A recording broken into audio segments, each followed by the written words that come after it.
Good morning everyone and welcome to this Rachel Hayhoe-Flint Trophy match between Western Storm and Thunder. Thank you for your attendance today. The latest from the middle. Thunder have won the toss and will bat first.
starting with Thunder.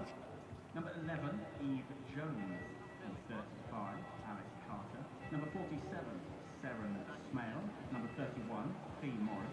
Number 30, Danny Collins. Number 21, Captain Kelly Krelkel. Number 6, Darcy Carter. Number 53, Grace Johnson. Number 24, Karen Norris. And number 7, Hannah Jones. Western Storm today line up as follows. Number 74, Emma Corney. Number 16, Sophia Smale. Number 63, Captain Sophie Luck. Number 35, Fran Wilson. Number 37, Nat Wright. Number 38, Katie Jones. Number 25, Alex Griffiths. Number 10, Amanda J. Wellington. Number 20, Chloe Skelton. Number 45, Ellie Anderson. And number 14, Molly Robbins.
Yeah, man.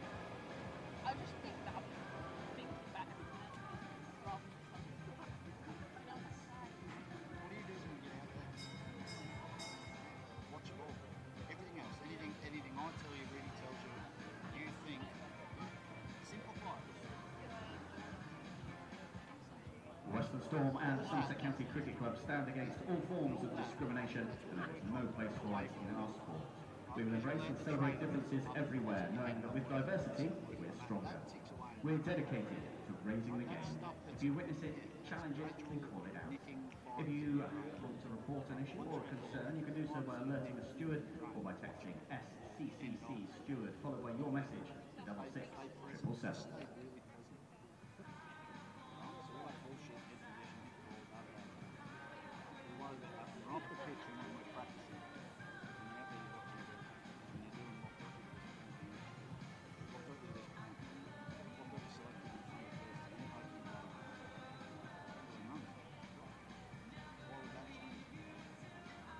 We didn't pick you to have a different old spot.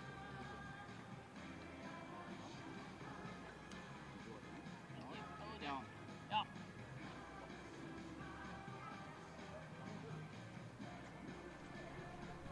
Good morning everyone and welcome to the Cooper Associates County Ground here at Taunton. We've got some weather around, but we're hoping it's not going to make too much of an impact on today, as we see the umpires coming out to the crease, and they are Mark Newell and Fiona Richards. You are here for the Western Storm versus Lancs Thunder game in the Rachel Hayhoe Flint 50 over game. 50 over competition between the 8 English Regional Centres of Excellence as they are this season. This is the last ever Western Storm game. I'm sure we'll have lots of conversations about that coming up. So the last ever Western Storm game, and ironically in the Kia Super League, the very first game for the Kia Super League was Western Storm versus Lancs Thunder. So I think we'll come back to that. Sort of poetic finish this, and we're going to celebrate the life of Western Storm throughout the day. So we're here for the 50 over. The final is on Saturday the 21st of September at the Upton Steel County Ground at Leicester. You're listening to Claire Jenkins and Kath Wilkins, both former Somerset players, and you'll also hear the voice of Ed Seaborn later. We're due to start at 10:30. You see the players are coming out now. If you want to join in on social media, Western Storm is hashtag Stormtroopers and Lancs Thunder is hashtag Bring the Sunder. Western Storm won the reverse fixture by 66 runs, and they also won their last game against Sunrisers. We'll come back to that. Thunder, unfortunately, were beaten by the Blaze at Sale by 24 runs. So we'll see how that plans out today. And I'm going to hand you over to Kath to give us the teams for the day. Kath. Morning, Kath. Good morning, Claire. Good morning, everybody.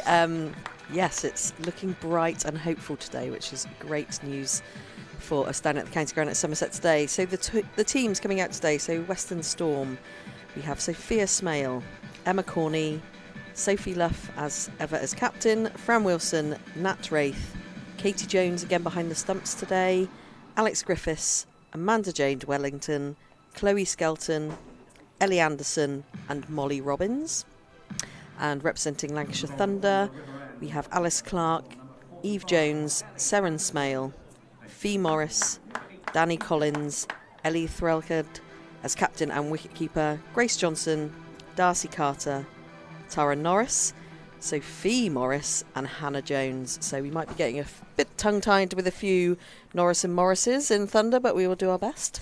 Norrises and lots of Joneses. We've got Joneses on both sides, so that should be interesting. Shall I start off? Yeah, go. So we've got Ellie Anderson, and she's still on loan from Central Spark. She's coming in from the Sophie Luff end, which is the sort of far end to us here with the misty hills behind her.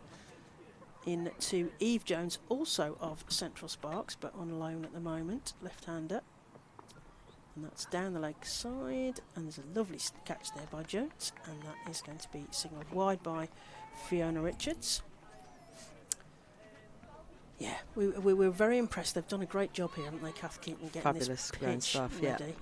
So we're well pleased, because one or two of them might have slightly lemonade heads after the glorious win by Somerset last night. But Ed's going to tell us all about that because he was up at Edgbaston as Anderson comes in, right arm around the wicket to Eve Jones. Shapes and goes down the leg side. And then another wide, another one to the total. 2 without loss here in the first over at Taunton. How many times have you played on here then, Kath? Is it? Because I only played once, so it's easy for me to it was more than one. Yeah? It was definitely more than one. Yeah? Yeah, I think we were quite lucky. We used to play midweek quite a bit here. Yeah, probably 5 or 6 times. Yeah, I think so. Yeah, we were quite fortunate. Excellent. Eve Jones to face again, Anderson. Forwards. That's past Sophie Luff. They're going to get through for the first runs off the bat here. So Eve Jones off the mark. 3 without loss. Now, Lancashire Thunder, I'm sure we'll debate this as well, won the toss and elected to bat. What do you reckon to that then, Kath? I was just looking, actually, that ball. So, for those who aren't local around here, so I'm probably about half an hour away, and we have had biblical rain since Wednesday. So I'm super impressed. We've started on time today, and that ball went quickly across the square. So it's not, the outfield is surprisingly dry. So they've worked really hard to get that as dry as possible for today and for the wicket. So I think it's coming on nicely. Cheers. It's I think, like I say, they've gone bold. I think Thunder's gone, let's attack this today, take the game to Western Storm and try and get, a big score on the board to then defend. So I think, I think we were all slightly surprised, but looking at the first over, the way it's coming onto the bat and the way, like I say, it's just gone across the square, it seems to be pretty good out there. Sophie Luff may not have been disappointed perhaps with their decision. Give them a chance to get out in the field, and also if we do get rain affected, they'll know what they're chasing. That was a dot ball last ball. Next one is to also left-handed Danny Collins, who can only knock that down in front of her, and there is no run. Yeah, it may not be a bad, as they say, toss to lose here. We shall see how it pans out. Western Storm, they looked like an unlikely win in their last round, so they were all out for 100 and something, 180, but still won the game, which is brilliant news against Sunrisers, who were playing for a place in the semi-finals, but we'll come back to that. Collins to face this time, into the leg side, past Sophie Luff, is going to run after that, because it's sort of probably holding up a bit. It was great, that Captain Fantastic there doing a great dive. That was a good bit of slidey there, wasn't it? Got through for a single. Score moves to 4 without loss. Eve Jones doing a bit of gardening, chucking a bit off the field here. Lancs Thunder in their very bright red here, standing out beautifully against the green here at Somerset. Ellie Anderson in. It's played into the leg side, but straight to Sophie Luff, and there is no run. I think you can see what Eve Jones is trying to do here. There's only, it's got someone down at deep fine and Sophie Luff just sort of in front of sort of square there, but she's trying to work it off onto her legs as much as possible because there are some big gaps out there. So I think that's what she's looking to do. But Anderson's got significantly better line now from the first few balls, so making her work for it in this first over. Anderson in again. That's a bit more defensively, but straight to Sophie Luff, who can just tidy up. There is no run. We got to the end of that first over. We had some wides in there, so that's why it took a little bit longer. So Thunder are 4 without loss as we move into the second over. Ellie Anderson's been really enjoying her time on loan here from Central Sparks. She got a 3 for 35 off her 8 overs against the Sunrisers, and earlier in the season with the Lottie Cup again against Sunrisers. You must like bowling against Sunrisers. She got 4 for 9 there. That's not a bad day, is it? Not Do bad. you take that when you was absolutely, yeah. Great bowling figures. So next is Sophia Smale. Do you want to take this one, Kath? Okay, I'll carry on then. I don't think it's Sophia Smale. I'm not sure who's 14 is. Oh, I've got that oh, wrong. Molly Robbins. Molly Robbins, Yeah, there who we go. looks like Sophia Smale from the back. Yeah. So right arm, medium. Get into the left-hander. Good bit of early swing there, I think. So Anderson. Yeah, Molly Robbins, she got 5 for 29. Yeah. That's even better against the Did Sunrisers. really well Yeah. midweek. Yeah. There's a good bit of movement. Just trying to watch back on the replay, see if she's getting a bit of early swings. It's again quite humid here today. Quite heavy cloud. So again, Robbins in. Straight back. So she's looking to work out of our crease here. Which is good. So, yeah, Alice Clark looking to move the feet to get on the attack. So, something for Molly Robbins to think about. But good start so far. 2 left-handed openers is fairly unusual because the English game is woefully short of left-handed opening bats, particularly.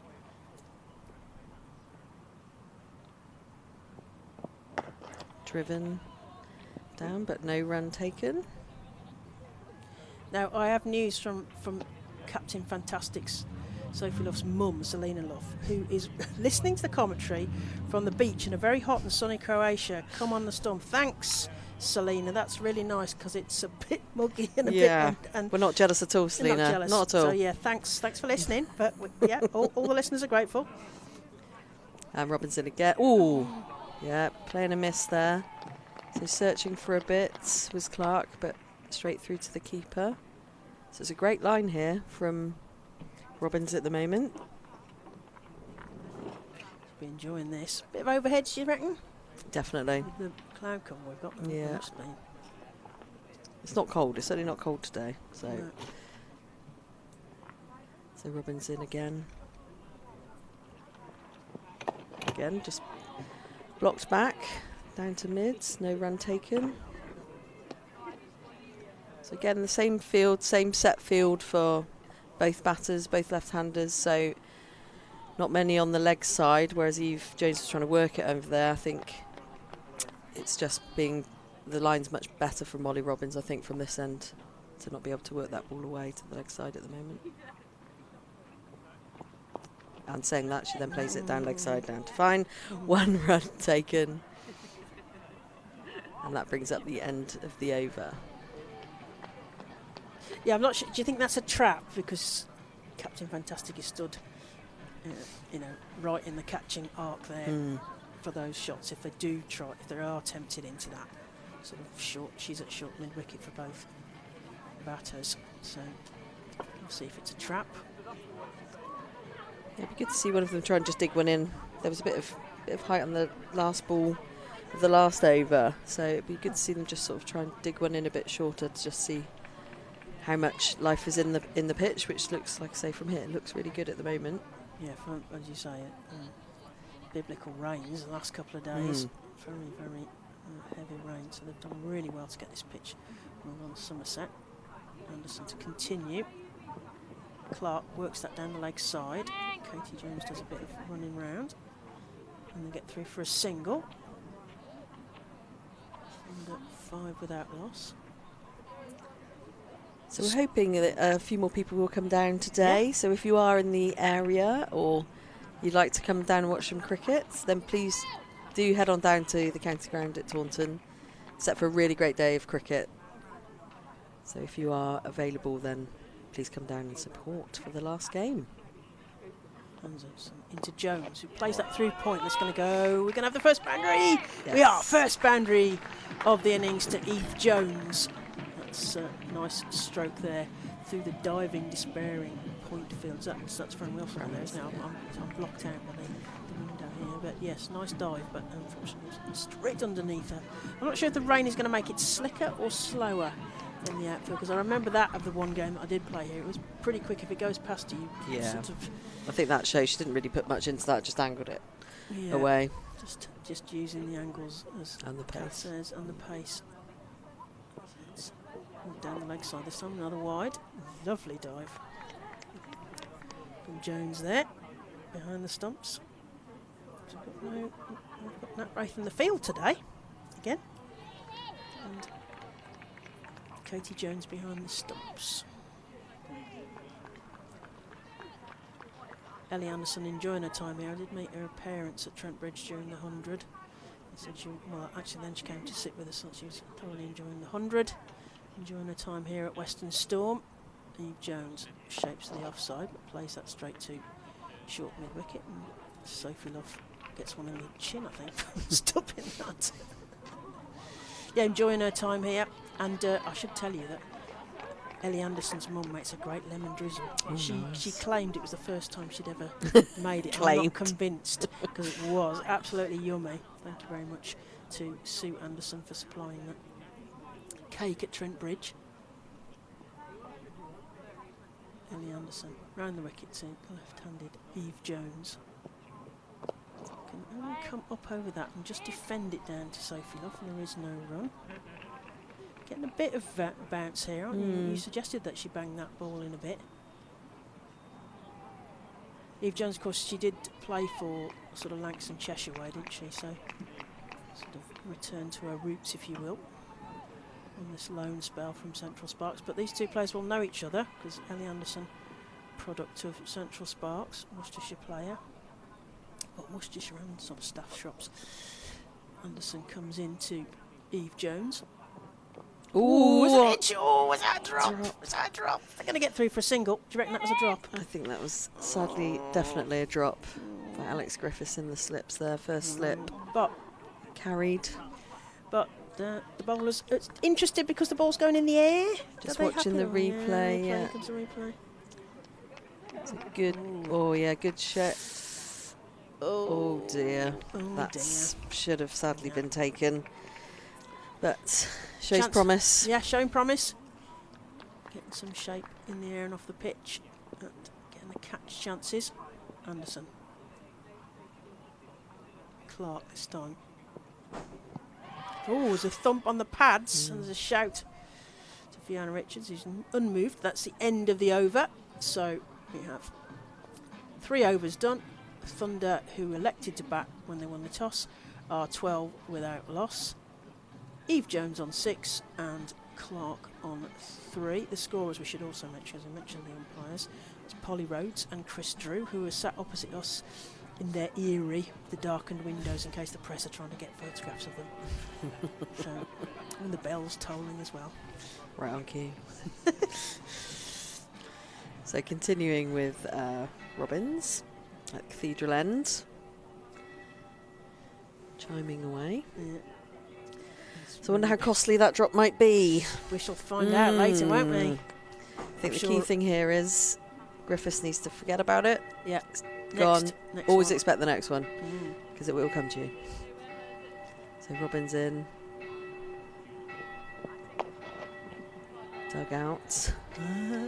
Just about, I think, yeah. So it's not easy out there, I don't think, at the moment for Thunder. So it's yeah, it's good. I think if Storm can capitalise in this first 10 overs, you know, take a wicket or two and keep the run rate low, then I think that's, you know, promising 10 overs for them. Again, in and blocked by Jones. Dot ball. I'll take by the defensive shot there. That was a really good ball. It's good stuff. Western Storm. Yes, we're using the day as a celebration of Western Storm now. Kath and I both played for the Western Counties, which is the same area as Western Storm. So Lisa Paget said I could be a former Western Storm. Oh, it's clipped off the legs, just in front of square, runs away. It's going away nicely. Sophie left collects, but 2 runs taken.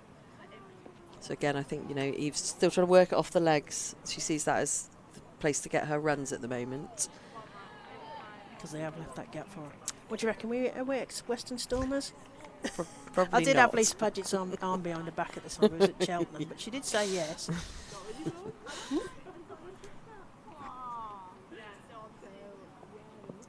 It's getting driven down the ground, straight to Jade Wellington. Dot ball. So this is good from Robbins. She's keeping a consistent line here, good pace. Keeping this end quite tight, which is, you know, builds that pressure. Amanda Jade Wellington, of course, the Aussie import. She was on a photograph with Brian the Cat, who's a famous character here at the Taunton County Ground. If you come down, you might meet him. Again, dot ball blocked. So nothing on offer here at the moment from Robbins. They're getting slightly frustrated, aren't they, Thunder? I feel I can always tell from because I've watched Steve Jones bat a lot for Central Sparks. It's starting to get a bit frustrated. Those shoulders go down. Body language. Yeah, we shall see. She's standing a bit out of her crease now, so she's good foot, maybe not a whole foot, but she's looking to work the crease a bit more to get that line more in where she wants it to be. So that brings up the end of the over. So a great over there from Molly Robbins. And the score is 14 runs off 4 overs. So in the West time, because you were, when did you start playing for the West? I remember you bowling at me in the Bath nets. A long time ago. Very twinkly, spinny. A very long time ago. If Kath bowls to yeah, bowls me. That's fine. Bit of tweakers. Yeah. And then you play England. Where did you get to with England? Yeah, so started with the under-21s. So captained the under-21s, England A, and then fortunate to get my full England honours. Excellent. As that's worked into the leg side, they think about a run. And think against it. Katie Jones up quickly to that. So what was your England debut then? Or no, look, she's like, I can see the cogs whirring from here. 1999. Yeah, who were you playing against? It was in the European Cup. Okay. Which we won. Excellent. In Denmark. Mm-hmm. So there was Ireland, Denmark, ourselves. Mm-hmm. Maybe some more. That's round Ellie Anderson. Clark can only play that straight to Fran Wilson at point. There is no run. So yeah. That was full England honours for the European Cup. And a few years ago they gave you all nice shiny caps, didn't they? And had a big bum fight at Lords. It was, hosted by Andrew Strauss. That was 2017, so a really long time ago now. Should be due another one, I say. Yeah, must be time for another bum fight. Anderson into Clark. Again, place that into the offside, and there's no run. This is good. You can hear Storm. They're up now. You know, this is great pressure they're building here. You can see slight frustration on the two opening batters at the moment. So the more chopsy and loud you can be in the field at these crucial moments sometimes makes all the difference. Chopsy, you've been with Wales. You've coached Wales, haven't you? You've picked up chopsy. That's talkative in Welsh colloquial. Right arm round. Worked into the leg side. Past Martin at square leg. Lots of clearing up here. And get through for a single. We were talking about Nat Wraith as well, weren't we? I know Katie Jones is keeping wicket, but Nat Wraith, great to see her batting up the order with Trent Rockets and things.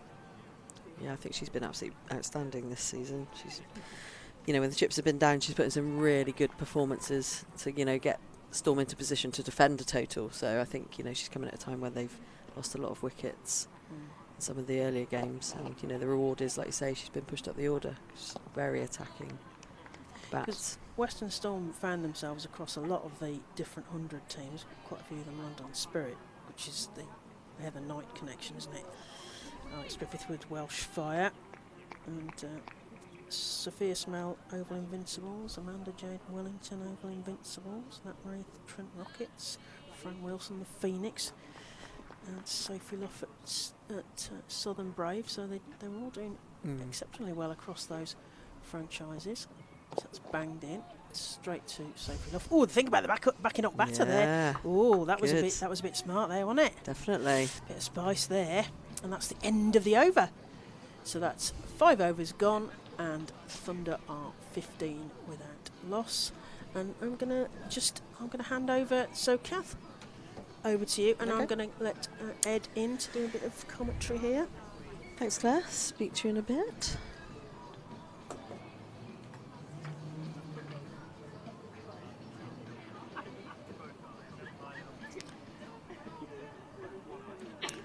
So continuing at the Cathedral End with Molly Robbins, and on strike is, it's hard to tell, Clark is on strike. Ed's just getting himself together.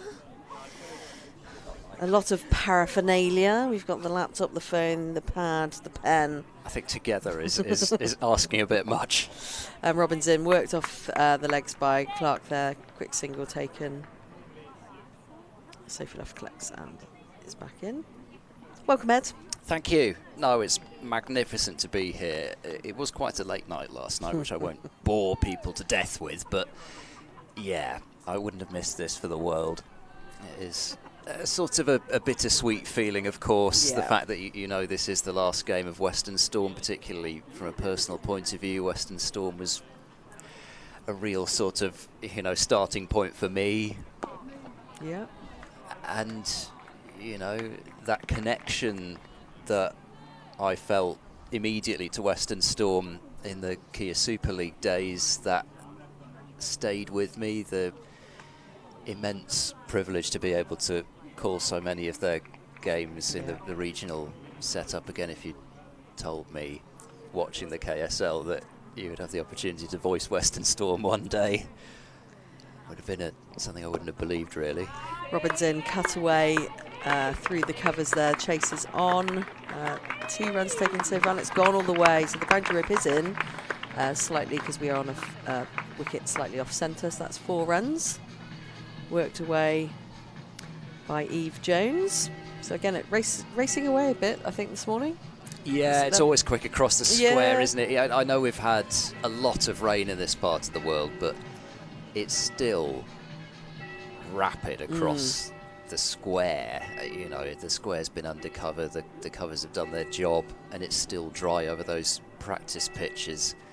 The call to church, I wonder or whether it's just the fall. Hannah's getting a similar thing this morning. Robinson, leg side, but she did get a little nick on it, but it didn't carry to the keeper. So no wide.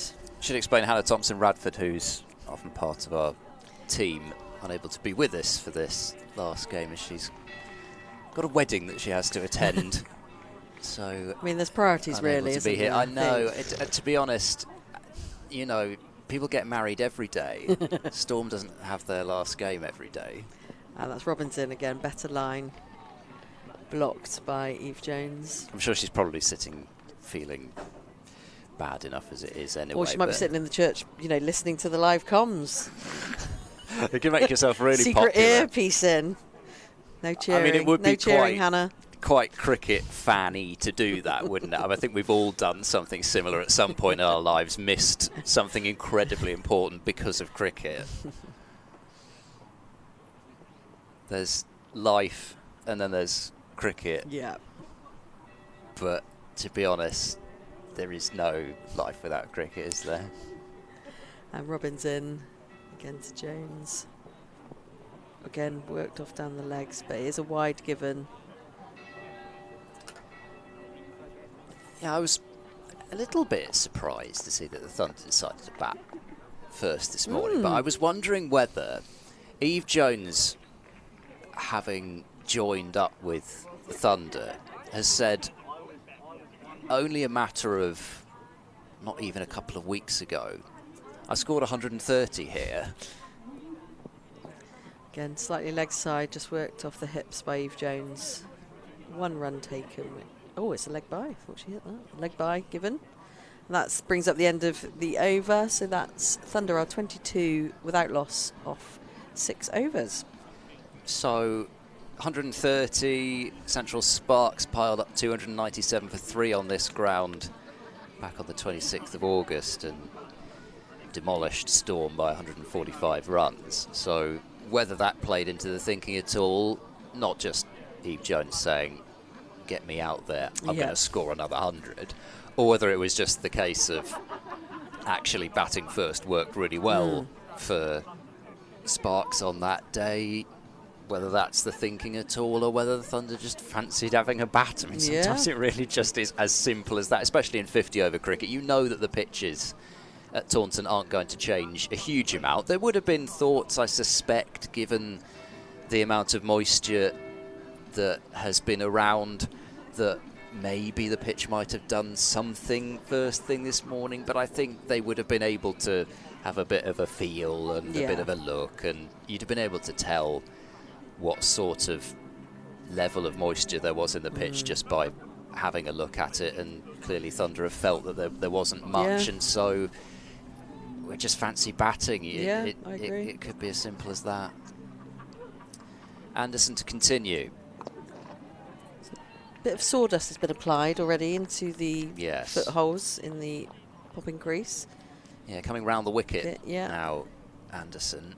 So landing in a slightly different area. They've always, well, I say always, I mean, in recent years, they've had quite a few left-handers of Thunder, the likes of Naomi Datani, who's not playing today, adding her in as well. Anderson loses a run that time, whether it was not quite having her footing or whether it was a case of landing area not feeling great. She didn't do that sort of obsessive carving of the crease, suggesting that she probably just needs a run. It is unnerving. I think, you know, I was only a spinner, but if your footing it wasn't quite right on your land, it's really unnerving to come into it. It's good that, you know, she stopped and... That's a gorgeous shot off the back foot from Eve Jones through the covers, and she does make timing look effortless when she's on song, and she will know the pace of this, but she's walked into it. Walked, I said off the back foot, but actually it wasn't really. She was stepping into it, and Very then casual. the weight was back, but it wasn't really sort of off the back foot, and just a little punch, and away it goes. That's that, you know, if you can watch that on the replay, that's someone in great form and who reads the ball really well, just, like I say, casually walking down the crease to make the most of the line and length to her advantage. Down leg side, there's a real gone! Ellie Anderson has strangled Eve Jones, and that is a huge wicket for Western Storm. I don't think Eve Jones is particularly enamoured of the decision, but the finger went up very quickly, and Ellie Anderson has this time got the wicket of Jones. Did it just flick that hip and go behind? Katie Jones with the catch.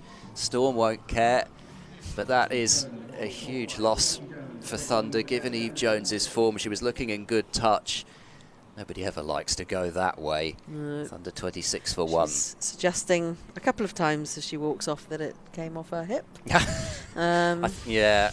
Be careful there, perhaps. I think, you know, if you're the umpires, you sort of have it. Yeah, I can see Fiona Richards just having a bit of a look at Eve Jones off there. If that notebook comes out, you've got to be a bit concerned. I haven't seen the notebook being reached for at this stage, so maybe no further action. But anyway, Anderson, who had Eve Jones put down when she was on 5 at slip, has got a wicket at the second time of asking.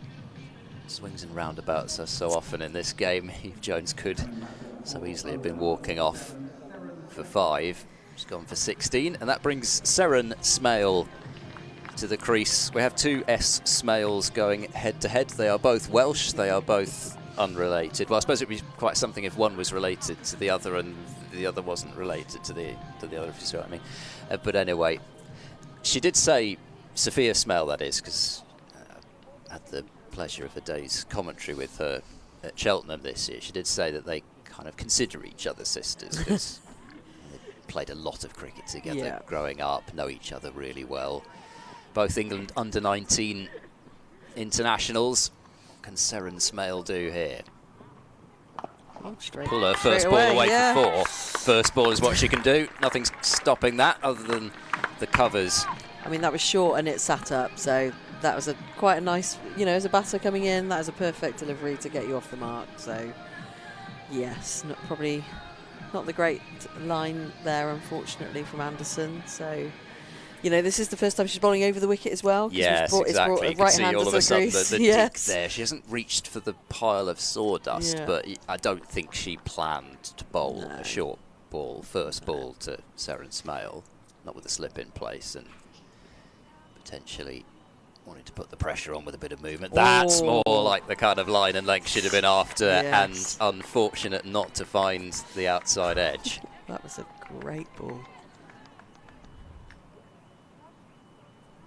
That's what we want. Yeah, well, if you're a bowler here, and we talked about it a fair bit, and we'll probably do it to death, but there is usually here, you don't really have very much margin, but if you can just hit the pitch enough, you don't want to be over pitching here because you will get driven.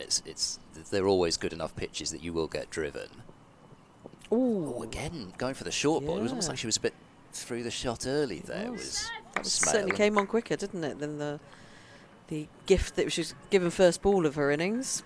So action-packed over in the end with 2 boundaries and the wicket of Eve Jones. Just have a look at that last ball there. Yeah, I mean, she's actually been hit on the bat, if you see what I mean. I think she didn't hit it. The ball hit her bat. But anyway, 30 for 1 after 7 overs. But, you know, that play and a miss earlier on in the over, I think that is usually the sort of line and length that you've kind of got to be at here. If you're a bit shorter than that, then it will set up. You will be able to hit square of the wicket. It is fast, particularly square of the wicket. And as I say, if you're a bit fuller than that, you get driven. So you've got to live on that sort of line and length. And I think both Robbins and Anderson have done a good job of that so far.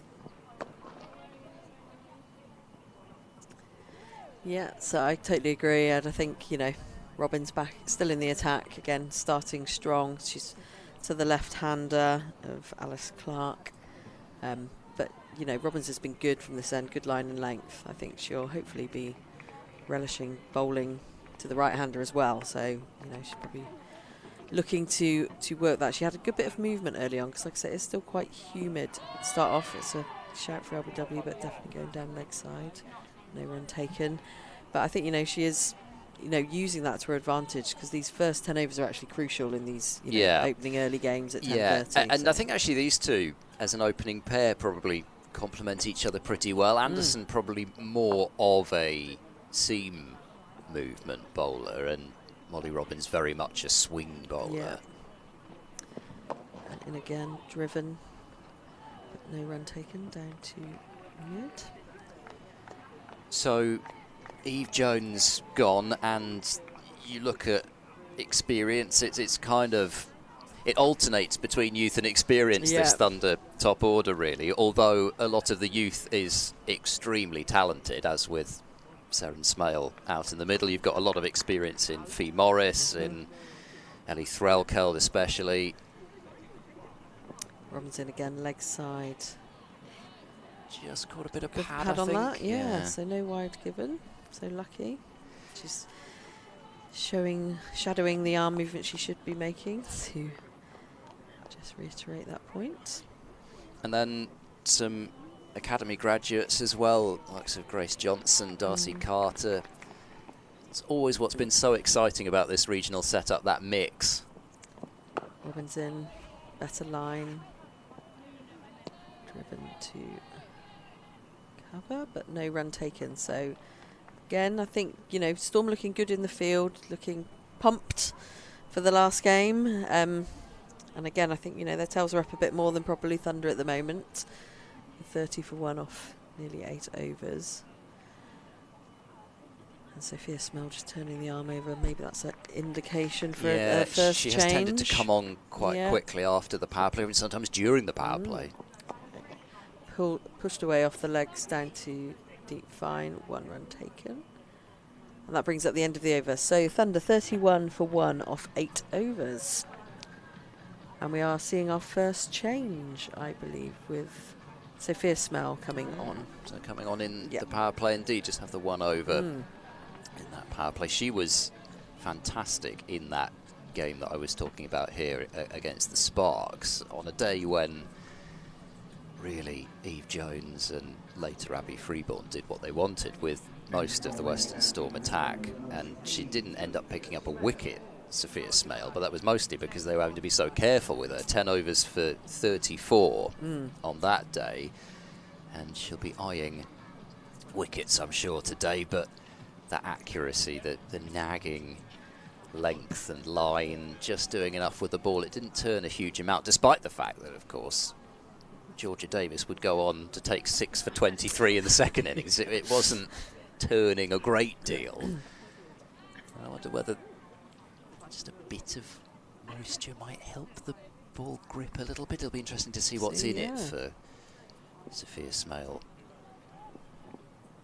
Lefty up first with Clark on strike. Gets away with a bit of a low fully.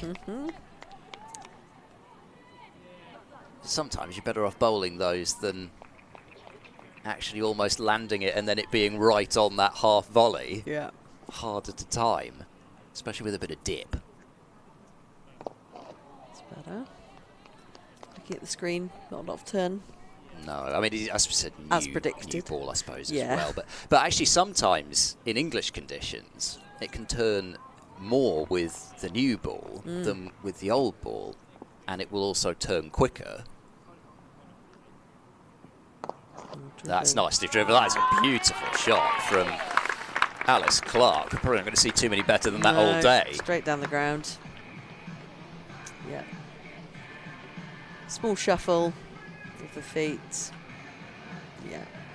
Straight down. Lovely shot. Bit of wrist work there, but hitting it straight as well. It's that kind of modern day, one day get me off strike shot down to long on, except she hit it straighter and much harder. I haven't seen too many do that to Sophia Smale of late. She's certainly pitching it right up to the bat at the moment, Sophia Smale, whether that's just not quite in her first few deliveries, landing it where she'd like, or whether it is a real plan that she wants to try and get it underneath the bat of Clark. Does drag her length back there. But just settling in, still only 4 runs off the first 5 deliveries. And, well, we might come to a Sophia Smale moment a bit later on as we do our sort of look back on the history of Western Storm and a think back to some of the moments that we've been lucky enough to see over recent years. 35 for 1 as Smale completes her first over. Just 4 runs off it. It was a lovely 4 runs, but a tidy over, considering Storm will just be thinking now, get us out of this power play. Then Sophie Luff can do, well, not what she wants, but she can do more of what she wants with the field, can decide what sort of a balance she wants to strike between defence and attack. And I would have thought that she will want to keep attacking very much at this stage. Even Clark, despite that boundary, only just into double figures, and Thunder not flying along at the moment, under 4 and over. So Robin still It's going to... Not sure how many she's going to bowl her through here, but sticking with Robbins, who's, you know, had a very good first 4 overs, so 4 overs for only 10 runs, so good economy of 2.5. So she is bowling to the right-hander now, so again, good opportunity here. So Seren Smale on strike. Robbins comes in to bowl. Oh, nicked, but dipped before the wicket keeper.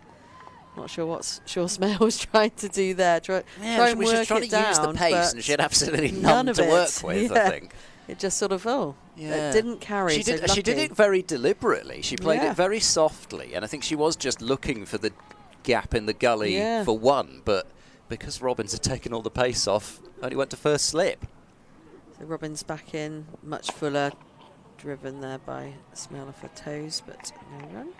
Having said that, you don't want to overpitch at Taunton. I do like what Robbins has done there because she's got the slip in place.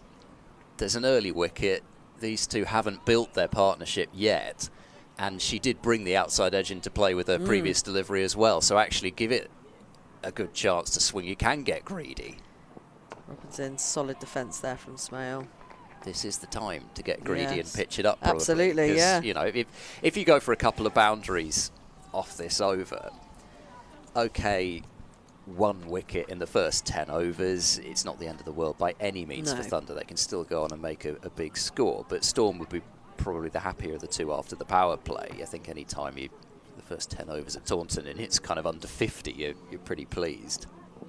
Oh, again, Smale showing absolute intent here. She's driving well down the ground and looking to get on that front foot. So I think, you know, she's set her stall out for how she wants to attack her batting today, I think. Yeah, and I think she's also maybe recognised the fact that at the moment Robbins is getting it just to swing away. If Robbins could get one to come back here, because she is opening herself up a bit. So Robbins in, slightly leggish, so just worked off the legs by Smale down to square for 1 run.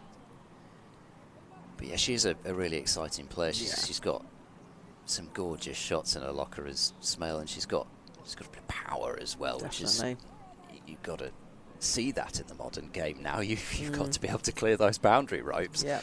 I do remember also that magnificent on the mic moment in the 100 with Seren Smale, where she was just going, "It's not working, it's not working."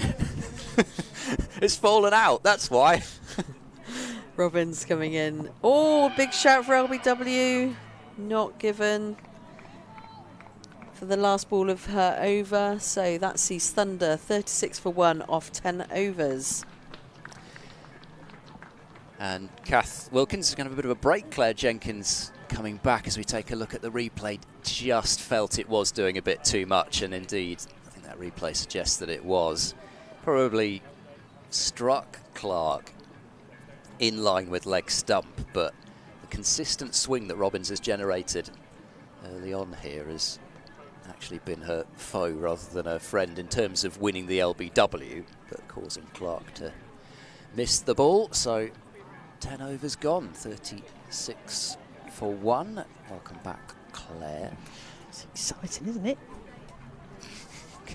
Well, I think, as I said, it's sort of mixed emotions type day, isn't it? You're going to get emotional later, I can tell. Well, probably. After we were the last game at Bristol, and you so. were, you know, emotional about the last game at Bristol. Presumably the last Cheltenham game for Western Storm. Oh, well, there's been quite a lot of Yeah, last. you've had a lot I think I might even yeah. have said at that Bristol game, this is sort of the first of the lasts. You might well have done. Smale continuing. Respectful from Smale back to Smale. Yes, I didn't really think that through, did I? I was just, I could see that the coming. rhythm of Smale bowling to Smale yet. I mean, this is just a nightmare for somebody who's a little bit jet lagged, as it were. With Smale to Smale, we've got Morris, Norris, Morris, Jones, Jones, Jones. Yeah. No Bryces today, though. No, Bryces and the Bryce Boyce combination yeah, that can get you. There's a few about. Alex Griffiths, Cordelia Griffith. Oh, yes. Fired in by Smale. There could be a chance of a run out here if Katie Jones spins and fires at the non-striker's end in the end. I wondered whether she might go to the striker's end, but had to do the full pirouette maybe to affect that, and actually turns out to be a well-judged sharp leg by, I think it's been signalled. So still no runs off the bat this over. So throughout the day, be counting down my top 10. Okay. Storm. Should have the I feel like we should have the music. Of the top 10. Well, anyway, I've only done this for the regional setup, because right. well, I mean, what are you going to say? You're going to say Western Storm winning the KSL, Western Storm winning the KSL, Western Storm making the final of the KSL, Western Storm making the semi-final of the KSL. You've justified your decision. We're with you. Keep going, Ed. Well, I just thought I'd make it clear. Yeah. But anyway, obviously, we will talk, I'm sure, about KSL days as well as the game wears on. Outside edge there, no slip in place. Clark will take a couple of runs. The double teapots out from Sophia Smale. Got fairly used to seeing that in recent times. She is magnificent to watch when she's bowling. You know exactly what she's thinking. When she gets a wicket, I like it, because she does the full incredible Hulk, doesn't she? Like, yes, a win. I wish I could have caught that on camera. You'd have to do that again. I'm afraid. The action replay. You have to be there. Just look at the edge. It was a fairly thick edge. It would have been quite a stretch for a first slip to get there, but it was a genuine edge.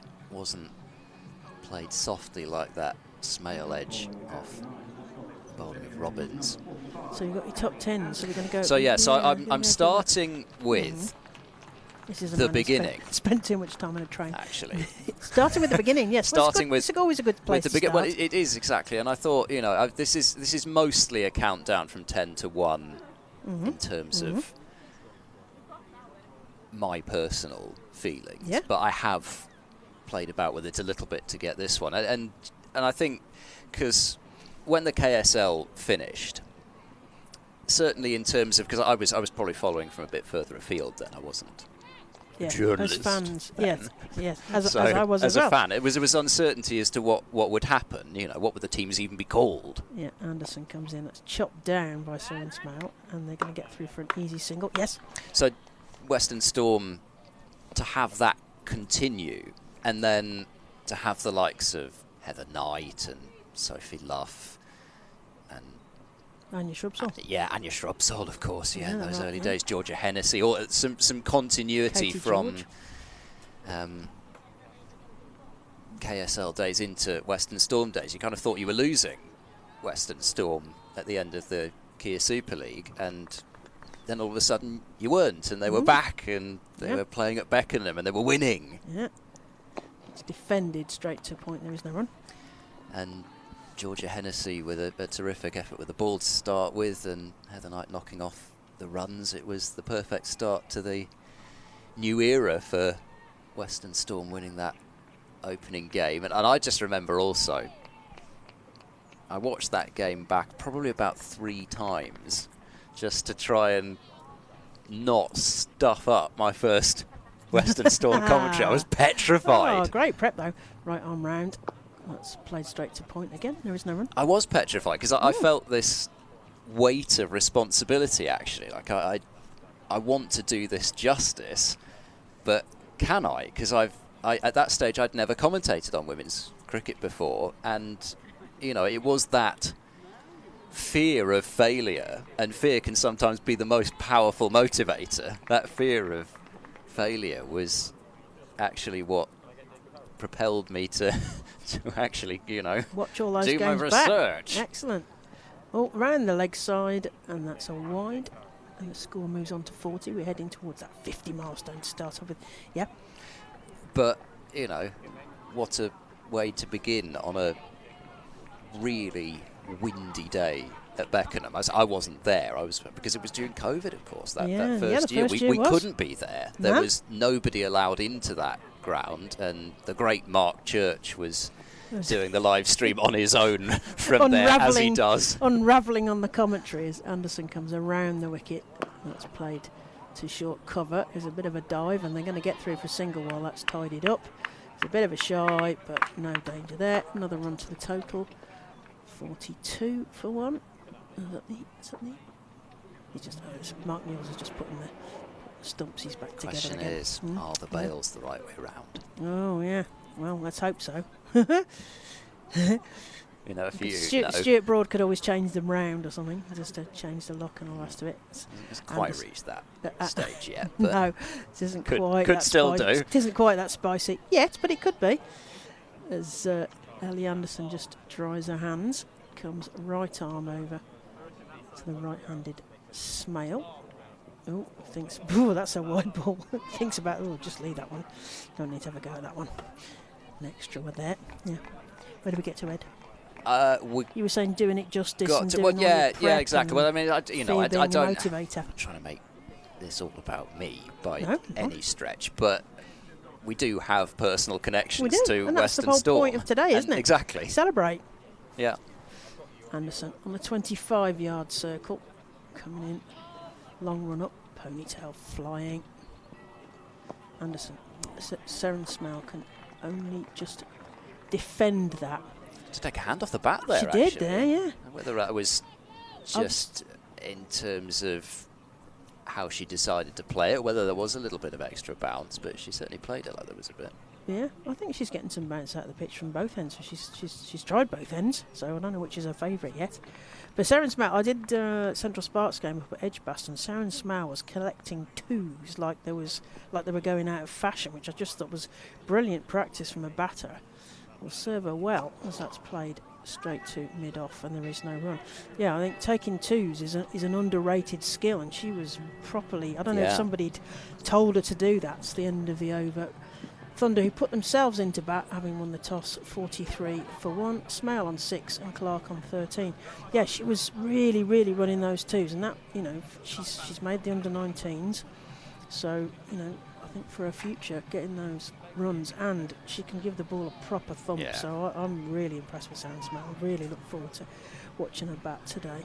Well, the twos are, like you say, they're so often overlooked, underrated part of the game. There'll be plenty of twos available today.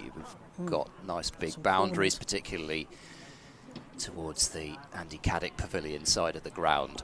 Plenty of twos on offer there if you can just pick a gap. Quite a well reinforced leg side field though for Clark, so she tries to find it through the offside in terms of a gap, but not that time. Still only, he says, peering round, expecting to see another, but no, still only 2 fielders outside the 25-yard circle, so she has stayed on the attack in terms of keeping fielders in the ring as Sophie Luff. Captain Fantastic with a mother on a beach in Croatia. Listen to us from a great distance. I think it might be a bit warmer there than it is here. Well, I have actually been to Croatia, but not to the coast. Dalmatian coast, isn't it, I think? Oh, right, okay. Perhaps we'll get an update from Serena. Split, Dubrovnik, Oh, those sorts of places. He's proving his geography knowledge now. Well, I actually have thought about enjoyed going. Well, I think all that coast, Especially a great actually, even place to further, visit. Montenegro looks lovely. I'd love to visit there at some point, but further down. And I've been to Zagreb, and one of the great things they have at Zagreb, this is turning into a travel log. It is. One of the great things they have in Zagreb is something called the Museum of Broken Relationships. Oh, I can't wait to hear about that. No runs yet off this over from Smale. Dance down the pitch from Clark, but can't get it past the bowler. Is there a whole room dedicated to Elizabeth Taylor and Richard Burton? There might well be. So married and then divorced. It genuinely is what it sounds. It's not like one of those where they've just given the museum a sort of a fancy title. And I thought, as that'll be a maiden from Smale. Again, so hard to get away. She just does not miss her line, especially very often. 3 overs, 1 maiden, none for 6. 43 for 1 after 13 overs.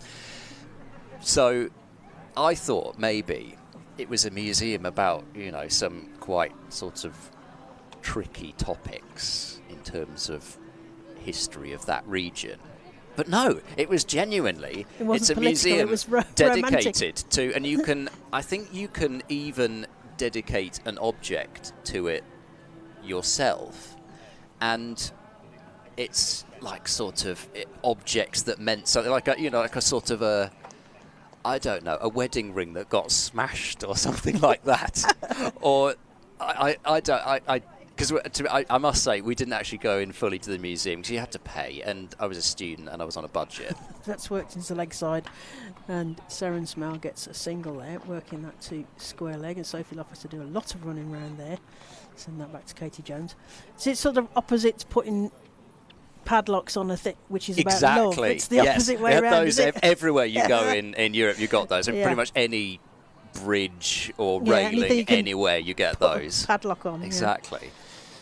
But no, it's a museum dedicated to broken relationships. Did you have a favourite exhibit there? Well, no, as I say, because we didn't go in. You can buy some cards as well.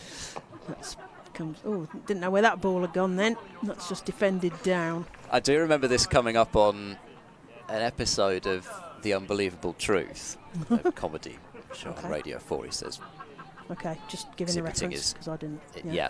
So it was great, but I do remember one of the comedians, I can't remember, Lucy Porter, somebody like that, saying that basically isn't every house just a monument to a broken relationship? Things that are in the cupboard as opposed to what's on the mantelpiece as Anderson comes around the wicket to Clark, who plays that straight to the fielder, and there is no run. But anyway, you didn't get in because you're a student. I mean, maybe we can do a bit of research. You've probably done this to death by now. We'll have a broken relationship in the commentary box. But no, it's a lovely city, Zagreb. Okay. I'm sure Kath is enjoying this better than the urinal talk at Cheltenham, which I know left her emotional. The other thing, actually, which went on whilst we were in Zagreb. That's played through point, underneath point in fact, and it's racing away. There are two fielders after it. It's a 4. It's another 4 to the total. So Thunder are... We've not got to the 50 yet, Ed. Not quite. 48 for 1. They're tethering on that edge. Smale on 7 and Clark on 17. She's played some really nice shots as Clark, but has been stymied for the most part. Both her boundaries have been fluent, well-executed shots, but she's it's just been a lot of dots in between. But then, we could be looking at what she's done in terms of seeing off the new ball later on and going, well, actually, that was a huge key to Thunder going on to win the game, if that's what they go on to do. That's right. She plays another one through the offside. There is a fielder coming off the rope. They're just going to get a single for that to get one more closer to that 50. 49 for 1. So final part of this deadly dull travelogue. But anyway, it was the Wimbledon final, men's final between Andy Murray and Novak Djokovic in 2013 when we were there. So we were sitting at a bar in Zagreb watching this, and of course all the locals were cheering on Murray because they don't like the Serbs. Oh yes. Oh, straight through the batter. I don't think there's anything on there. So that was the political bit. Exactly. There we did get to the broken relationship. The day after it, exactly. That's the end of the over. Thunder put themselves into bat, 49 for 1. Smale on 7. And Clark, as you mentioned, 18 on 45. A patient innings. And also as a left-hander, that's going to annoy the bowlers. Straight through it, isn't it? That has really done a... delivery. It's making them think about what they're doing out there because they've got a left and a right-handed batter, so the bowlers have to refocus when the batters change ends, and the field have to change also. Smale still with this tight ring field. Oh, she's just about got some bat on that, not the part that she would have liked, I suspect. That's on Alice Clark. Sophia Smale in the reverse picture took 3 for 42 in their win at Old Trafford. Tended to have a pretty good record against Thunder over the years, both at Old Trafford and various grounds here. Skewed away out into the covers. He might be getting a couple of Thunder moments later on where still thinking. Whichever way it goes, Thunder supporters might not particularly enjoy hearing, but we have to mention them. And again, a little bit of, maybe a bit of bounce there for Smale as well. She's come confidently forward there as Clark, and then it's just caught slightly higher up on the bat. And again, she's working the dots.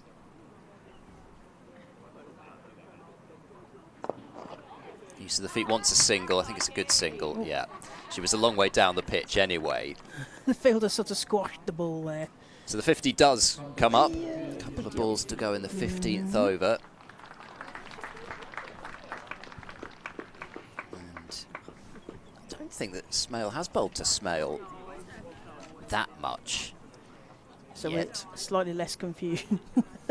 Yes, she has been dotting up Alice Clark a fair bit. Ooh. Oh, there's an attacking shot, and well, the Thunder enjoyed that one. You hear a roar from their dugout as Seren Smale breaks the shackles. How close hits her, in inverted commas, sister for 4 back past her. Yeah, Have some of that. The Knott sisters. Let's have a little look at this. How close was she getting to catch? Oh. God, you'd have been... Fiona Richards could have taken that. Would you really? The umpire. Taking a hand with it to the boundary, Yeah, more yeah. like. A metacarpal or two. Yeah, bring my fingers back with the ball.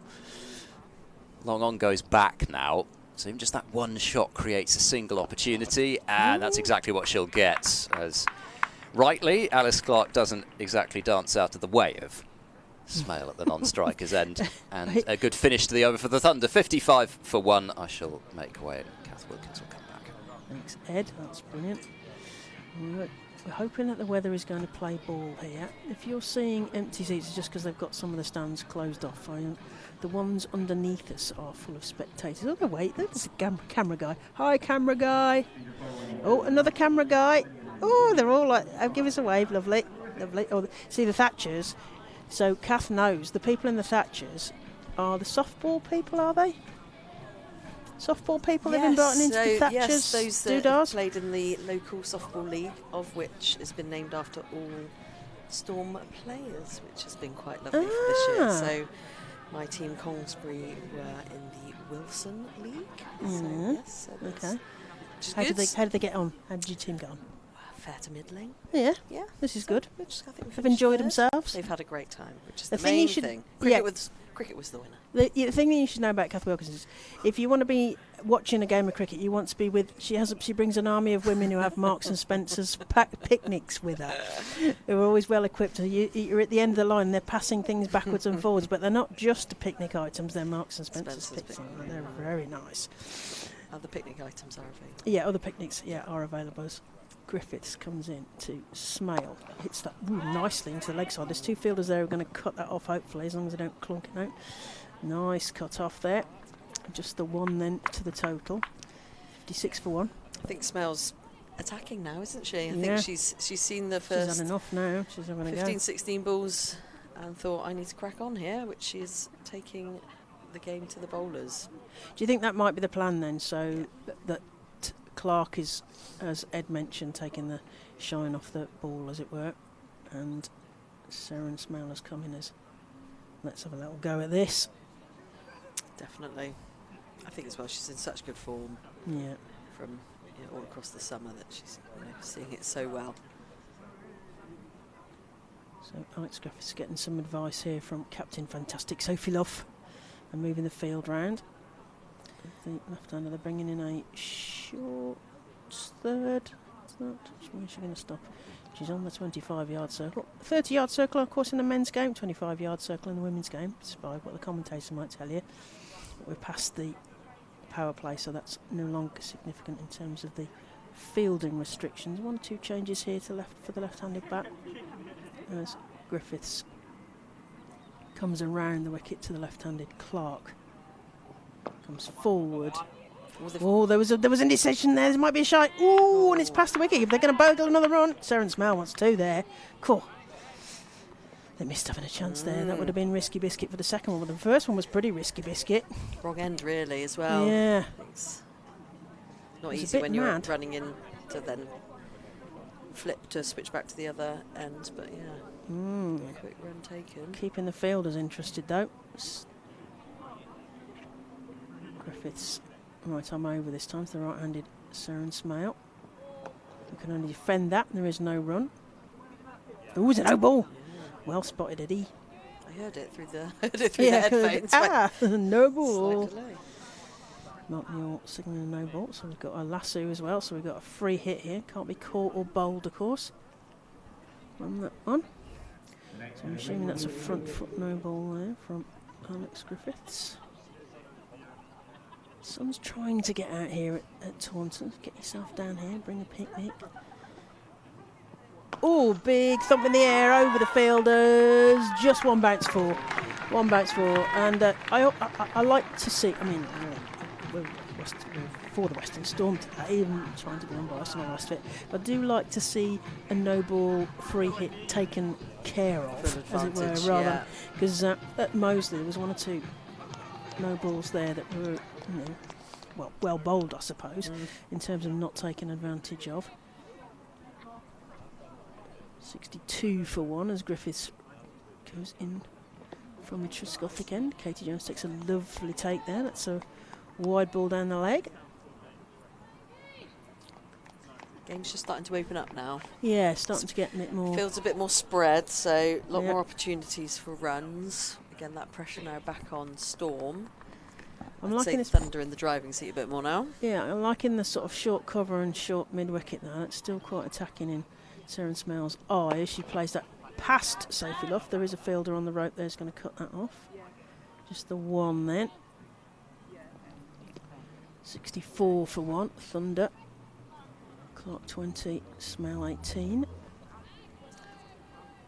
Till it's the end of the season here. It feels a bit. I've just recognised that I can see the car park, whereas normally you can't see the car park because there's a temporary stand there. That's right. And it's it really opens it up, doesn't it? So it's a very different look at the right arm round to Clark. Dobs that down. She thinks about a run, but I don't think even Saren Smale wanted to run there. Mind you, there's a lot of sprawling on the pitch from Katie Jones, who spiders herself sideways off the pitch there. Very bendy. Ooh. They want to attack, don't they? You can feel that Sophie Luff's trying to keep them as close as possible. Clark, left-hander, played. Ooh, past that short cover I mentioned. Fielder there, and then they're just going to get the one. That's the end of the over. So 16 overs gone. Thunder 65 for one. Smale on 18. Clark on 21. What's your memories then back of Western Storm? Not us playing because we don't want to bore people with that, but watching KSL days. You got any? I think at the start it was not saying it's not now, but it was so vibrant. It was the stands were full and. There was TV airtime and things like that. It was 2016, wasn't it? Yeah, it felt very different. It was. It came in with a big fanfare because Kia were sponsoring it. They didn't sponsor a men's competition, so this was the first standalone sponsorship. It was the spotlight on it. It was sort of more, in now parlance, more like the 100 but for women. I suppose that's the sort of how it was in 2016 for those who weren't watching it then. It did have a lot of spotlight. It got more TV coverage. I mean, let's hope next year when we get to the Vitality Blast that the women's game is given an appropriate lot of spotlight. So change of bowler, Amanda Jade Wellington coming in at the both ends. Straight on the money, as you'd expect. Oh, they've taken a cheeky single, though. Throw to the very wide of the stumps, but nice twirl, though. Intent from Sophie Luff, but very quick single taken off the first ball there. Yeah, so it had quite a lot of spotlight, didn't it? And lots of and then lots of overseas. Stormtroopers, the outfit. Yeah. From Star Wars. If you're a Star Wars fan, so a lot of people wearing the Stormtrooper outfits, which is just really great to see. Yeah. Amanda J. Wellington coming in again. Slightly wider, but reaching from Smale, no run. Sort of unimpressed. Either did enough or did too much, not sure which, but she didn't move her feet and just played the bat slightly towards the ball. Jade Wellington in again. Oh yeah, nicely on the money there. Smell caught in between two shots, I think. Wasn't sure which one to play, and it was wide enough that she could just not play a shot. She's looking to attack there. You can sense Smells ticking here a bit. Plenty of gaps. Looking to see where she. Oh, dearie me! Stumped. She went for it. Absolutely out of her crease. And a brilliant take from behind the stumps from Katie Jones to get rid of Smell, which is a key wicket. I think she was, like I say, ticking and looking to really push on there. Yeah, it did feel like something was brewing then, didn't it? It was, as I call it, dancey oops. Yeah. She goes down the wicket. Here we go. Yeah, way down. Down the wicket, and Katie Jones says, thanks very much. I think she'll be massively frustrated with that. That she, that was only Jade Wellington's 4th ball, and she thought, I know what I'll do, I'll go for it. So Smell goes for 18 off 24 balls, 3 fours. I'm not sure if someone in the church is watching this game, because when there's a 4, the bells go, and when there's a wicket, the bells go. I wonder if somebody's out there. Yeah, so, do you think the big man's putting the signal down? It is an iconic game today. Yeah, so it is. Celebration of Western Storm. I remember going to Cheltenham to watch Western Storm in the days when Rachel Priest, former New Zealand White Fern, and Hayley Matthews, West Indies internationals, were opening the batting for Western Storm. I took my mum and my mate Tracy to go and watch that game, and it was glorious weather and quite an occasion, as you say, watching that game there. Beautiful setting, of course, Cheltenham College, the grounds. So Fee Morris, into to bat, former Storm player. Oh yes, extra spice. And again, had a very good summer.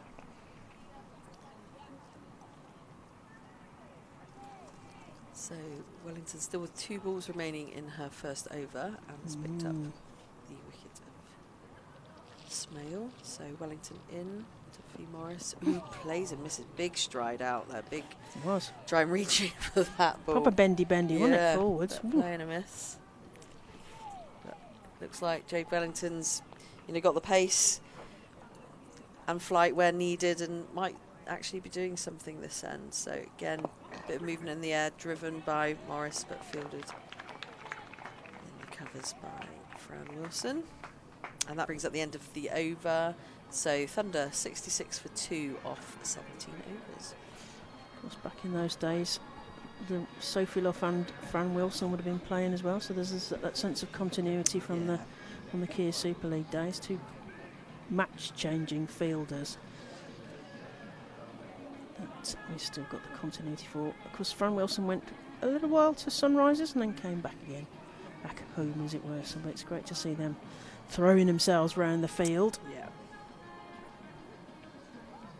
So sticking with Alex Griffiths.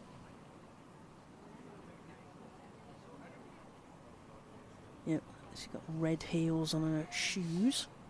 I think they'd be quite keen to get rid of the left-right partnership. Yeah, it is annoying in the field. It keeps changing every time the batters swap. Yeah. Griffiths right arm round to the left-handed Clark. It's played chopped to point. It goes underneath the fielder, and they think about a run, and think against it would have been a bit risky. It's well fielded there. Molly Robbins out at point. Like a good bit of point fielding. Oh, I love fielding at point. Throwing myself around. The only problem was towards the end it felt like I'd been hit by a bus the next morning as Griffiths comes into Clark. Work down the leg side as a sort of batty thumpy into the leg side. And get through for a single. Batty thumpy? Batty thumpy, that was. Yeah, batty thumpy. Look at the technical dictionary. Yeah. Thunder 66 for 2 in their bright red kit. We've got it looks quite festive out there. They're in the red. Western Storm in the green. Still September. No, it's still September. We haven't even got Strictly started yet, so it's not officially autumn until Strictly starts. The only C word today is cricket, okay? We're not going to talk about Christmas. No, we're not going to mention it. Fee Morris to face. Oh, dare I say, I can see shadows now of players, which suggests that there's some sunlight out there. Yes, coming from behind us. Yes. Yeah, we're talking about that in the days of the Kia Super League, they were allowed 2 overseas on the field or something. You know, only 1, of course, allowed in the Rachel Hale Flint and the Charlotte Evans Trophy, which we have. Amanda Jade Wellington's great to see her back from the. She went away a bit for the Caribbean. That's driven forwards, but straight to the fielder at mid-off, and there is no run. She's been a great addition to Western Storm this season. Lots of wickets, lots of runs at important points as well. Being sent in sometimes what has felt from us like a little bit too late to try and rescue games and things, but great addition. I'm sure she's. I'm not actually spoken to her, but I'm sure she's great fun to play alongside. Griffiths comes in again to Morris, who works that into leg side.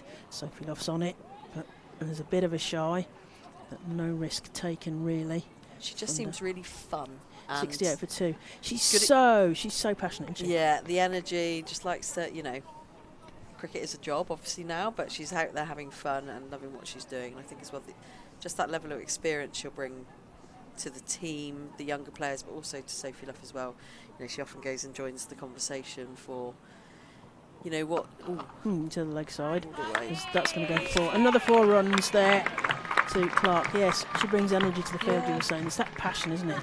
And, you know, she's got international experience. You know, she's played with some of the best Australian cricketers there are in the world, so that's, you know, all experience that she can pass on as well to the team. So, no, great addition to have her.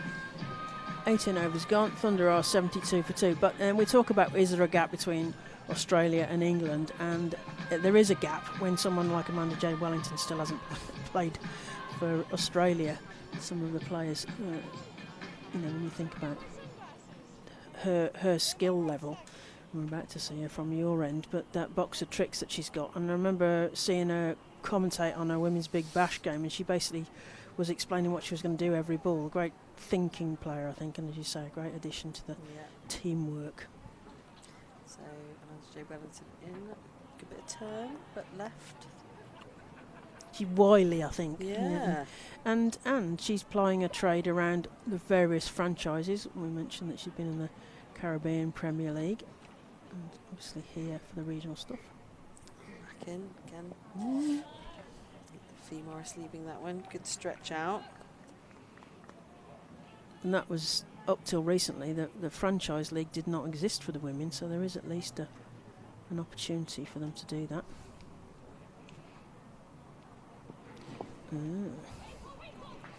Got an update. So Amanda Jade, what I'm trying to read that and watch this. So what's it? So I was just checking that I had it right, that she had represented Australia, which she has in all 3 forms of international cricket. But not regularly. That's the thing, because she's behind yeah. Alana King and co, Jess Jonathan, etc. Or just edged down to slip, but well fielded by Griffiths. No opportunity, but she's obviously, Fee Morris, looking to try and work it into the gap there, but I think Jade Wellington has the measure of her end at the moment. Oh, driven down the ground. That's a great shot.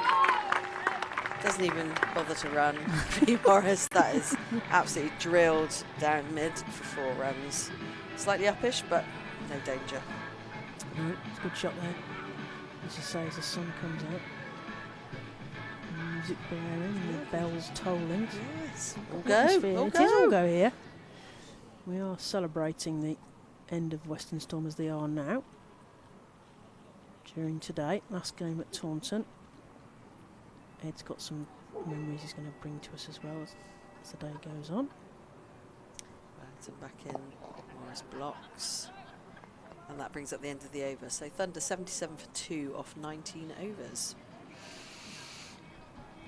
Yes. So predictions, score. Come on, let's. Oh, well, I don't do my prediction till 25. You know that, Kath. So I've got all you this do is theory. double it, though. Yeah, 25. no, double it plus 20. That's nothing. What do you mean? All I do. I don't. I'm not big in numbers, but my my theory, the Jenkins formula copyright is at the halfway stage, so 25 overs, it's double plus 20, and then that's a kind of useful par target for them to go at. So a little bit too early. You don't want to go yet. early. I don't want to go early. Well, this is because what you need to understand is that when Kath wanted to do some commentary, she came to listen to Ed and I at Cheltenham, and she predicted the final score, which was something like 250. It was a really odd number. With about how many overs? It was about 20 overs to go or something, wasn't it? You got it bang on. Bang on. Yeah. So what's your prediction then? Well, 286. 286. Okay, that's a big one. Write that down, Ed. She's gone too early. I think she's gone too early. But who knows? As Skelton comes around the wicket to Clark, plays that to point. There is a fielder who's going to cut that off, so no run there. 286 already. 286 is not my prediction. Oh no! Oh, okay. That was what you predicted at Cheltenham, was it? Was, and it was bang on. I thought it was about that. Yeah. Not that I remember numbers well. Wow. Chloe Skelton. Beaming sun now. Yeah. She took against Sparks. She took 3 for 8. So Skelton in, Short, and that that's one. played leg side almost within the reach of Captain Fantastic Sophie Loff as she dives, and they get through for a single. 77 for 2. There's a possible chance of a catch there. I think it would have been a really, really, really good catch, but Sophie Loff sets the bar so high for her fielding. Seagulls wheeling across the ground here at Taunton. Cooper Associates County Ground. Somerset County Ground. Sophie Lock persisting in the short mid-wicket and short cover. She's gone to short mid-wicket. Skelton in. That's played straight to mid-on, and there is no run. Anderson doing the fielding. Have you come up with your prediction yet? You're still plotting that. Still plotting. That's played behind square, but there is straight to a fielder, so there's no run there. The field. I was watching Smale going, who was at backward square. Thought she got a big run on then, but it was cut off. Skelton into Fee Morris, who puts that in the air. I think it's going to be into a gap. Yeah, it's into a gap, out of Ellie Anderson's reach, unfortunately. That was exciting. Oh, and Skelton gets a bruise for that. On to the total, 78 for 2. Went higher than it went long, that one, didn't Yeah. it? It was in Yeah, the it air was for a long time. Sort of 7-iron there into the bit between the 25-yard circle and the boundary here at Taunton. There's going to be debate now in Wellington and That's what I've Loff. gone for. Oh yeah, she got a. Oh, okay. You're going to tell the listeners, or you're just just going to point? She has written a number. I'll tell you that. That's through covers. There is a fielder there. She's going to cut it off. Yeah, lovely to cut off there, Fran Wilson. Nice pick up there, because it can be a bit. Stop. Yeah, it can be a bit bouncy out there. So that is 20 overs gone. That must be time for me to have a coffee. Thunder are 79 for 2. Fee Morris on 6 and Clark on 28. Over to you then, Kath. Thanks, Claire. Ed will be back joining us in a moment. So still continuing with Amanda Jane Wellington. Morris and Clark having a good chat in the middle. Probably looking to press on where they can, but Jade Wellington not giving much opportunity at the moment. And I think as well Sophie Luff holding firm on some of her key positions in close, which is always good to see. Only 20 overs gone, and as Claire says, Thunder 79 for 2 off 20 overs. And Clark on strike.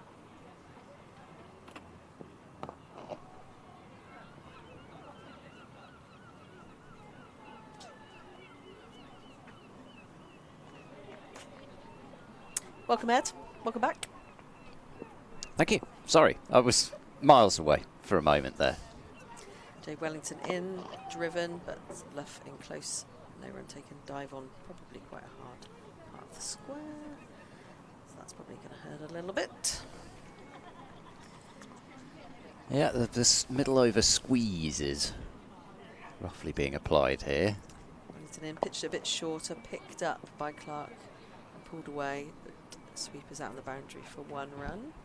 And they've got the benefit of so many spin options as well, with Wellington now back in the fold, and Chloe Skelton high on confidence coming off the back of a 5-wicket haul against the Sunrisers. Another 5-wicket haul.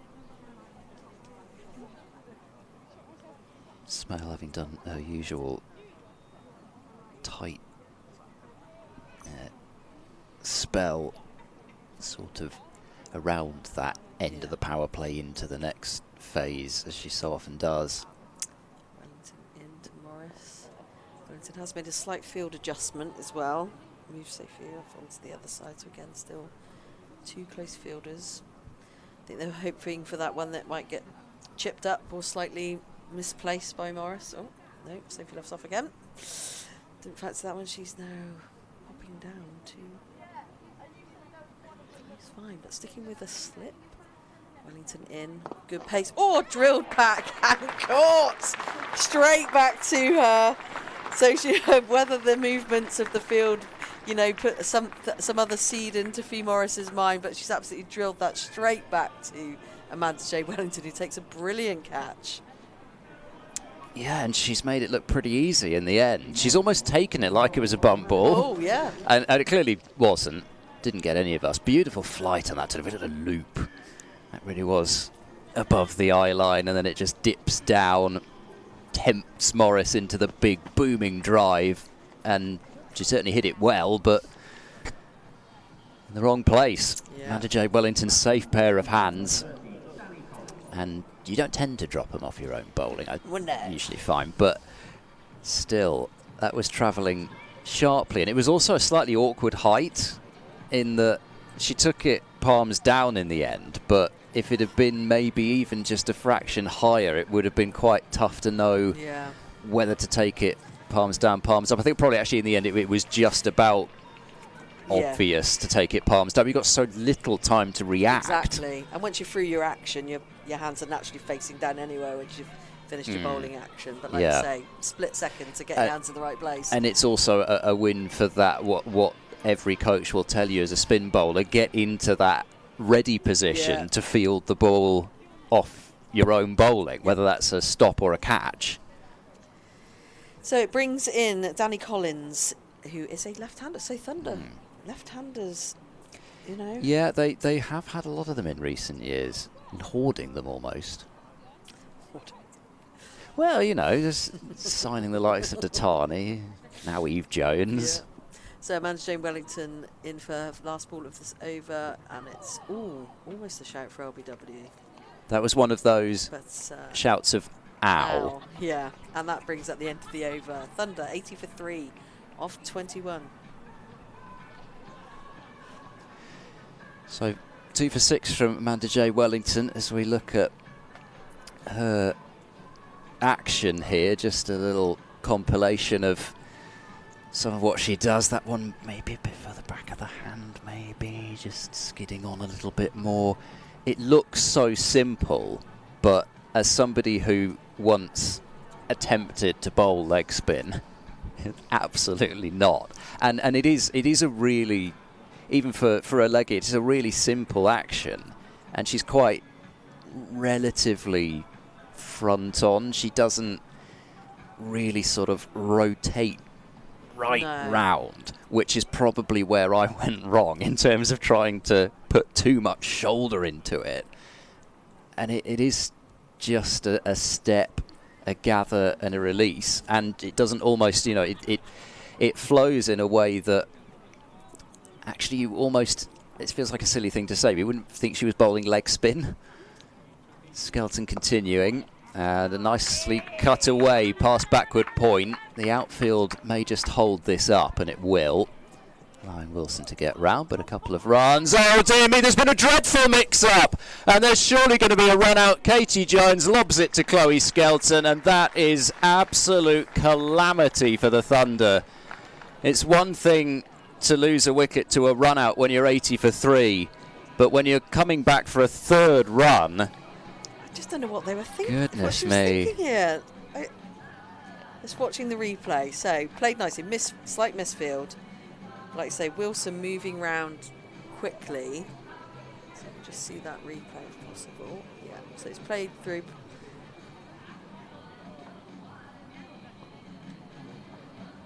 misfield there. There's a golden rule about running too many on the misfield that we'll come back to. Wilson making great ground to come round. And the batters just found themselves both at one end. Well, yeah, and I think actually there probably would have been 3 in the end, because as it's turned out, Collins has run 2.5. Sorry, she's run 3.5 actually, hasn't she? Of course, because she completed the 3rd run. She was standing there next to Clark going, well, aren't you going to move? Oh, you're not. I guess I'd better go then.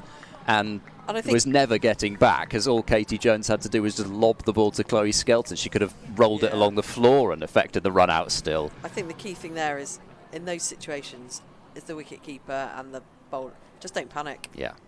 Yeah. I mean, it would have been quite an effort to have stuffed that one up, but you do see it happen. You do. And now they're going for a quick single here, first ball, and that's going to be well run in the end, but that's a brave call from Clark, having just seen Collins run out.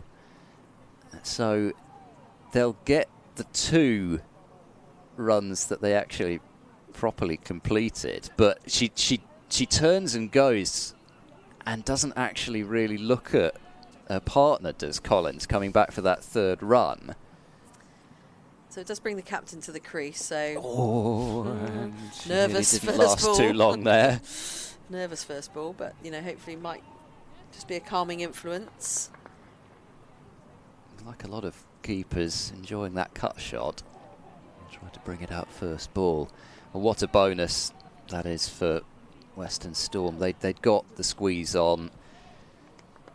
Run rate not really where Thunder wanted, and then that 3rd wicket, but to get a 4th like that as well, that really does just make you feel you are bang on top as a fielding side. And it's that team moment as well, because 3 members of the fielding side were involved in that run out as well. It gives you that boost as a team that you don't get from an individual wicket so much. Runkel's still not off the mark, as the 22nd over is completed. I think that the score is 82 for 4. So here's another look at the running here. So everything's fine at this point. There's a pretty comfortable 2nd run. Collins is running the 2nd one harder than Clark, and then turns, and Clark doesn't even look at Collins. It's too late by the time she sees that Collins has come down the pitch and holds up the arm. But Collins is thinking, well, you're looking at me? Who knows what happened with the calling? I'm sure that will be dissected later on. But you know, Clark hasn't looked, and clearly the call she hasn't heard. So whoever's fault that is. I mean, in theory, Collins is running to the danger end. Yes, and you know, when your batters are crossing, they'll say another one there, or there's 2 there. So whether that did or didn't happen. So Amanda Jane Wellington continuing. It's misfield, so it's just played through backward point. They've gone for 2. They're still.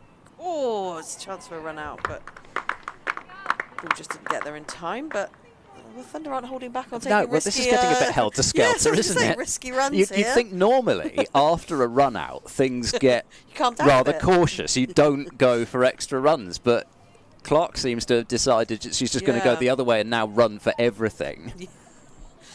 Anyway, so Amanda Jane Wellington coming around the wicket to the left-hander. So just adjusting her line and in and played back. I do think this pitch maybe not. I mean, it's totally understandable. I'm amazed, by the way. I don't think I've said this yet on commentary, but I'm amazed that we've started on time. Same. Given the amount of rain we've had. Wellington in. Wide. Ooh. Uppish took through. Oh, great fielding down in the deep. Good save 4 runs there. Skelton, I think, having just completed that over as well. Getting round on the boundary. But yeah, I think the ball doesn't seem to be coming on quite as well as you sometimes see here. The spinners are doing a good job of taking pace off the ball. It seems to be quite hard to force it. Wellington in, blocked. So it may be that this is not a 280 type No. situation This here. This is where I went, actually. Oh, you decided on a number, did you? Yeah, I did. But that was before 2 quick wickets. Well, that's the problem with going so early. Wellington in. Driven down the ground. They've gone for another cheeky run. Oh, it's the throw hit Threlkeld, but yeah. there's absolutely no question of obstructing the field there, Yeah. because she was running so wide that Yeah. the throw was off target. So that's why it hit her, and she didn't change her line or anything like that. Yeah. So It's like not Thunder even have an got an access inquiry. to the weather and they think something's going to happen in the next 5 minutes that we're not aware of, because this is quite crazy running at the moment. It's like they're trying to increase their run Well, rate you'd quite thought if quickly. any side would know about bad weather coming, and Storm or thunder. that is not a comment Storm or on thunder. Manchester before people start getting antsy. Manta Jane Wellington in, and playing a miss, and brings up the end of the over. So Thunder 88 for 4 off 23 overs. Not going to just ignite that particular one, because I know we've had quite a bit of that with the men's test match that's going on at the moment at the Oval. By the way, speaking of international cricket, of course, England's women are in action today in their first ODI against Ireland, and former Stormtrooper Orla Prendergast is at the crease at the moment for Ireland, 25 not out, and Lauren Filer it was who claimed the second England wicket, a big wicket of Gabby Lewis for 7, one of those prize wickets in that Irish batting lineup. Amy Hunter made 37, but Hannah Baker claiming the wicket of her. So a lot of hopes rest on Prendergast, really. Ireland 79 for 3 in the 19th over. Again, there's a bit of bounce there. There's clearly something in there for the spinners, even if it's not turning square. There's just a bit of bounce every now and then that you've got to watch. That's too short, though. Gets away with it. Sophie Love, as ever. Captain Fantastic Sophie Love. Probably It has to be said, with that, I've found that speed of delivery as well is critical. You can't just say Captain Fantastic Sophie Love. That doesn't do it justice. Captain Fantastic Sophie Love. So when are we going to get to your top 10 nuggets then? Oh, yeah, I've missed one, haven't I? We've had 20 overs by now. Work round the corner. Again, they're running hard, hoping for a second, but I think this would even make that third run look fairly suicidal, that the mix-up happened between Collins and Clark. That would look tame compared to the decision to come back for a second run there. But in some ways, actually, I think Clark is doing the right thing here, as that's fired in quickly. Threlkeld still unable to get off the mark.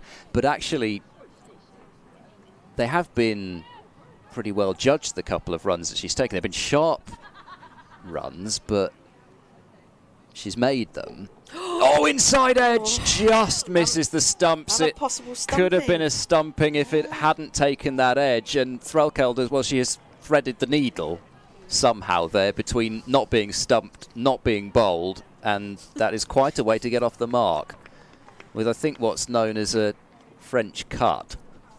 Oh, she's almost actually trapped that between her ankles as Katie Jones behind the stumps, as that'll be a wide. I have seen that happen where, maybe not the ankles, but I've seen it happen where keepers have taken a catch and it's just been trapped between their legs. Yeah. So nearly 3 modes of dismissal in play there. Clark trying to find the gap backward of square on the offside. Not to be. 90 for 4 after 24 overs. It's certainly all happening.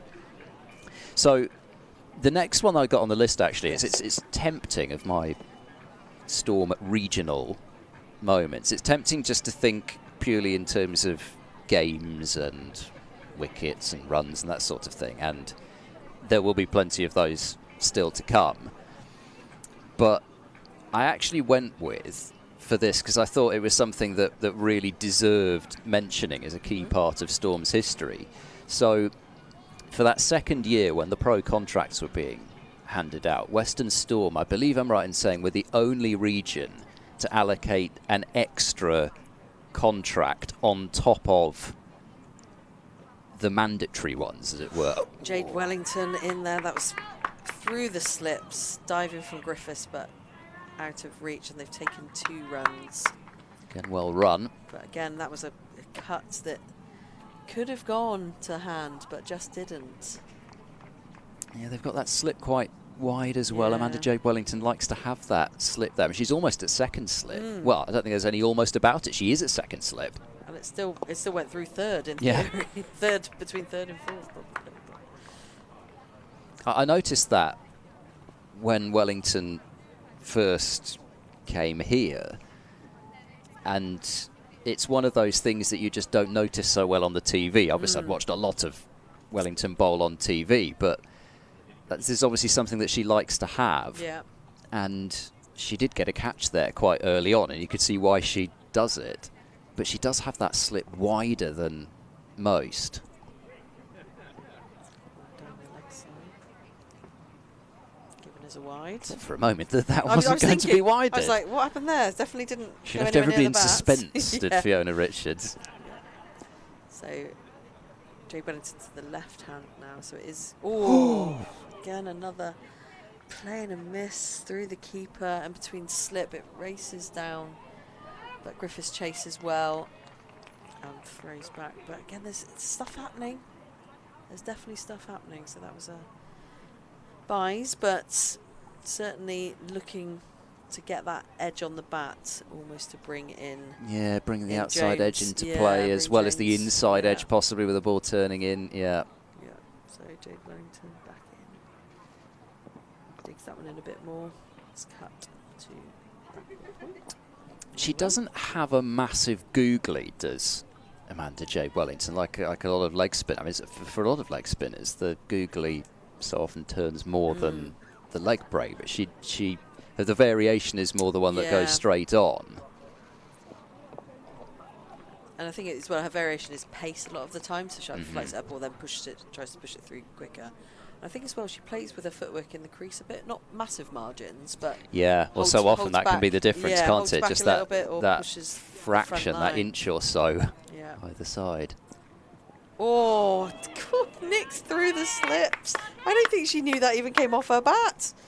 It's gone race down again, Griffiths chasing. So that was, I didn't think she meant to play that. It just sort of, it was a practice warm-up that it just came off through the bat and just went through the slip. Yeah, and Oh, actually this is, I do understand having the wide slip for the right-hander because the Yeah. ball's turning away from the right-hander.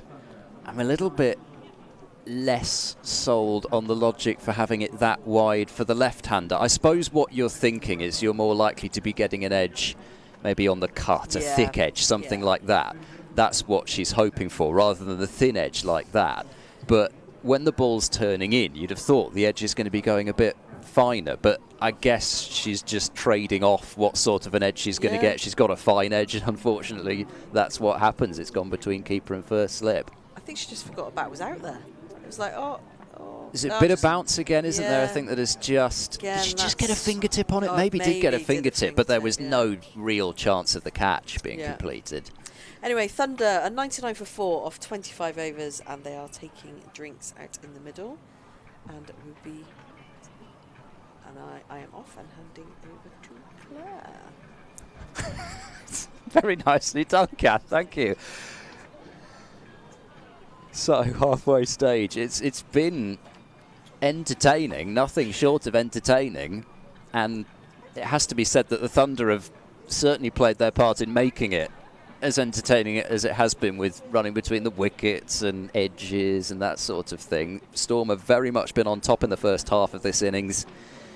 But there's still another half to go. There's still a set batter in Alice Clark, who's been there from the start on 40 and just starting to up her scoring rate a bit. So all hope certainly not lost for the Thunder, especially not when you've got somebody of Ellie Threlkeld's experience and ability at the crease, as well as Claire is back. Did we get... I did enjoy that from Kath. Going to hand over to Claire. Yes, because she's like, is it me? Is it me? Yes, it is. It was her. So yes, it was a nice handover. So yes, halfway stage then. So we're at ice cream score. 99 Right, okay, yeah. for 4. Oh, stay with me. Well, it was the 4 bit. I was trying to work out where the 4 bit came in. 99 for 4 at the halfway stage. So let's say 100 between friends. So 220-ish was a total from here. Although Kath gave a slightly bigger number. I did see it written down, so I can attest Yes, what number she put down. she did go with a number that had a nice sequence to it. Yes, shall we say. Which is, yeah.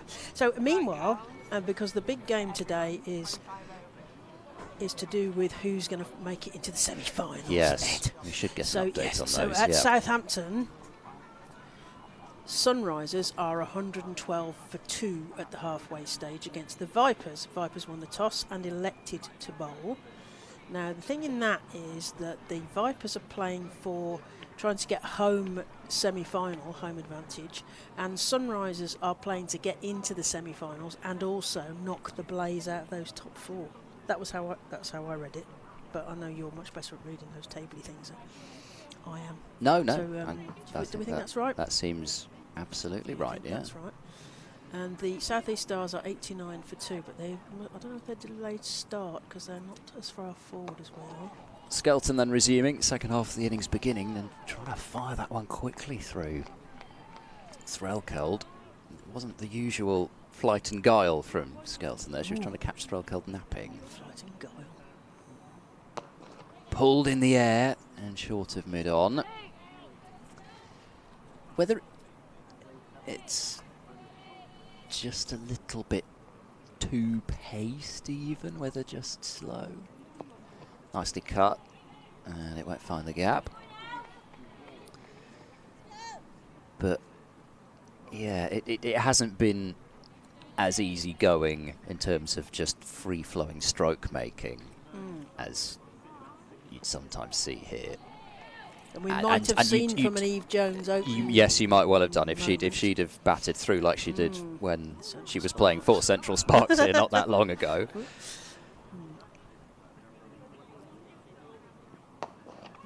And obviously, really the key moment of the innings, that so far, that strangle job down the leg side, it has to be said it did look as if it probably did brush the hip, but at the same time, we don't have Snicko, we can't be sure.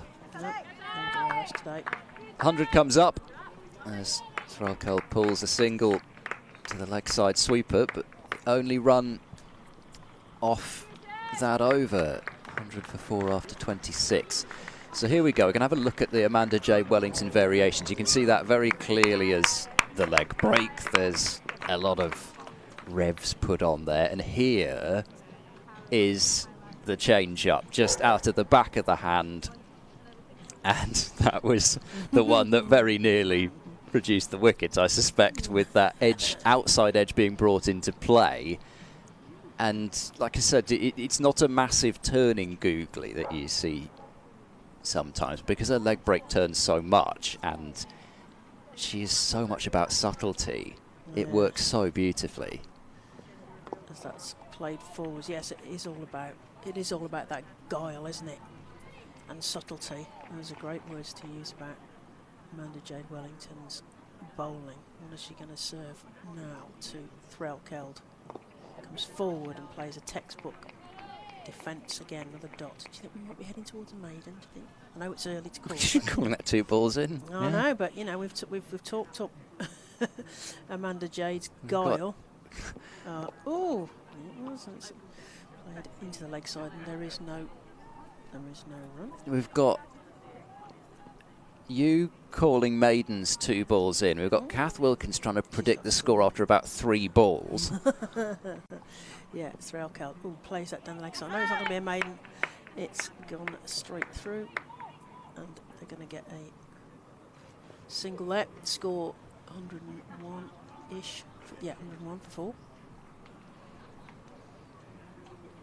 Yeah, this partnership, you figure, if Thunder are going to be confident of more than doubling their score at this point, I think this partnership probably has to do a decent amount of work anyway. You know, the youngsters below, they may well come off. Clark plays that through point, sliced. And then they get through for a single.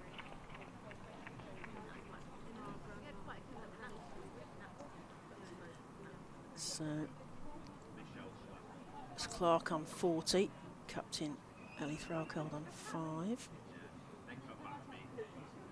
Wellington in.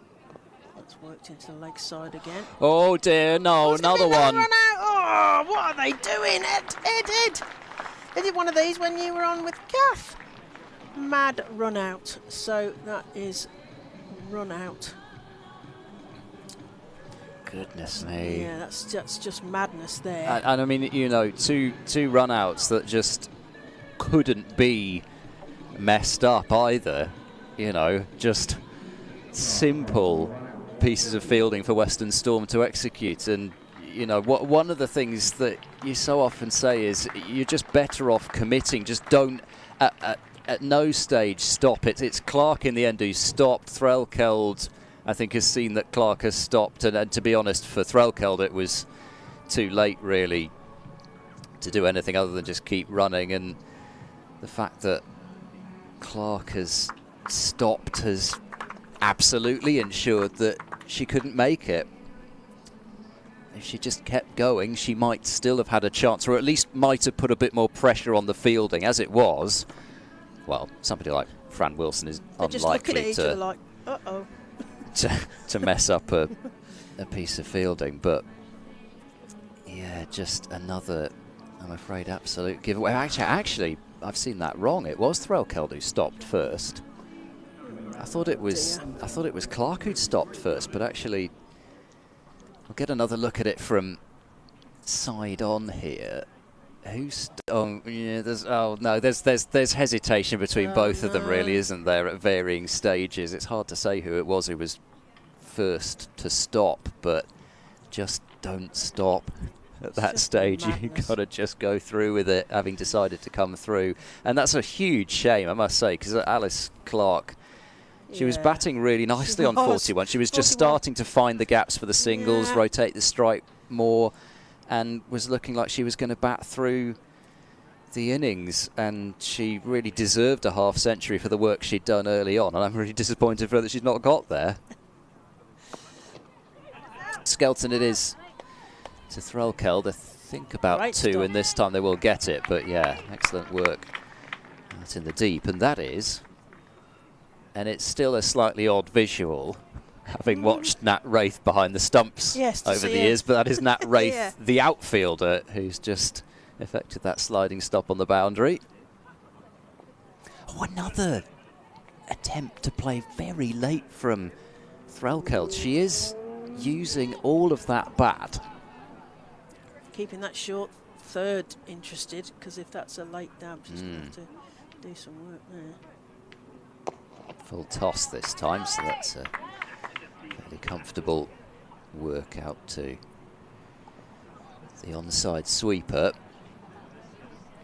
It's a Have very a look at exciting that late little shot there. It's basically straight down into the ground. I mean, if that gets dragged onto the stumps, that's almost as much of a soft wicket to give Western Storm as the run-outs have been. Attacking field for the new batter, Grace Johnson. Yep.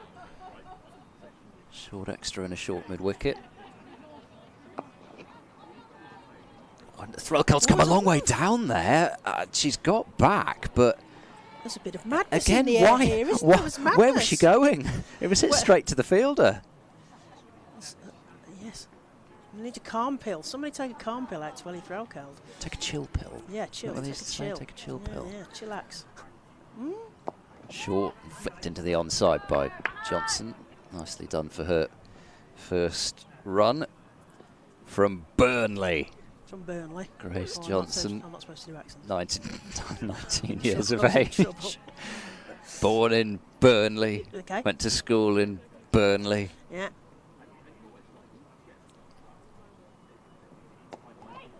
Just going across and trying to flick through the onside. It again is Threlkeld, but has to settle for just the 4 runs from that Skelton over. 5 overs for 14. That's all that she's conceded in this Miserly. bowling partnership. Well, the worm at the moment is not really turning upwards. The worm is not for turning. No. So 28 overs gone, 106 for 5. Did we get one of your memories yet, Ed? Well, we did, yes. We're actually not technically due one, as I've been doing in 10 overs for another over or so. But considering I'll be going off in 2 overs, Yeah. can get it in next over. Was it maybe. a summary? You've done one already, and I missed it. Oh yeah, no. Well, I was talking about that second year when the Western Storm offered up an extra professional contract compared to the other regions, which I think. Oh yes, they put. You know, you go back to such an early moment there, and it shows you the commitment that the region had to developing players, and that's really what will be Western Storm, the regional side's legacy. It will be, as Wellington serves one past the approaching bat of Grace Johnson. And, as I say, Lauren Filer has picked up a wicket in the Oh, is Ireland she? International. Well, Hannah Baker's brings me on neatly. Picks one up for Central Sparks as well. Oh, there's an edge there. Oh, stood at the wrong place, too far round, as Ed mentioned earlier. They're going to get 2 here. There was a hesitation, but they're going to do that safely. So sort of slightly calmer, risky. If that's even a phrase.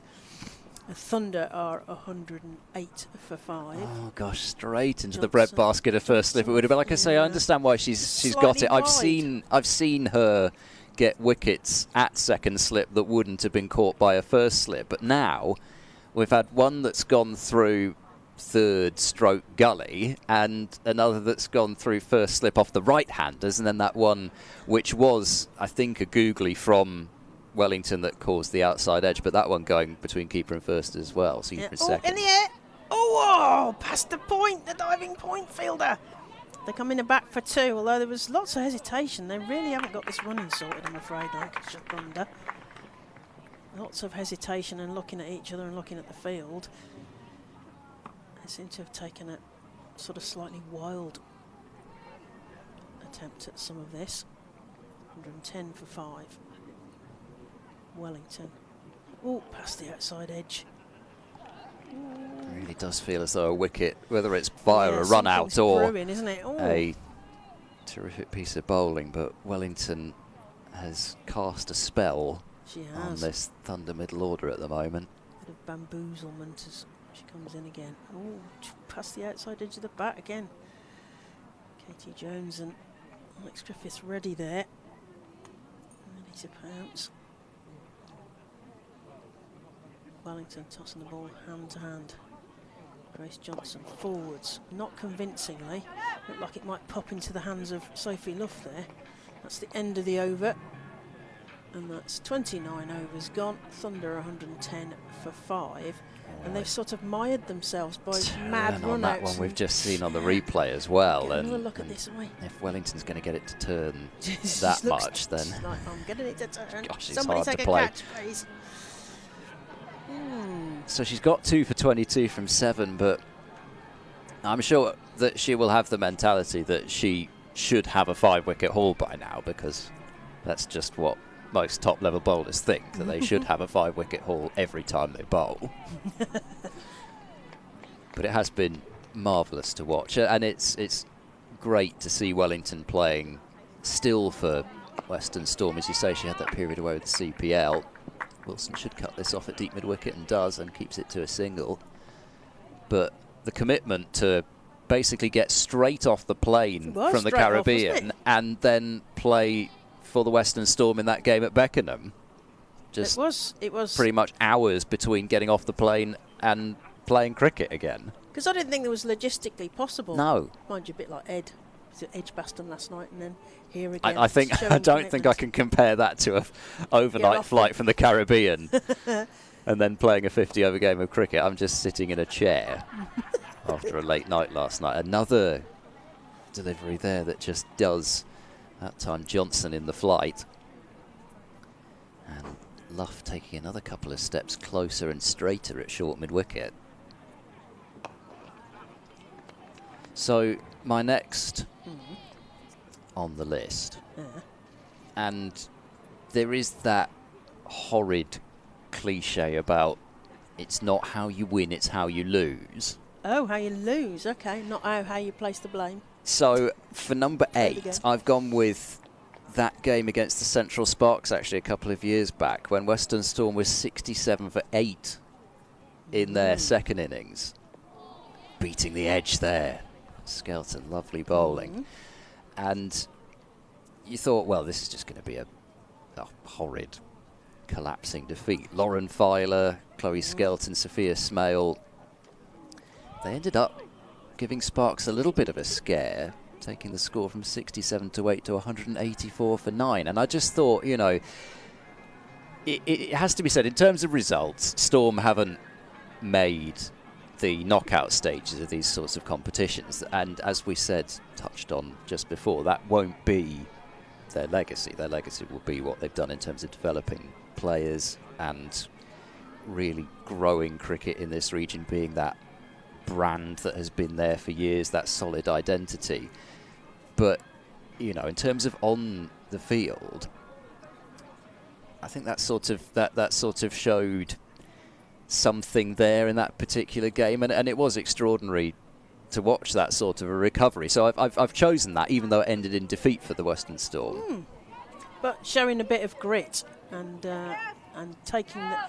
doing it for the brand, as it were, for Western Storm from the brink. But yes, it's showing some grit. And as you mentioned earlier, I think one of their big legacies will be that bringing on the juniors, because it is a massive geographic area, as Kath and I know, because we played for what was the old Western Counties, but it was the same, the West they were known as, but it was all of the West Country and the whole of Wales. It's the same geographic patch as Wellington comes in, that's flicked into the leg side, and Nat Wraith comes round and stops that, so they just get the 112 for 5, because it's a massive area, which brings with it opportunities as well as challenges, obviously, because you've got a massive region to deal with, but you've got some chance to pick some talent from all of that, so that's dubbed down in front of her and there is no run. What do you reckon the legacy will be? What does it feel like to you, Kath? Well, that's a big question to come Oh, back. well, I'll let you think about that as Wellington Pop down, serves one in. Go say hi to some people. Oh yeah. Your softball people, was it? That was a dog. No, No? I went and saw an umpire. Did you? Hostility? You've been to hospitality?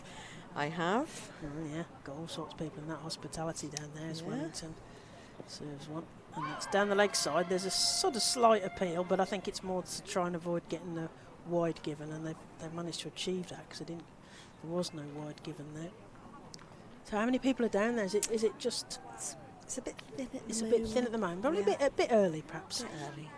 Wellington Lunchtime. comes into Threlkeld. People always come for lunch, don't they? Yes. Well, and I'll also put one- myself in that same category, by the way. That's another dot ball at the end of the over. So that's 31 overs gone. Thunder, who put themselves into bat this morning, 113 for 5. You've missed another mad run out. And Orla Prendergast, who is ex-Western Storm, playing against England for Ireland in a one-day international, has got 59 not out of 68 balls. And she's coming about number 4 there, hasn't she? And Ed and I were at Sophia Gardens when she put the ball to all corners. That was against Thunder, wasn't it? All over Sophia Gardens, but yes, Orla Prendergast, formerly Western Storm player, and of course she's played for the Blaze. Yes, obviously she's involved with the Ireland series, and Ed mentioned about it was great to see Amanda Jade Wellington back, because lots of the overseas players, each team's been allowed an overseas player, but a lot of them have gone away to a franchise and then not come back. So great to see Amanda Jade fully involved here. I think I missed another run out while I was You did? departed. I mean, God, it I was saw madness. it a couple of floors Madness. down, but again, it's crazy, wasn't it? So, Chloe Skelton into bowl. Oh, it's a shout for LBW on the back pad, but not given. Mark Neal unmoved. Yeah, bowling it a bit of pace there from the spinner. We've got a wicket without. We've got the bells, but without a wicket this time. Kath mused at whether it was the bells were going off every time we had a wicket, which had been good. And Skelton had driven but lofted over the ring, and that races away for 4. So really looking to attack that ball. So yeah, they're trying to push on again, aren't they? They're not worried about the lack of wickets in the shed. They're just No, they're playing attacking. I mean, I wonder what the mindset is. I know that they're not playing for. Neither of these teams can play for semi-final places, but it's for who finishes in what place, propping up the table, shall we say? Driven down, but collected by Lads J. Wellington. Throws it back. I wonder what the mindset is. You know, last game of the season, last game. Well, actually, I they're mean, Lancashire Thunder, but they're kind of going to be Lancashire Thunder in the new scenario as well. Or it's a play and a miss. I mean, if I was being brutal, I would say if I was Thunder, I'd be not wanting Western Storm to win on the last game of the season at home ground. Yeah. Is what I probably Yeah. say.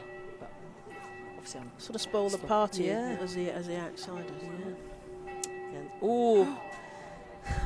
Dear me. There was an attempt at a sweep, but to Yeah, no explain that avail. So yeah, Skelton's working the ball well here. Captain unable to get it away. So Skelton back in. Good lofted. Oh, it's driven, but sneaks through the pad and collected by Jones behind the stumps and brings up the end of the over. So Thunder 117 for 5 off 32 overs. Both. Yeah, let's have another look at that LBW possibility. Yes. I don't know. Is it impact outside the line? Yeah, I think it was a bit better close up. Oh, it's good. It's probably too high. Yeah. Potentially too high as well, but other than yeah, that, it's a good bit of movement, which might be quite encouraging for Thunder actually. But there is getting a bit more turn off the wicket now with 30 plus overs in. We're going to have some more Wellington. We're going to change. There's 3 of them. Won't we? Up there now. Yeah, What are we gonna Wellington. I think they're probably Wellington bowler. to continue. Yeah. No, Oh, she's no, walking she away. is. Not. She's walking away. So, Is that Anderson. Anderson again. Yeah. From the Luff end, as I like to call it. Which is funny because Sophie Duff doesn't bowl, but Sophie Duff is just chatting with Ellie Anderson. Hannah Thompson Radford reckoned if I mentioned it enough that it might actually happen. It's the river end, I think, and Ian Botham's stand end, but I like to think of it as the Sophie Duff end. And, you know, ho-ho. Anderson, right arm over to the right-handed Threlkeld. Oh, sweeps that. There is a fielder who's going to cut that off. About 20 yards in from the rope, and they get through for a single. Both of these batters were on 10, which was kind of pleasing, 10-10. Anderson to continue, running in from the 25-yard circle.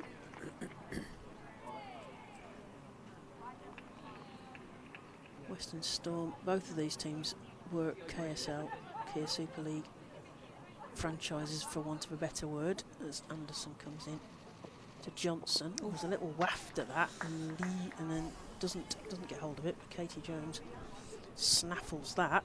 Thanks very much. And there is no run.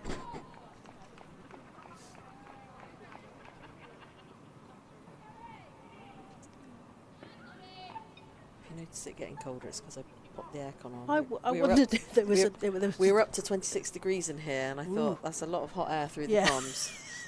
So I thought I'd better bring it down a bit. I couldn't have put it better myself, as that's played into the leg side. There's a fielder there. Well, no, oh, it doesn't cut it off. She does a despairing dive as it goes past her for on that rake. Missed that one there. That's a 4 to the total.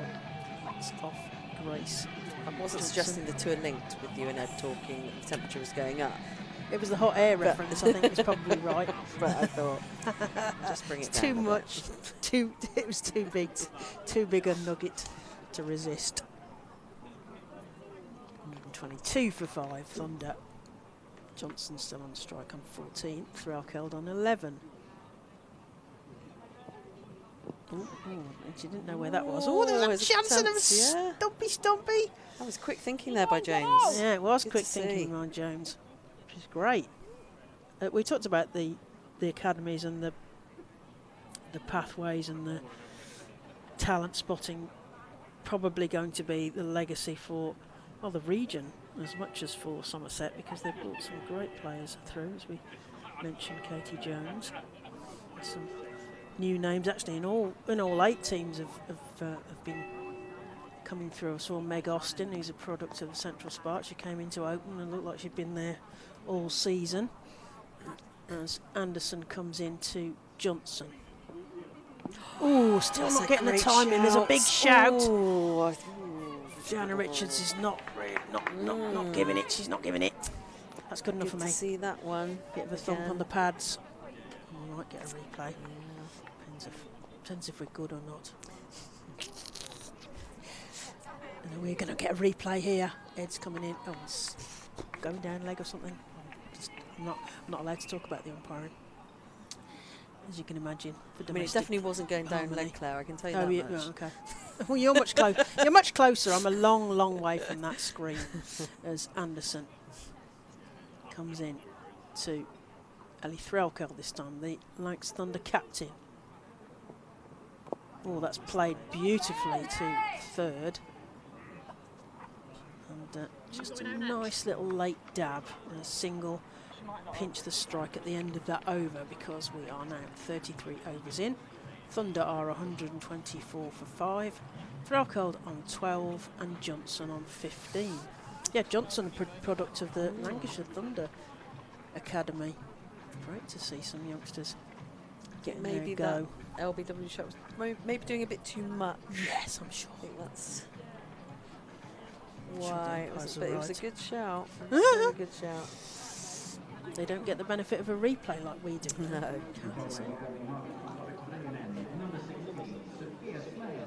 quick pop to see what's happening in the Sunrisers game, because this is exciting, obviously, but the one that's going to affect who is in the semi. So Sunrisers at Southampton are 159 for 2 into the 34th over against Southern Vipers. So Sophia Smell, change of ends for her. Coming into the attack. Sunrisers trying to get themselves into the semis, and Southern Vipers fighting for a home semi. So there's quite a lot on that game. Of course, you want to be watching this one. So Smell again onto bowl. And again, Sophie loves. They're in close. We've got 2 in close here, which is good. Still keeping attacking. Well, and also you want to be close because they're running each other out in the middle of this innings. Smell in. Again, just played down to backward point to no run. I think the coaches may well be saying, must do some practice about running between the wickets and calling for Lancashire. Smell through. Again, played off the back foot. Thrown in for a single. Oh, nice bit of extra acrobats from James. Nat Wraith making the wicket keeper work. Give you a bit of practice while you're there. I wonder if, because some wicket keepers like to have a little trot around the field, don't they? Others are less keen. Smell in again. Pushing it through quite quickly. Not giving much flight today. She's pushing it on quite quickly, I think. Again, it's being successful. Deceptive with this flight, isn't it? Sort of slingy, but not slingy. Last ball of the over. Smell in. Oh, it's driven back over her head.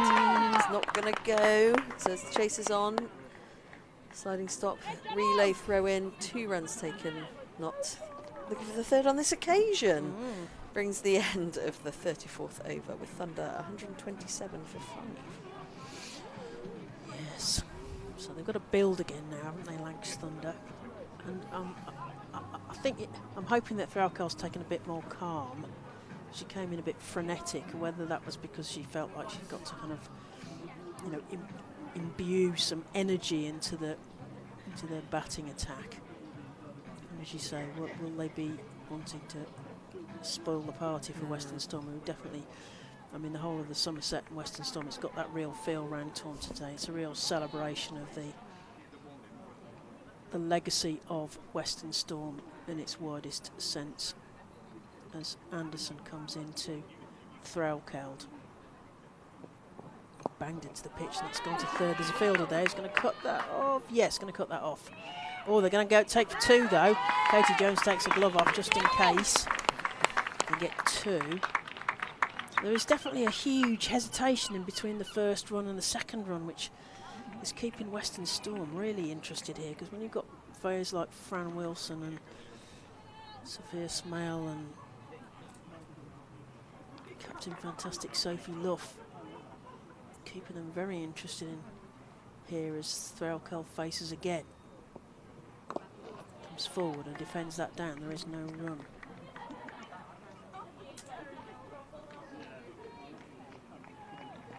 Any memories of Western Storm there, Kath? No? Still thinking about that? She's still thinking. I can see the cogs going. One thought at one a time. One for at me, a time. generally. Well, it's taken enough for me to realise it's not Sunday today. 'Cause we normally always at cricket on a Sunday. That's It's right. Saturday. It is. It is. It's a me. bit. Oh, I don't know what day of the week it is. Really don't. Anderson coming into Threlkeld, and the bells go again. That's. Oh, she tries to work that into the leg side, straight to Captain Fantastic, safe enough, and there is no run. Only Threlkeld twiddles a bat, has a little look at that big gap they've left her backward of square. There's some room to manoeuvre there. There's definitely a pocket on the leg side, but will Anderson serve anything down there for her to play that shot as we approach the end of the 35th over? Did you give your predictions, Claire? Yes. Yeah. Oh yeah, you've got to be paying attention. That's worked into the leg side. Get through for a single. Well, oh, they're going to come back for a second. They're determined to have a bit of a go at this. 2 runs there to Threlkeld, so 131 for 5. Yes, my prediction. Well, it was 99 at the halfway, so we're sort of saying 220-ish. And I know your number was. We know, I can see that. We'll hold her to that when we get there. But yeah, so it would have been something like 218 or something, wouldn't it? As Anderson comes in again to Threlkeld. Played through the cover point region, is going to get cut off. And that's a 1. Score moves to 132 for 5.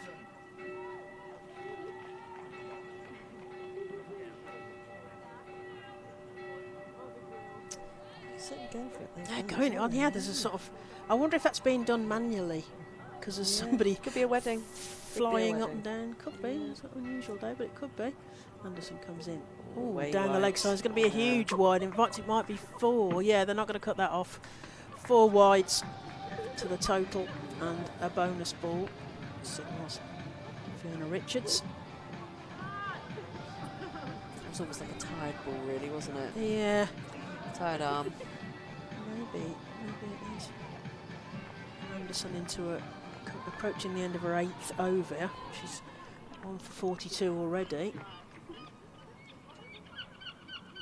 Seagulls. Anderson into Johnson. Ooh, a little waft at that. That's going to go for 4. Is it going to be It's going to be 4. I suspect it's Wonder going to if be that's both. 4 buys? buys. Oh, No, I she's don't think it giving it is. off I the think bat the reaction from the bowler was that she got something on that. So Yeah, so 4 more to the total, and that's blue.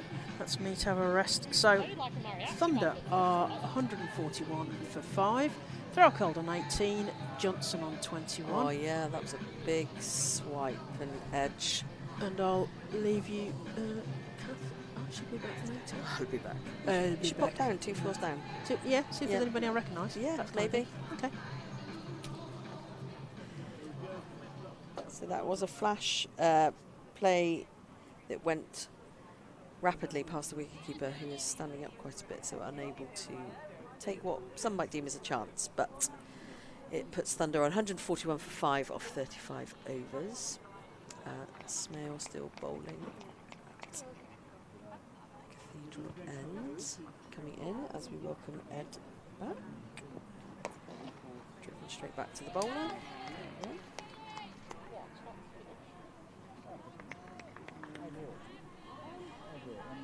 Welcome back, Ed. Hello. Hello. Hello. Hiya. Oh, it's sat up nicely, but played through 2 points, but again, no run from Threlkeld. All of Prendergast on 76 Oh, now. wow, going great guns. Oh, then 76 Ireland, from yeah. 86 deliveries. Ireland 150 for 3 in the 31st. Railcad looking to drill that one back past the bowler, but Smell gets across to block it. I think Threlkeld's probably looking to increase. She, you know, is currently 18 off 41 balls, so she should be looking from the captain's point of view to try and push this run rate up for the team. So played nicely through mid-wicket for a single. So roughly what, run a ball from here? I mean, you'd think they'd probably want something close to a runner ball, but actually maybe they'll look at it and go even 220 might be handy. Yeah, Smell then again on the money. She's not giving anything really away here for the batters to get hold of. So keeping tight lines, I think, as well with Smell or with most spinners, the batters haven't got time to settle between each ball. She's straight back into a run up, stride through her action quite quickly. It's driven down the ground just for one. Johnson's done very well here, 22 from 29 in terms of making sure that things haven't got stagnant. No. And she's looked really as assured as anyone in terms of finding those gaps and rotating that strike, and already second top scorer in the innings so far, so certainly encouraging signs from the Thunder wherever they get to. Two of the younger core have scored the majority of the runs here. Wellington coming back into the attack as well. She's only got 2 overs left. So Sophie Luff's looking to try and go in for the kill a little bit here and try and make sure that Thunder don't get that sort of recovery. And also you talk about so often finishing the first innings strongly, and then you go into the halfway stage, you have a good chat and you say, okay, you know, that actually, you know, we can take this into the second innings now. Just a cut. And again, Johnson finding the gap with ease. I think as well they might be looking to target Threlkeld here. I think she's struggled a bit to get the ball away, so I think they're looking to. She's obviously looking to push on, so that's potentially why they've brought in Amanda Jane Wellington to play the ball up again. Oh, there was hesitation there from Johnson. She will make it though. Again, it just feels as though even if the Storm bowlers aren't creating something, that you just can't take your eye off anything that goes on at the moment, even a potentially routine single. Just feel like you've got to keep your eye on it all the time. Paddled round the corner. Oh, there's another bit of hesitation. This time there's a chance at the non-striker's end, and out is the decision. I mean, that's not commentator's curse. I don't know what is. Well, I think it's more like that time the commentator's prescience. Yeah, totally. For a change, rather than the curse. What was that about? So, well. Again, it's such a crying shame from a Thunder point of view, because gone there is a young batter who was looking as though she was getting herself really well established. It was Threlkeld's call. She didn't respond maybe as quickly as she could have done. Was maybe ball watching a little bit, was she? I mean, she'd paddled it round the corner, was kind of watching the fielder. I mean, it was a pretty tight run, because the fielder on the 45 was well in off the circle, so you can understand a little bit why Johnson, who would have known where that fielder was, might have been thinking, well, there's not a run there. But in the end, short, and I think by the looks of that, fairly comfortably short as well. And okay, that was a slightly tougher piece of fielding in terms of just knowing immediately which end to throw it at, making sure that you got the throw in close enough to the bails that Wellington didn't have too much work to do, because if she'd had to drag that from a long way wide, then the run out might not have been affected. But even so, it's just another wicket gifted. And again, that call from Jade Wellington, straight away you just heard her shout, bowler, bowler, bowler. Yeah. Darcy Carter to the middle. That's a confident way to get underway. A nice looking drive through the covers first ball. Getting off the mark straight away. Yeah, I can't help but feel like I've been robbed of seeing a couple of exciting young batters who could have gone on to make some really handy scores here, both in Clark and in Johnson especially. Collins, that was over before it started as well. 3 run-outs. And when ball's been on top of bat in terms of being a constant threat, just can't be giving those wickets away. That's a gorgeous delivery. Got a bit of movement, that one, I think. In fact, I've messed up because, of course, it's Carter on strike there. The run-out of being at the non-striker's end. All happening too quickly in terms of these run-outs, trying to sort out who's out and who's aired. Well, there we go. I suppose that's what I'm supposed to be here for, so never mind. 146 for 6, 37 overs gone, and still Threlkeld's there. She's got the potential to accelerate later on in the innings. Let's look at that leggy just turning past the outside edge. But as the wickets continue to fall, you start to feel more like, well, even just getting to 200 might be what Thunder just have to settle for here. And who knows, we saw Western Storm defend 180 in their last match against the Sunrisers. Just make sure that you use the 50 overs. Yeah. So we've had a bowling change, so Smell is off and Molly Robbins is back into the attack, so she opened from this end, so she's looking to continue and hopefully probably looking to pick up a wicket as well. Be interesting to see what swings on offer for her, because she was getting that consistent swing in her first spell, and there's been a lot of talk this year, more during the 100 and T20 rather than the 50 over format, about how much more the white balls are doing this year in terms of swing. Will she still be getting it even though we're in the 38th over now?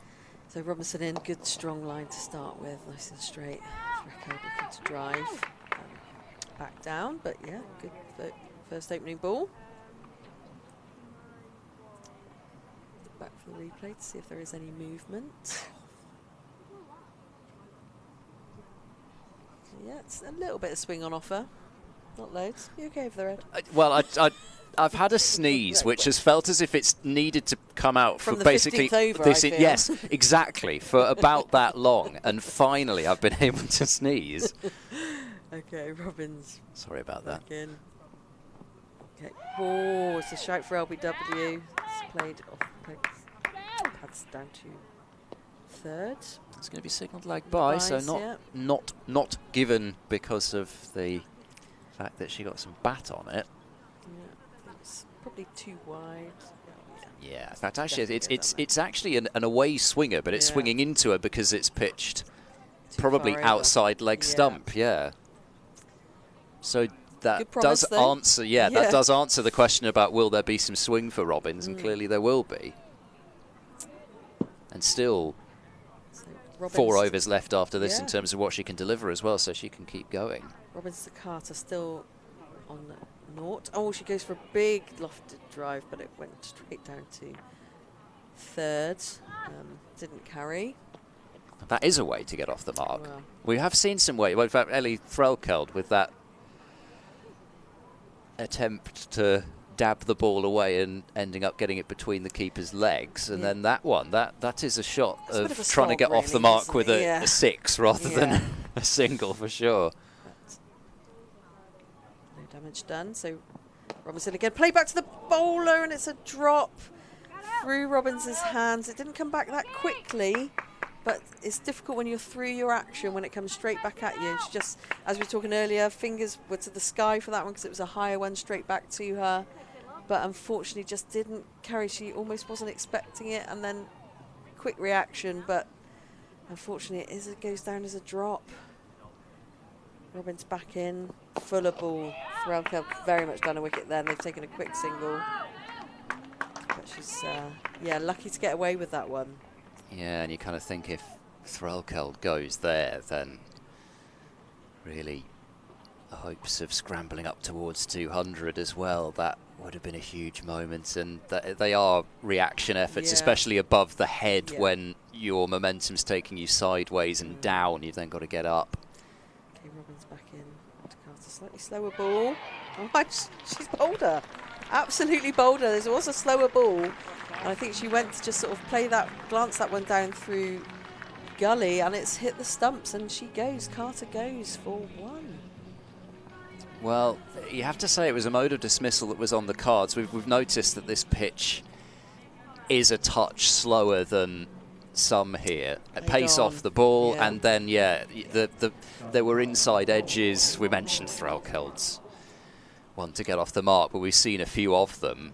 It's just that's the first one that has gone onto the stumps, but beautifully bowled by Robbins. I haven't seen her bowl that delivery too much, but just a really slow, off-breaking, slower ball, and a little inside edge does the rest. Yeah, that puts Thunder 149 for 7 in the 39th over.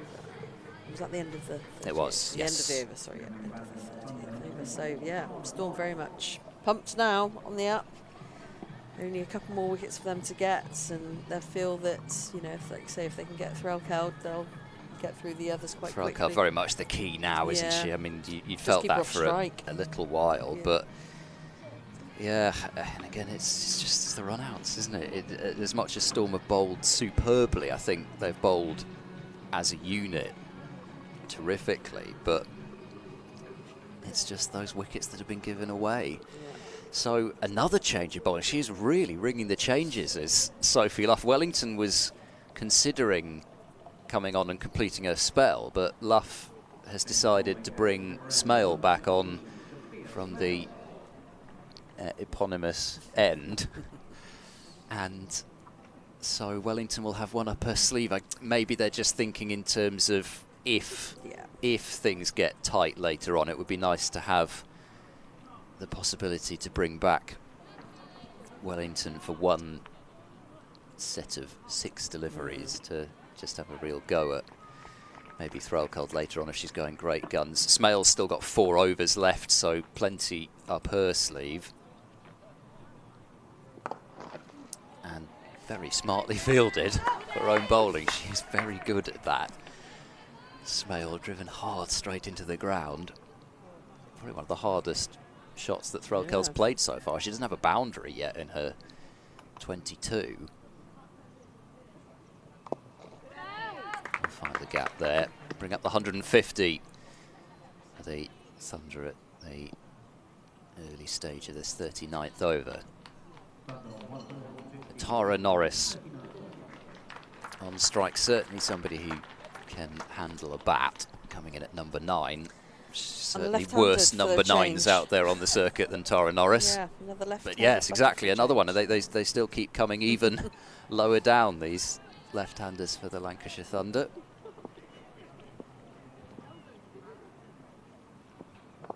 Oh, excellent Yorker. Trying to sneak one under first delivery to Norris. It's a bit of cross-London rivalry in terms of the 100 here with Smale versus Norris. Driven past extra cover and not past mid-off. Very smartly done. It's Wellington who's got down there at mid-off. I think she took a little bit of the outfield with her, which shows the moisture that is still there in this outfield. But a couple of catches have gone down, but I think the ground fielding has mostly been pretty good from Storm today. Use of the feet could be a chance. No, it's hit too firmly. Threlkeld gets her first boundary with a hard, straight slap. Very strongly hit as well, straight down the ground. Almost felt like half a chance, but I think it was just going far too quickly for, nowhere near no chance. On the ring. Too well. Beautifully struck from Ellie Threlkeld, who might feel, maybe not with Norris at the crease, but there might come a point where she just thinks, well, I better just make sure actually that I can, as they like to say, maximise in terms of the runs that she could score. A flashing shot through the offside. That's worked out pretty well for Thunder, because Threlkeld will keep the strike at the end of that over. 156 for 7. So probably about time for the next moment on the list. But before I do that, I had a tweet in from Mike Unwin, who I believe is involved in the Cricket Museum here, and has pointed me, and so I shall point everybody, in the direction of the article that is on the Somerset Cricket Museum website, which details the history of Western Storm. And I know that certainly Somerset are keen, because we know they are the Tier 1 county for next year. They will be playing as Somerset in terms of the Tier 1 professional level of women's county cricket, as will be next year. Robbins into Threlkeld, driven down the ground for a single. So I'll give you that link to that article. So it is somersetcricketmuseum.co.uk/western-storm. So do give that a read, and I'm sure there will be all sorts else on that website to keep you interested. It's detailing both KSL and regional days, and so if you aren't so old to Western Storm, then you can have a bit of a read about where it came from and the couple of different competitions that Storm have played in. And I'm sure, as is the point, there will be a lot of new fans coming in next year who have carried over from the men's county game, and the idea is that those will be brought into the women's game as well.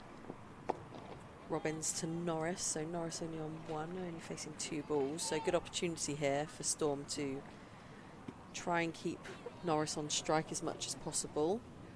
She's fresh to the crease, so needs to steady herself a bit to help Thunder push on the total a bit more. But I think obviously loves having a chat with Robbins about plans and what options there might be. So Norris is a left-handed bat.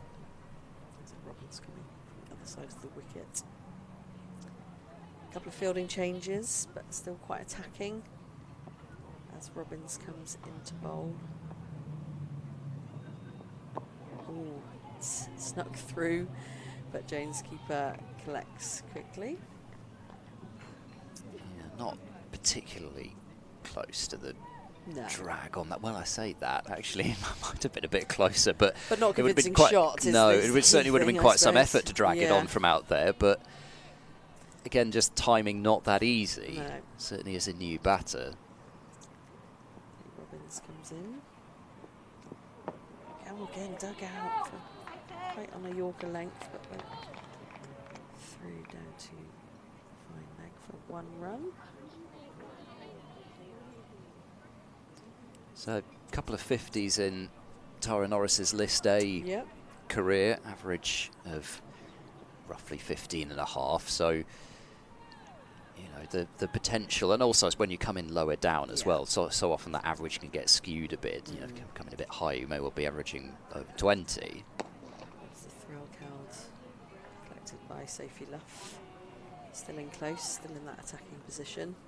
So very much capable of the bat and capable of seeing Thunder still through to a score north of 200 as long as Threlkeld is there, and as long as they don't run each other out. Well, now you've done it. 1 ball left to go in the over. Let's see what happens, shall we?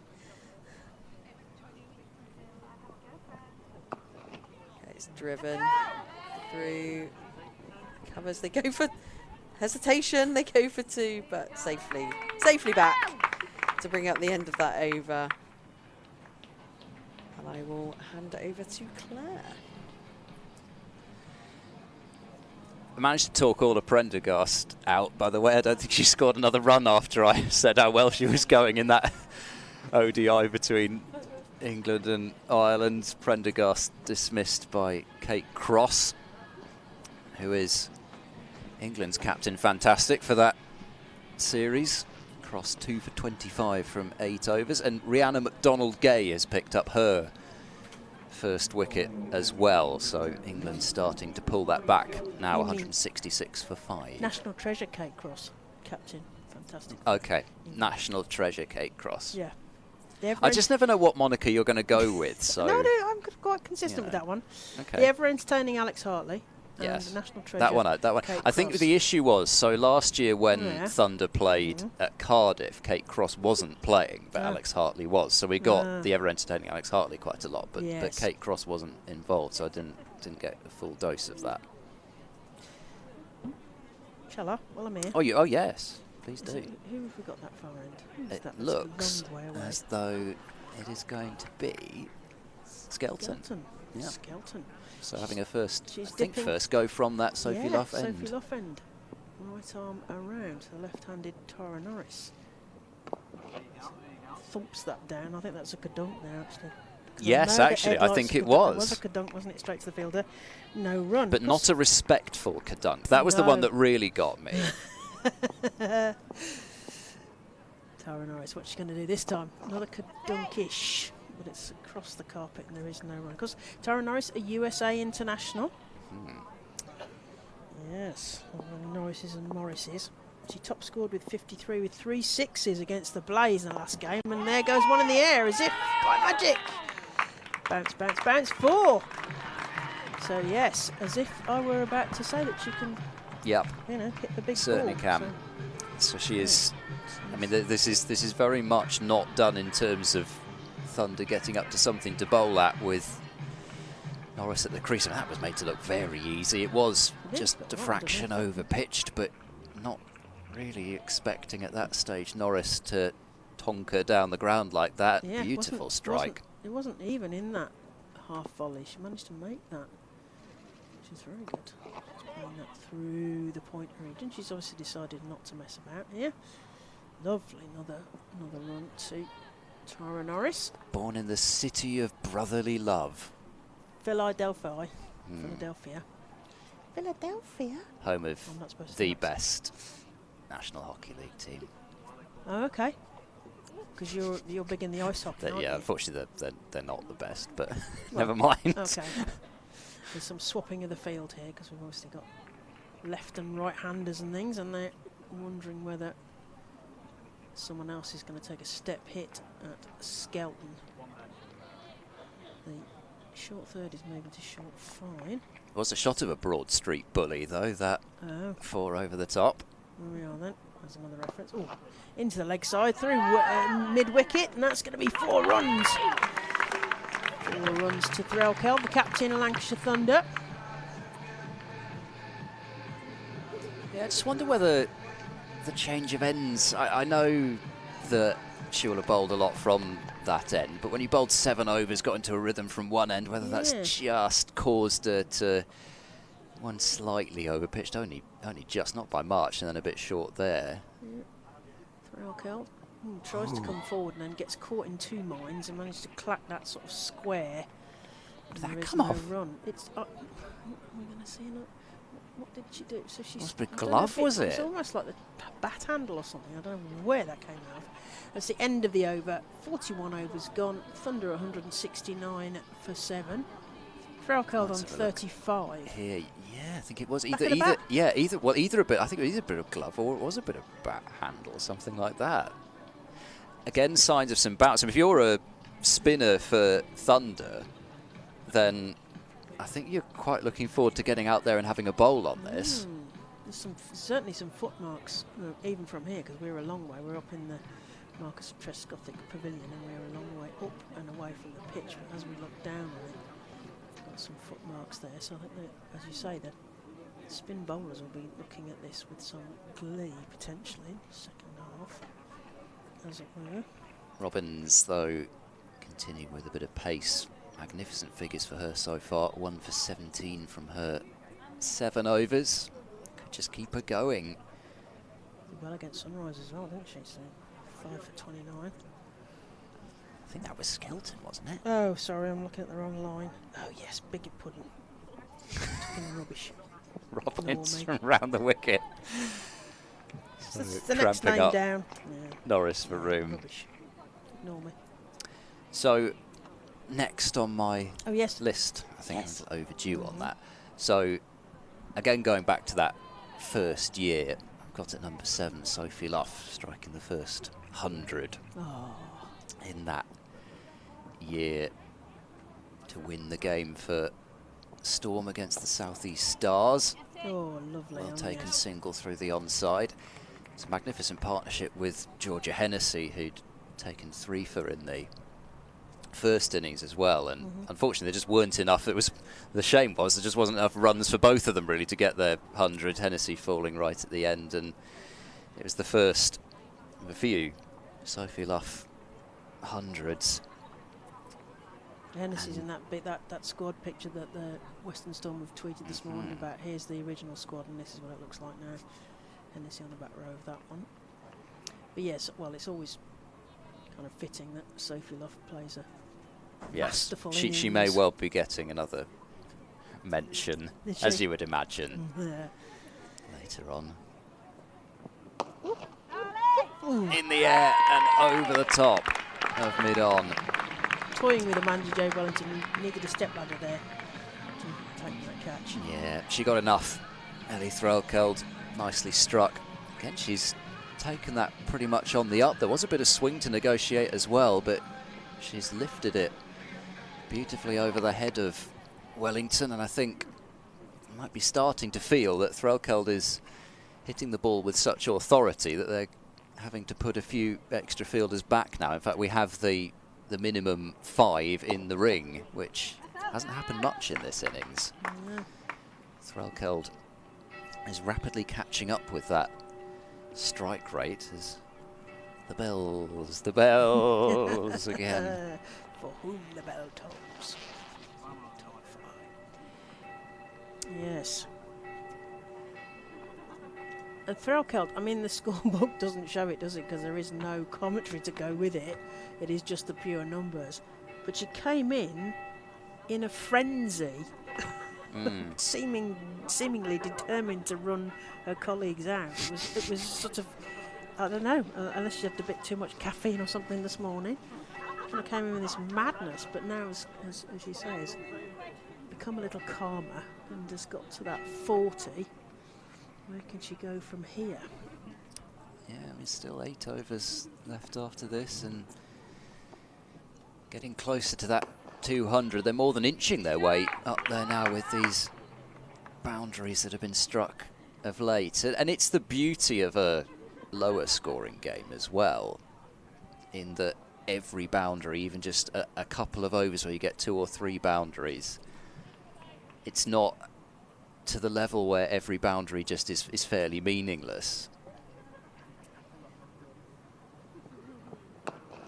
That's a gorgeous drive from Threlkeld. Should bring 2, I think. No, they're not going to take on the fielder. It's slightly shorter over to that offside, and a strong arm in from the deep. Nat Wraith, she's doing some great fielding down there. Wow. Good throw-in. Meanwhile, at Southampton, do you want to do the end of the over? Oh, 177 for 7. Oh, I thought you might like that one.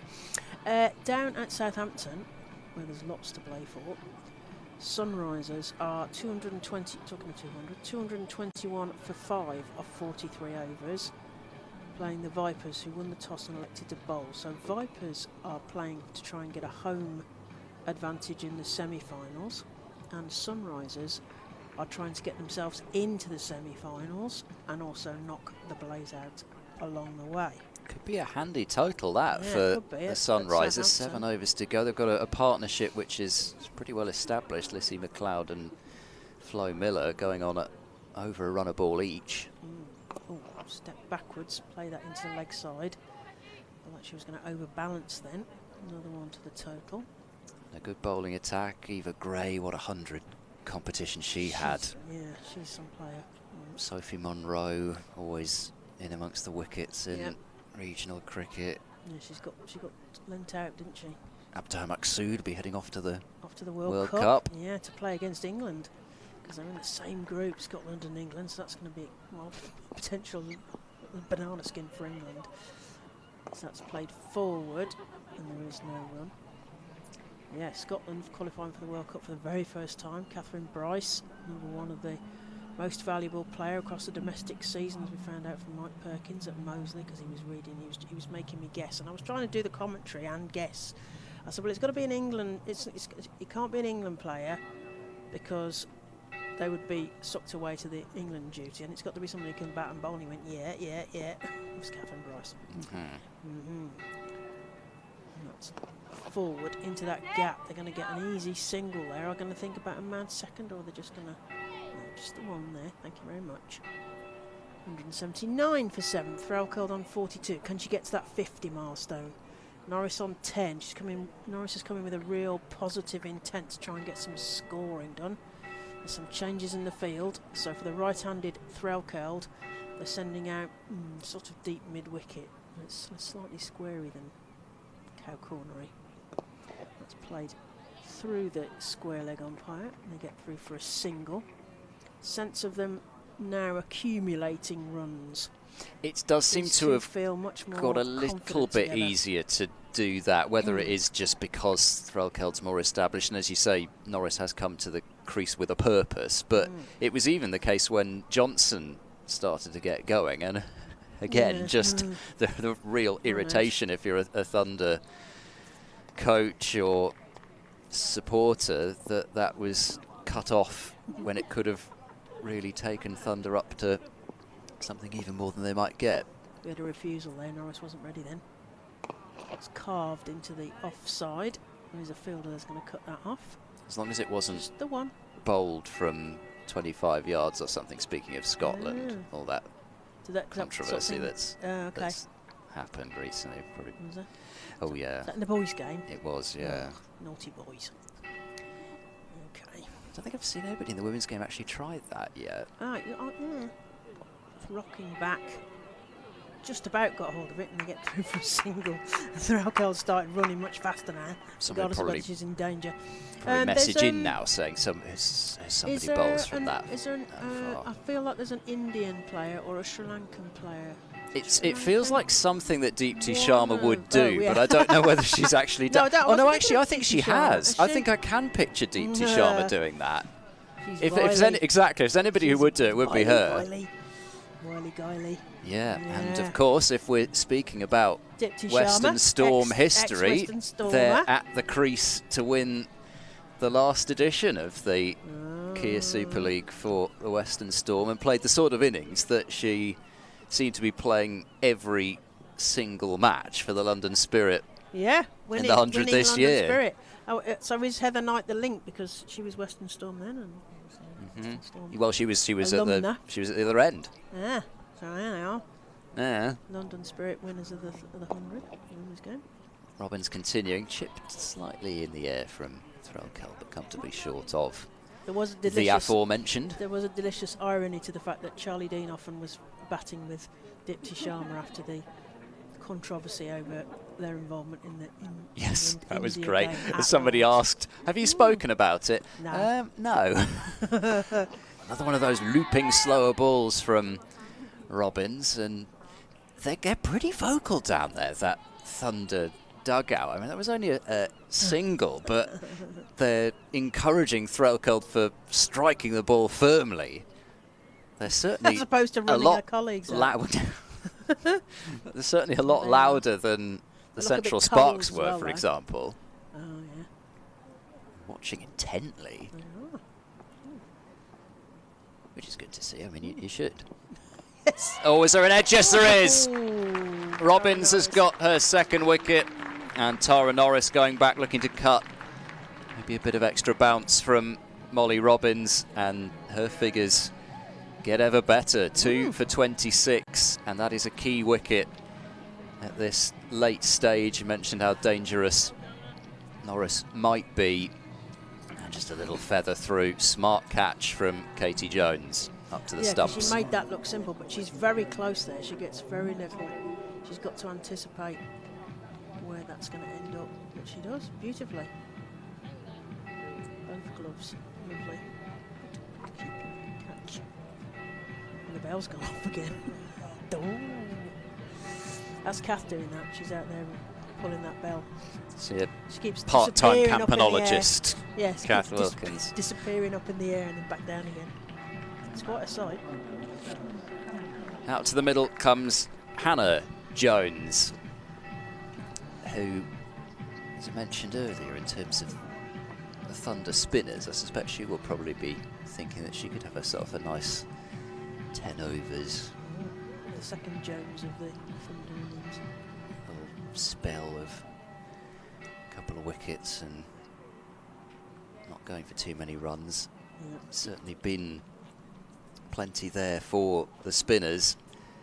Can the Thunder see these overs out? Jones, you imagine her role ought to be just to get Threlkeld on strike for as much of these last 6.5 overs as possible, but Storm are not going to make that easy. They've only got 3 fielders outside the 25-yard circle and walking in from the ring.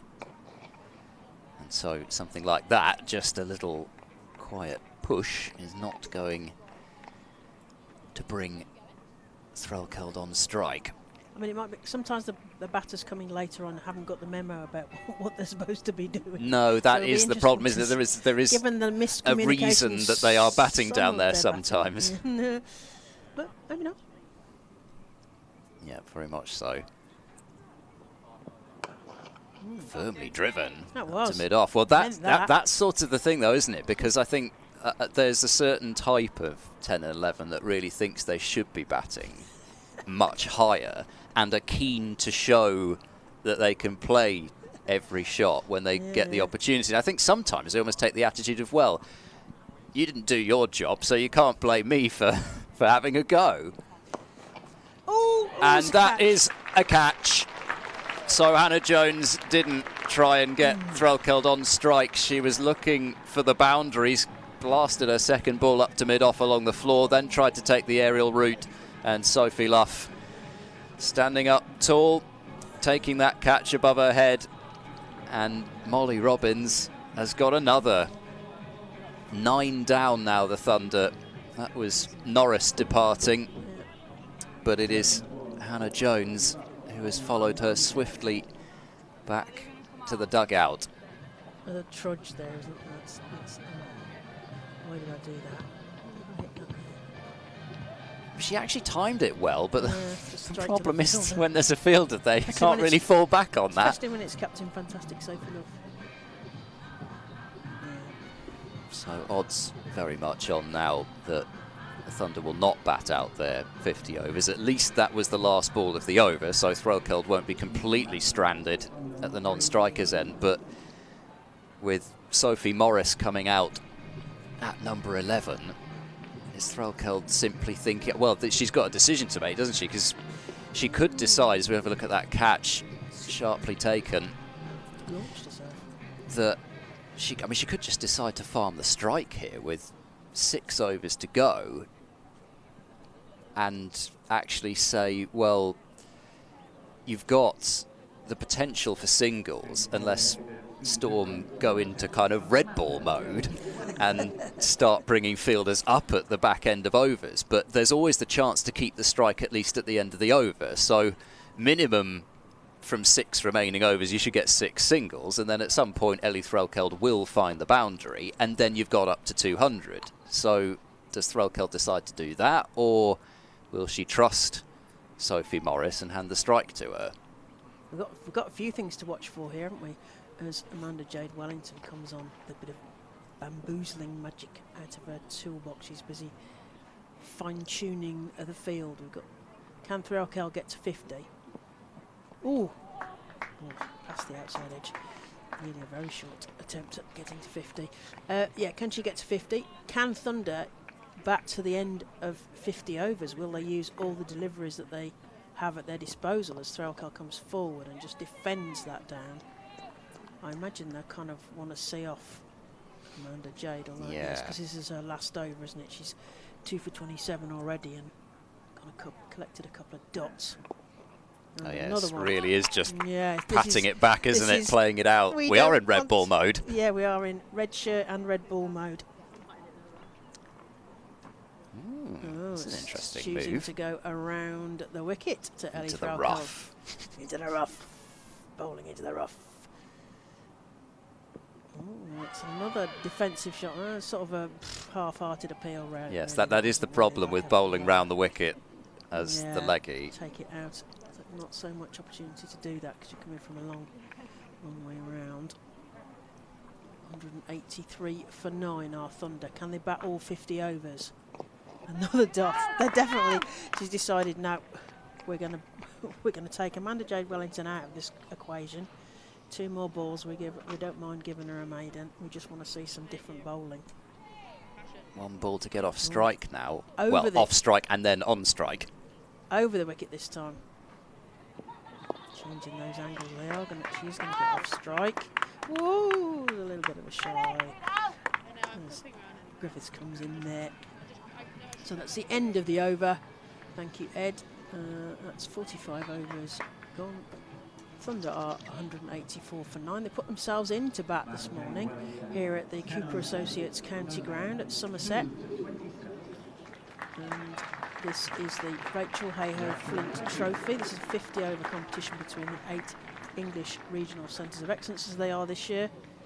Last of its era. We're celebrating Western Storm in its previous era as Kia Super League, and now in the Rachel Hayhoe Flint and Charlotte Edwards era. And then next season this will be Somerset versus Lancashire. So Lancashire haven't really strayed much from there either, but they will roll their branding forward. Welcome back, Kath. Hiya. Well, You want this one? It's the turn Six up, up, isn't isn't it? it? Yeah. We're going to get the 50. Are they going to bat out Yeah. with 50 overs? So yeah, Robbins still in the attack to Threlkeld. He's looking to drills that brilliantly. Great pick up by Sophie Luff, who fielded. Fantastic piece of fielding there from Sophie Luff. So yeah, Threlkeld looking, on for a 50.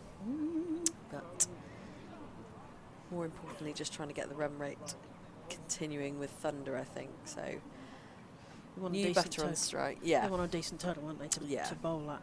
They want to get to 200 if they can. But only 1 wicket needed by Storm to put the kibosh on that.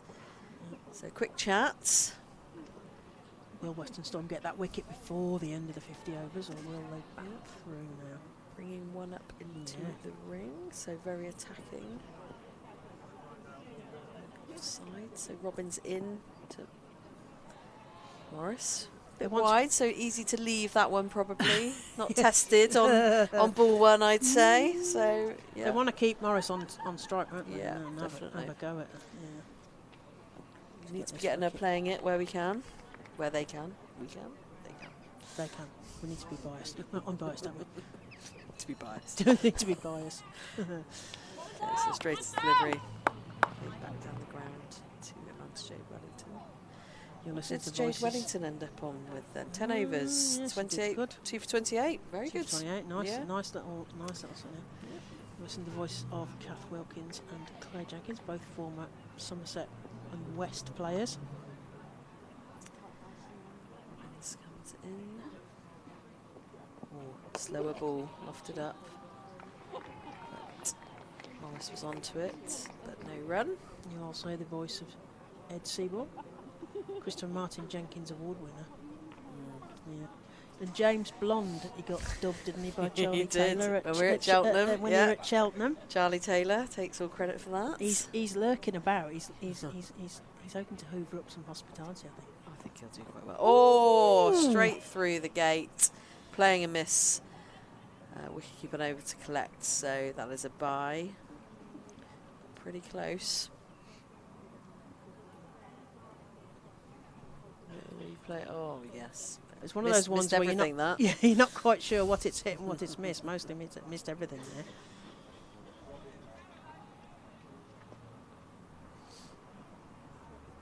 So last ball of the over from Robbins comes in.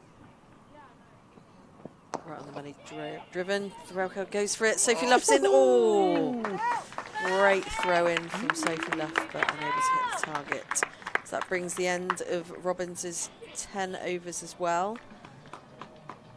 Just waiting for the scoreboard to catch up so I don't get it wrong. But yes, she's bowled very well today. So 3 wickets, 10 overs for, I'm going to say 28 runs, but Yeah. I'm not sure that the scoreboard's caught up. We've got Spencer on the PA. I'm sure he's going to launch that out. Meanwhile, the Vipers are getting Vipers game. Sunrise has got to move on, so they've got 264 for 5 off 47 overs. So they're going to that's going to be a cracking game. But of course, you'll want to be watching this game.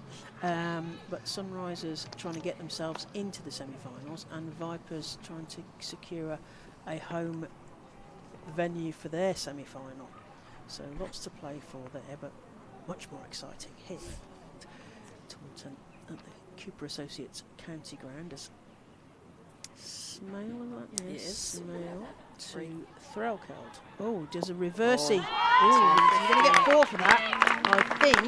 Is it going to stop? Is it going to 4 runs to Ellie Threlkeld, and that would be her 50 up to the captain, Ellie Threlkeld. So we set that. Would she get to her 50?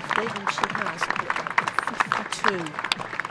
Well batted the Lancashire Thunder captain there, bright red, fire engine red, possibly soft drink red even.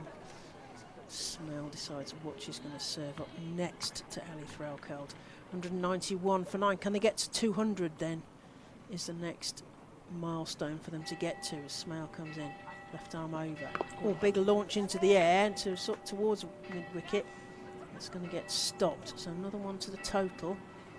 Clicking closer. 192 for 9. Can they get to 200? Can they bat out all 50 overs? Or can Western Storm take that final wicket, spoil the party, give themselves a fairly modest total to chase down in the second half here at Taunton? Local church appreciating Threlkeld's 50 as well. Yeah, that's yeah. They've been consistent today, so yeah. very grateful. Ed's having to ring the bell. Yeah, now he's you've popped down. left it. Yeah. Yeah. So quite a few changes here. So they're obviously looking to keep Morris on strike for the last 4 balls of this over where they can. Yeah, Smale round the wicket this time. Comes forward and that's no run. Sophie Morris, new name for lots of people, I imagine. Sophie is a product of their academy, their pathways. It's worked, sort of swiped to Captain Fantastic, and there is no run. Sophie Morris has just got to bat this out and let Threlkeld get strike maybe next over. So Smale comes round again, straight through. Morris definitely keeping one leg in the crease to make sure that there's no chance of her stumping, because Katie Jones has been on it today. Very good behind the stumps, taking a catch. Just them in their crease. Popping 2 fielders out for the last ball of this over to try and see if... Ooh, there's a thunk. That's another over gone. 47 overs bowled by Western Storm. Thunder are 192 for 9. Threlkeld on 53, so she's made that 50 milestone. And Sophie Morris yet to get off the mark. Can they survive these last 3 overs and push themselves over 200? Because that'll be one of those things that sort of gets into people's heads. It's just a bit harder to chase when you've got the 200 on the board. So Chloe Skelton bowling her last over. So Robbins did end up 10 overs, 28 for 3 wickets with an economy of 2.8, which is great. Yeah, nice. And Wellington 10 overs, 28 for 2, and Skelton going, pretty good. She's looking to hopefully get a wicket, but 9 overs for 33 runs, no wickets. Good. So this is her last over. Again, just rotating the field slightly. Looking to give the 1 to Threlkeld and get Morris on strike where they can. So leg side, big gaps. Driven or cut to point, should I say. Fielded Did you have a favourite fielding position? I was quite good in the slips because I had good reactions. Yeah. And I think when you're captain, you end up at mid, on or off, Yeah, because you want to be so you close to can the bowler. Oh. Get great fielding there in the covers. And again, when you've got your likes of your Jackie Hawkers and your Hannah Lloyds, who were brilliant at those cover and mid-wicket positions, I just put myself out of the way where I could, really. Lots of really good youngsters came through in your era, didn't they? Worked off the legs down to fine for a single, which does put Morris on strike. So opportunity, last 3 balls of this 48th over. Didn't you win some junior sixes or something? It was some big trophy I remember handing off to Jan Godman. But it was like, so you had Jackie Hawker, Hannah Lloyds, Tiddlywinks, Marsha Davis, Tiddly, Catherine Winks, otherwise known as Tiddly.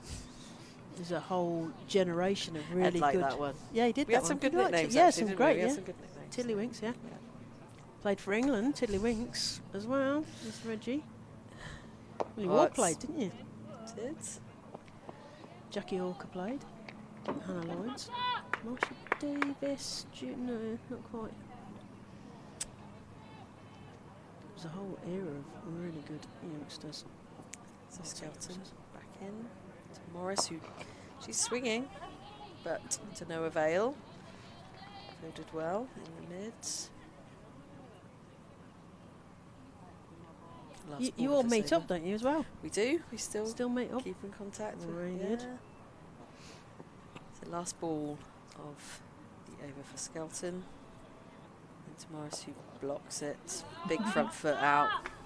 Not going anywhere.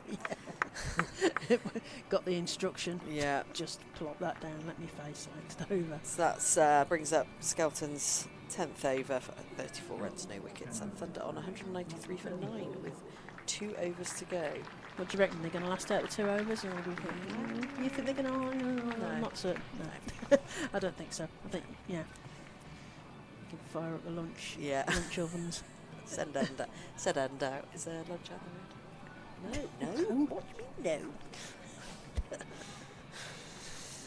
Deary me. And can Thunder get past that 200 milestone, just to put it in the heads of Western Storm, just to make it that bit harder? Smale, concentration, left arm around. Oh, big swipe at that, straight through to the wicket keeper. Down the leg side, and that's away. So another one to the total. Makes it slightly easier. 23 extras. Western Storm have served, I'm afraid. Threlkel can only get the bat over that and cover that. There's no run there. 194 for 9 into the 49th over. It's a head-to-head now. Can Lancashire stay with the bat in hand to the end of the game? It's played straight to shoot fine, and there is no run. I mean, she moved right across her crease to try and get a better angle there. Still went straight to the fielder, but she's obviously looking to work around the crease as much as possible to create the angle to get these vital runs at the back end of the innings. Threlkel. Forward in the air, it's going to go into a gap there at mid-wicket. It's going to be a 4 or a 6 is the question. It's a 4. Just gives us a signal. 4 onto the total as they edge closer. I mean, the bells. I mean, it's not a coincidence that there's a 4 and the bells are going. I'm sorry, it's just too. Ed's working really hard there. He's decided to just ring them for any reason. Thunder are 198 for 9. Oh, that's a really nice played straight to long on. They get through for a single. He's working well there, isn't he? 199 for 9. Lots of 9s there. Threlkel on 59 as well. Another 9 there. Smale, this time to Sophie Morris. It's a bat on it, but straight to the fielder. A quicker ball there from Smale. Just dug that in a bit. Should be looking to potentially try and give the 1. I like the beginning of Smale's action. She's kind of there's a sort of prayer moment there. She serves the ball. Churches and bells. That's straight through, and that's the end of the over. 49 overs gone, so 6 balls to survive, or to get beyond that 200. What about a run out in the last over? Because I mean, I don't feel we've had one. The Lancashire Thunder. We haven't had enough, really, have we? Lancashire Thunder. Oh, and then the worms and on then, the screens. We've got the yeah, worms going. yeah. Isn't it? Yeah, it's sort of starting. Yeah, good projection. It's been steady. Well, they're having a good time there in the softball league. Told you, lunch brings people. Yeah, there's people dancing on the tables there. Look. Oh no, I thought she was dancing on the table for a minute. She's on the shoulders of what I presume is her mum. So tucking into something there. Look. Last over. They're having a good time. Look. Ellie Anderson. Great time down there. That's only below us. I hope there's some Thatchers on offer, given those big signs. Yeah, go on then, Kath. Yeah, last over. Call it big. Last Anderson big 6. back in. Threlkeld on strike. Thunder 199, 4-9, 6 balls to go. Anderson in, played off the legs to square, no run. Wilson out there. Nothing gets past her. Yep. 5 balls to go. Can they get to 205 or the like, which, like I say, psychologically just breaking that 200 mark? Or can Western Storm frustrate them below it? Yes. Anderson in. Oh, it's a full toss. It's a no ball. She got the toe end of the bat on it. She toe-ended that in the end. She did. Back of the bat or something? Surprised her. She looked to move out of the crease to, again, make a better angle. So this is a free hit. Threlkeld on the strike. So yeah, just watching the replay. Yeah. Well, it's sort of, I don't know, it's periscope anyway, isn't it? So not what they needed. So that is the 200, brings the 200 up, and a free shot here.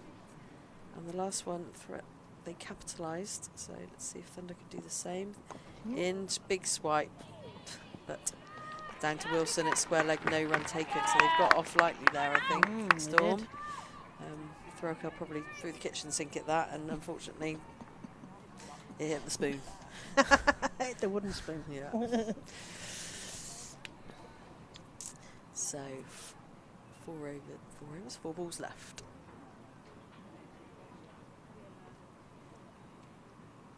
Anderson in. Cricket ball, leg side. To do that. It's a wide, it's 4 wides. It's gone all the way. So that is not what we need off the last over. Attempted Thunder ramp. delighted, Storm not so much. Attempted ramp, isn't it? She goes to the. Can't quite get her back to it. Didn't need to when it was Doesn't that need wide, to. yeah. So Thunder 205. Mark Newell, the single teapot there, as he stands and waits for the next ball. Scorers are Polly Rhodes and Chris Drew. Since we've mentioned the umpires, I've got to mention the scorers. So still 4 balls to come. Anderson in. Again, it's leg side, but she's got away with it. She stepped across, and I thought we were going to see the stump smashed then. Ellie Anderson will be pleased with that. She'll be like, oh, he's going to do that again. I'm going to try and get through there. She really needs to dig deep here for these last 3 balls, Yeah, not give anything extra away. She looks a little tired. Yeah. A little weary. 3 more to go. Anderson in. Oh, it's a full toss. It's another no ball, but it's pulled beautifully away. 1 bounce for Threlkeld onto that quickly. But again, Anderson, she's having to go off there. So that's 2 no balls in the over. Oh dear. So Sophie Luff needs to find someone to bowl 3 balls. They've got double teapot now. Look, I'm going to have to take her off. So, I've got to find someone to bowl a couple of overs. Who can bowl? Come on, Sophie. Okay, umpire's having a chat. I want Sophie Luff to bowl. Sophie's asked the umpire a question. Ed's just saying, in between pulling that bell cord, He's just said that Sophie did get a wicket in the first. So Sophie has asked the umpire a question there, and Yeah. he's gone to consult Can his it colleague. be? Because whoever does it, it's counted as a full. You know, like if somebody's already bowled 10, they can't just bowl a couple of balls. It has to be somebody with I still think some overs left. It'd be good I to see think. the replay, because I'm wondering whether they're checking whether she was walking down a crease for the no ball. Whether So I they're don't know if saying, we can get a replay up there. I think they're saying it's not dangerous. Yeah, they're saying it's not dangerous. Yeah, and they're saying, well, it's still above. Mark Moore says it's above, so. So the lucky person is Alex Griffiths. Just what you need. You won the raffle. No warm-up. You get to buy. Yeah, no warm up. You won the raffle. Just put the You get last to 3 buy the balls last of 3 the balls. over, please, and not give away too many runs. Yeah.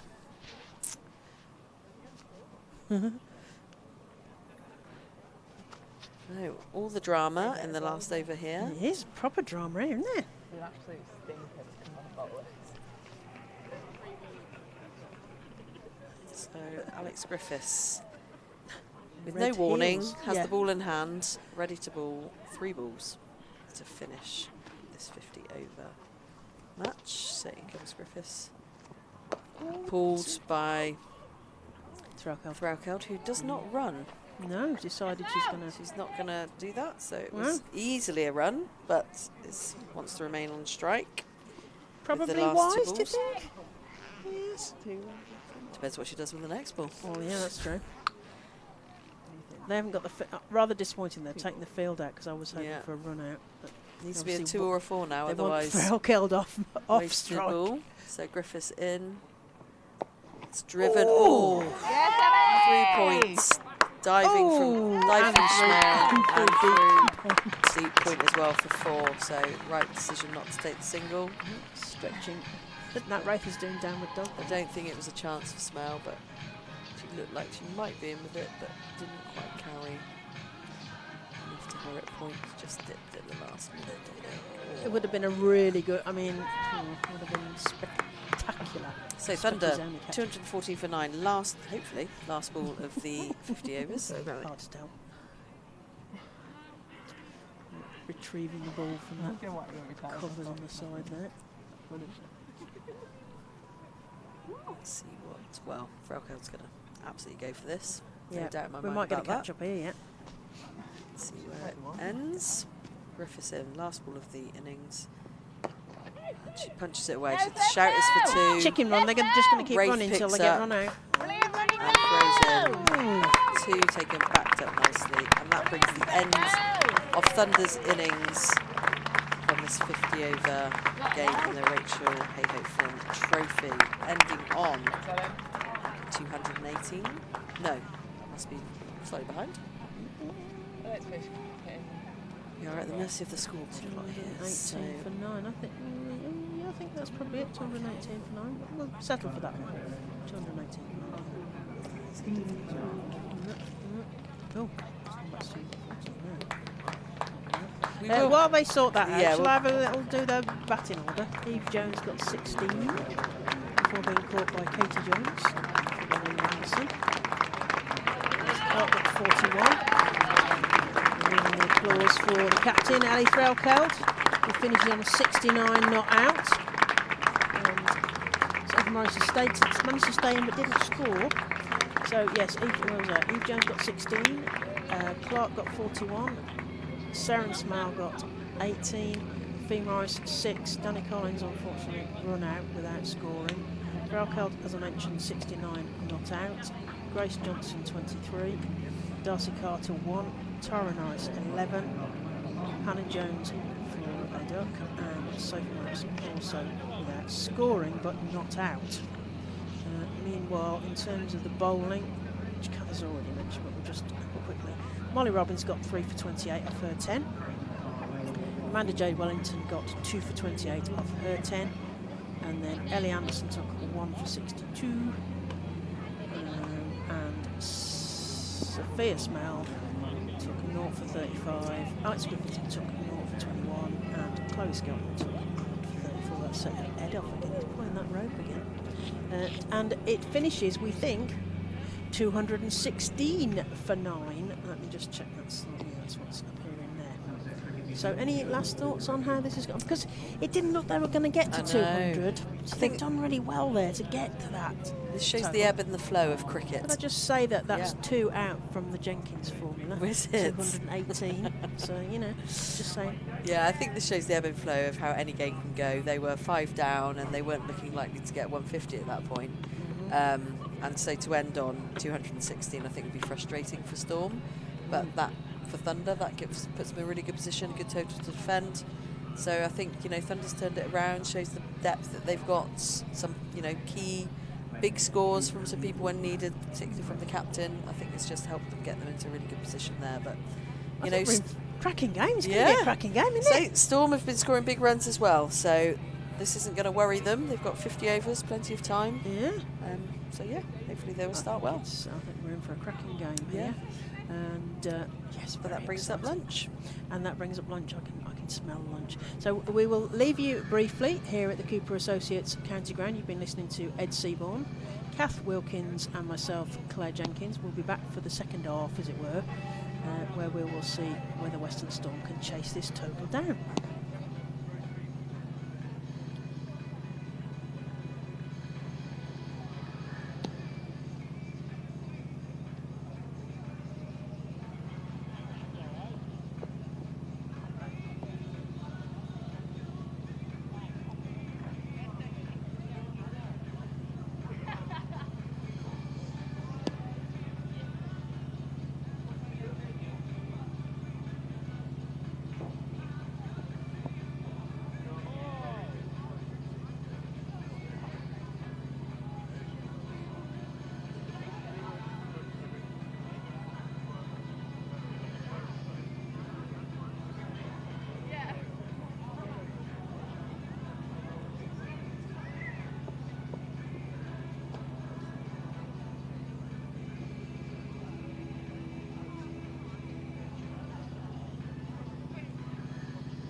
thank you.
Oh, hell on that.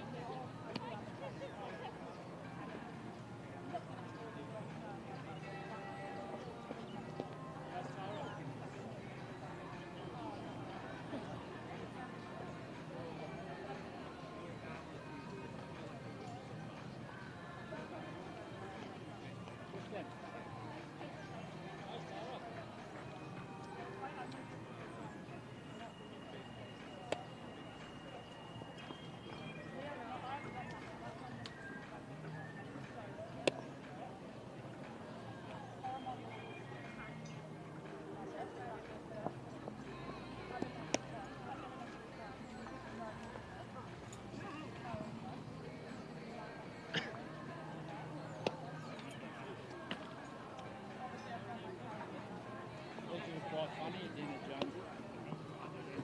I heard you were quite funny at dinner, speed dating. Had the girls in stitches.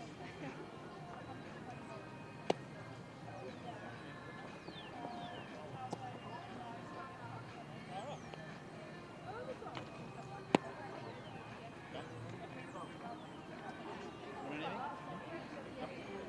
Just luck catches?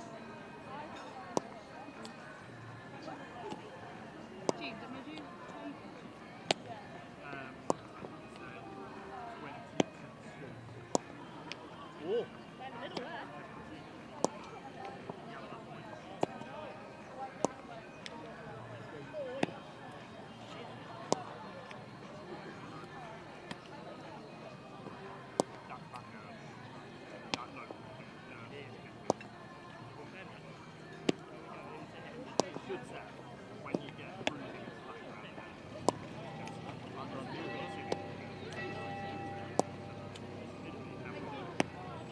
Says.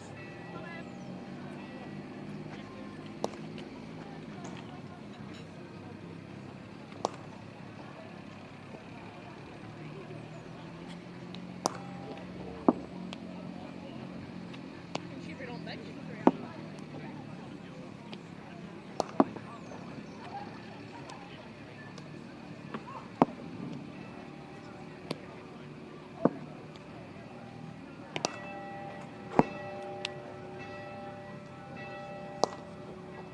You did any things out?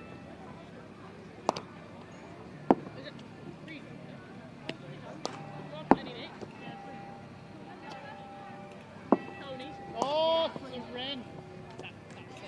Seren of the smile.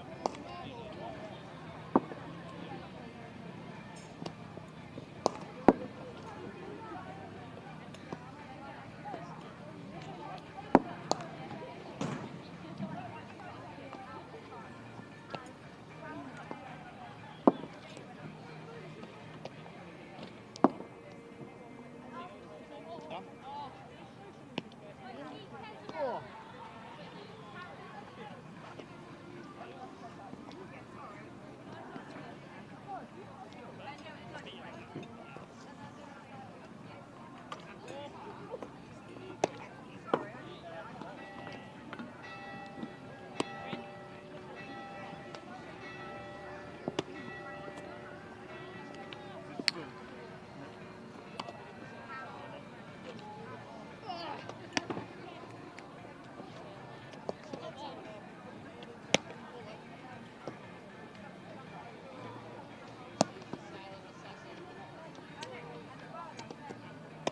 You rather him off the bat, you two?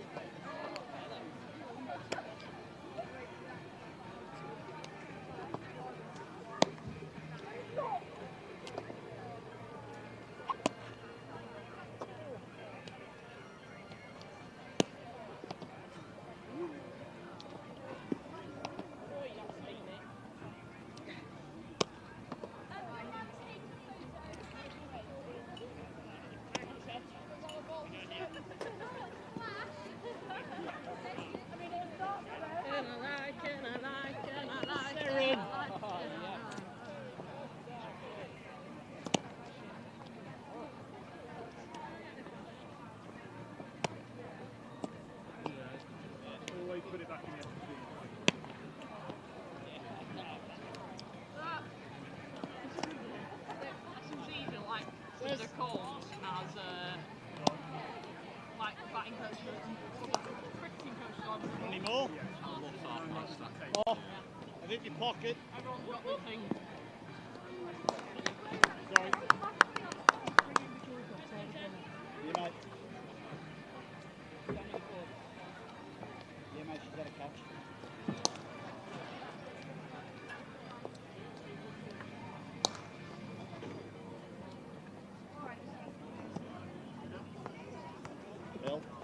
El, Yeah. make sure you walk the girls through the card of honour here. Yeah, we'll do. They missed out first innings.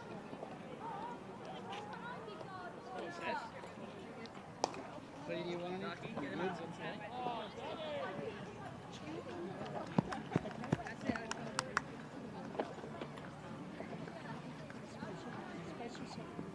Anyone? Anyone?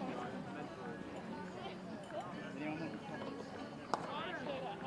Careful there, Das. Whoa.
up there, are you? I'll be back.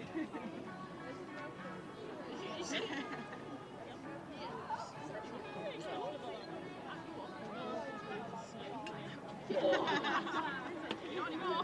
Swing it, yeah. Can I have a couple of shots in this, please, team? Thanks.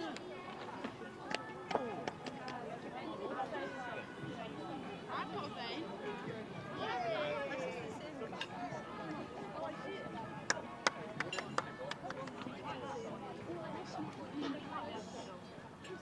Welcome back to our umpires.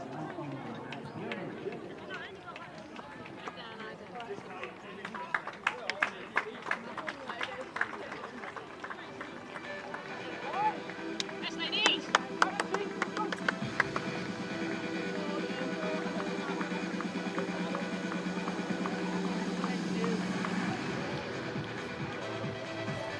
So welcome back.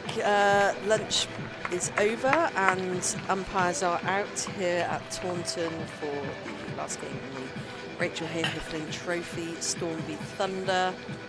So scores on the doors are Thunder with 216 off the 50 overs, so to win. Western Storm require 217. Their batters are already making their way out to the wicket. And just waiting for Thunder, who are in their huddle. Might want to try and put a stop to Western Storm winning the last game on their home turf, but we will see how they go. So out in the middle is Sophia Smell batting. Ed, how are you? I'm well fed, so thank you to Somerset for that. And they've certainly come up with some energy. Yeah. Thunder, that was, I mean, they've been probably the loudest team I've heard this year across everything. Noise ringing out from the dugout and a huge squeal of delight as they made their way onto the field. And we'll see. They will no doubt believe that they can defend this total. They will say, look how hard we found it to score. Storm can do the same. We will have full confidence in our bowling attack. And in Tara Norris, they've got the sort of operator to start with who could have a side 3 or 4 down within the first 10 overs. And if that happens, then even a score of 217 looks quite a long way away. So Smale and Corney are going to have to be on their mettle. So opening the bowling for Thunder is left arm Tara Norris. And she comes into bowl. Smell on strike, and it's down leg side. There's a big shout for LBW, but it's definitely drifting down leg. It's run for a leg by and a single taken, single leg by. But I always find as well, colours of shirts can be so dominating. So the red now is really impactful on the wicket, whereas the green, it kind of blends in with obviously the grass and everything else, but it looks quite intimidating. And when they all just rushed in then for that shout, it's quite formidable. It's a bright crimson. I think it tends to be the colour that Lancashire's supposed to have.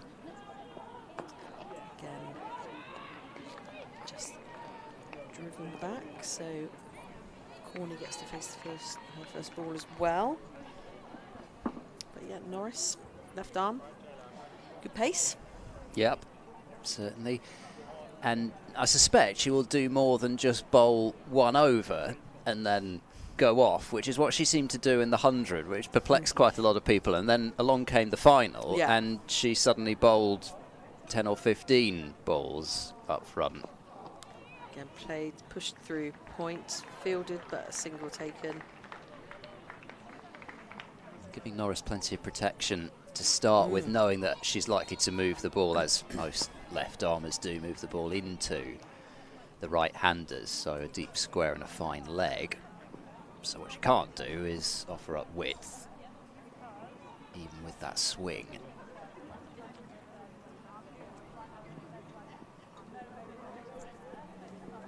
Norris in again. Good swing, that's a big shout for LBW. But not given, but that's a good bit of movement. If we see back hopefully on the replay there, I think she's naturally as well drifting it in to the right-handed bat, but it looked to get quite a bit of movement in the air. She came through at action.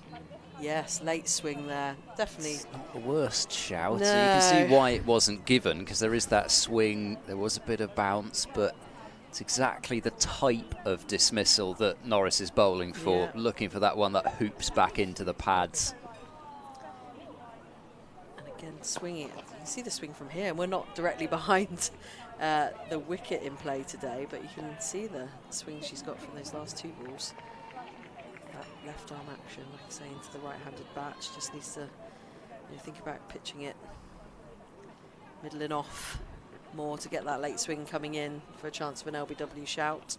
It's currently just sort of middling leg pitching it at the moment. But a good start from her, good enthusiasm in her run up and hitting the deck well. So yeah, again, another big shot for LBW. Not interested, but chance of a run out. Fee Morris in there quickly. But luckily Smale dived back into a crease and probably blocked potentially the ball, but as is her right as the batter to do that. Bit of inside edge was there onto the pad, looping up, and Morris in quickly. She's somebody who was probably the sort of, you think of Luff and Wilson now, in terms of Western Storm in a ring fielders, that short mid-wicket, short extra cover, those positions that are so important in 50-over cricket. And at the start of the regional setup for Storm, it was Fee Morris and Sophie Luff who were in those sorts of positions. She is absolutely fearless in there, is Fee Morris. She'll put her body on the line all day in that inner ring. And not somebody to be taking on with a quick run. Definitely and she'd be certain of making it. It'll be Grace Johnson to bowl from the river end.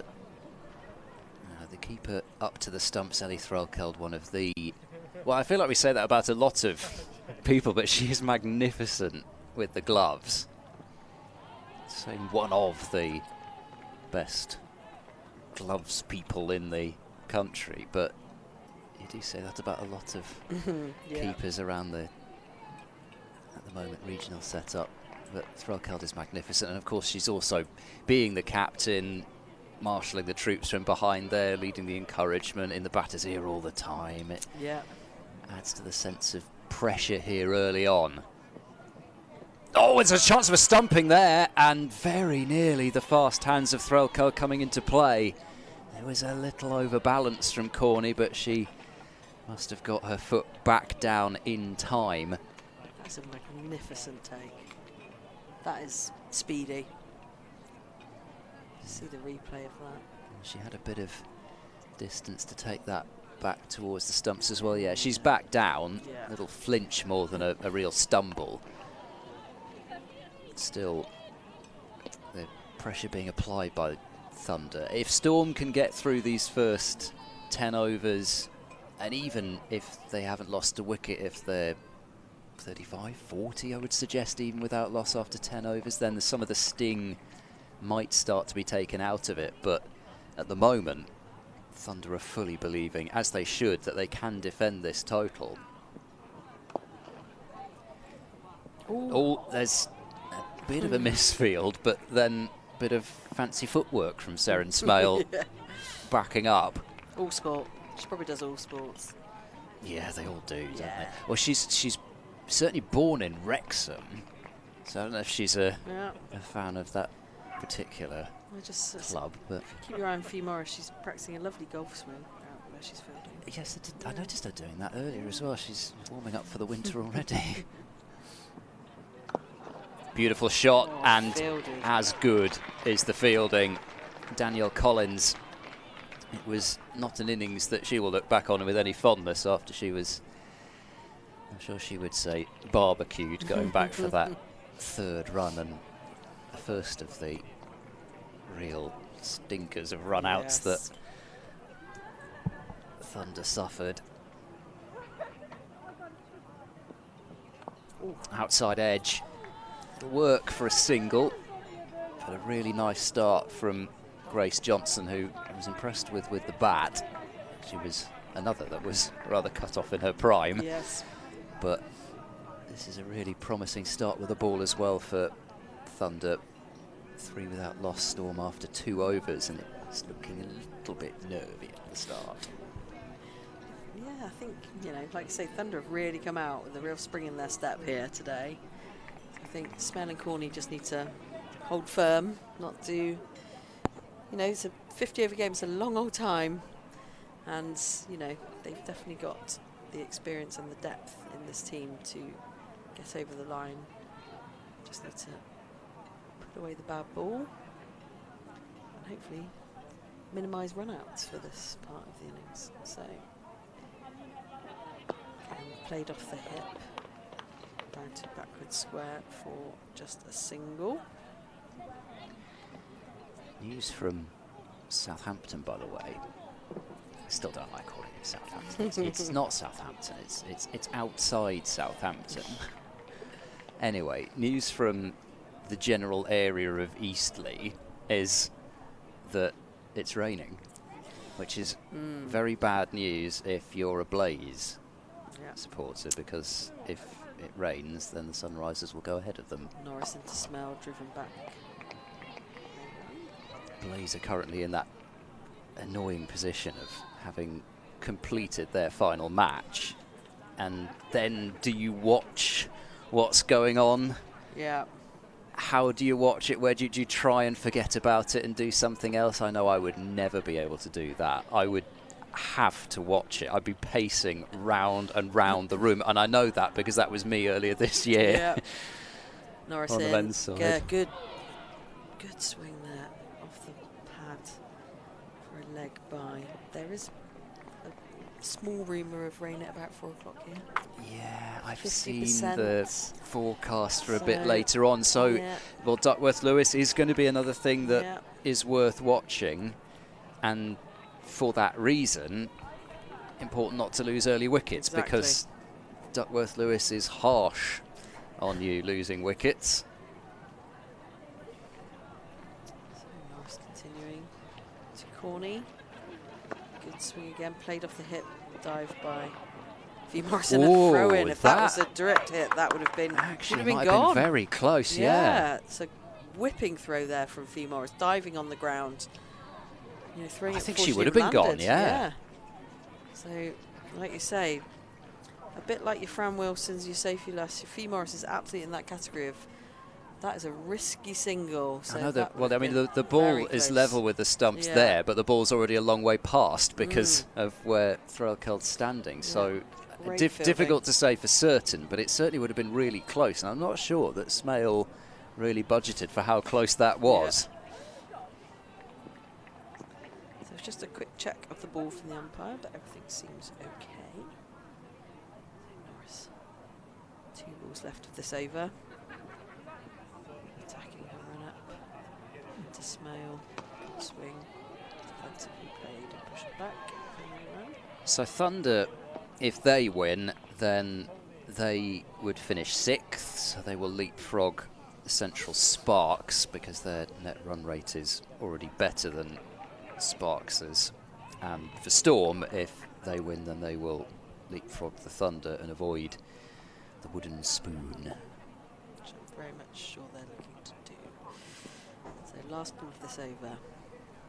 Norris into Smale. Driven. Fielded. And no run taken. End of the over. So Storm, Western Storm 6 for without loss of wicket off 3 overs.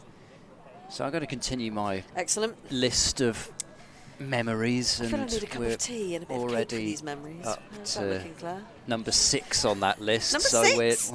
we're starting to get a bit Okay. close towards the end now. But one of my favourite memories from a couple of years back at Cheltenham, when Chloe Skelton took that 5-wicket haul, being a local product as well. I'm sure she'd have gone to Cheltenham festivals quite likely in the past. She'd certainly have played a good amount of cricket at the college, county-wise. Nice drive from Corney again. It escapes the first fielder, but they seem to have the backup lines of defences in well here. He's sort of moved from the Mott and Bailey to a concentric sort of defence here. The Thunder, they do seem to have somebody there to back up everything at the moment.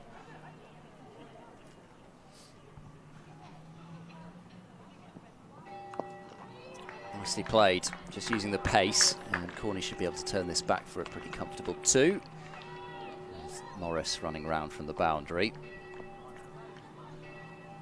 But yeah, it again, Storm didn't actually win the game, but still, 5 for 54.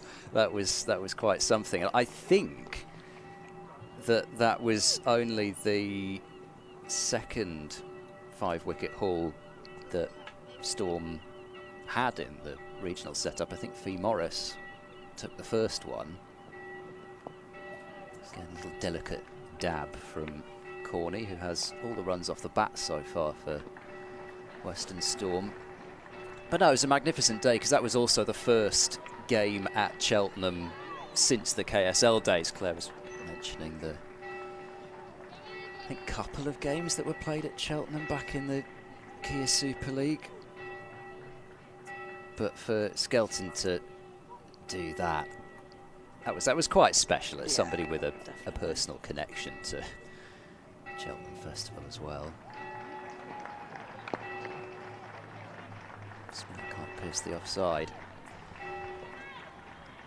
So yeah, we're just about halfway through these, and potentially less than halfway through this final match. And I think up until now I've been thoroughly enjoying the cricket, and so we should continue to do so. But let's just hope against hope that rain doesn't curtail things, as wide is signalled.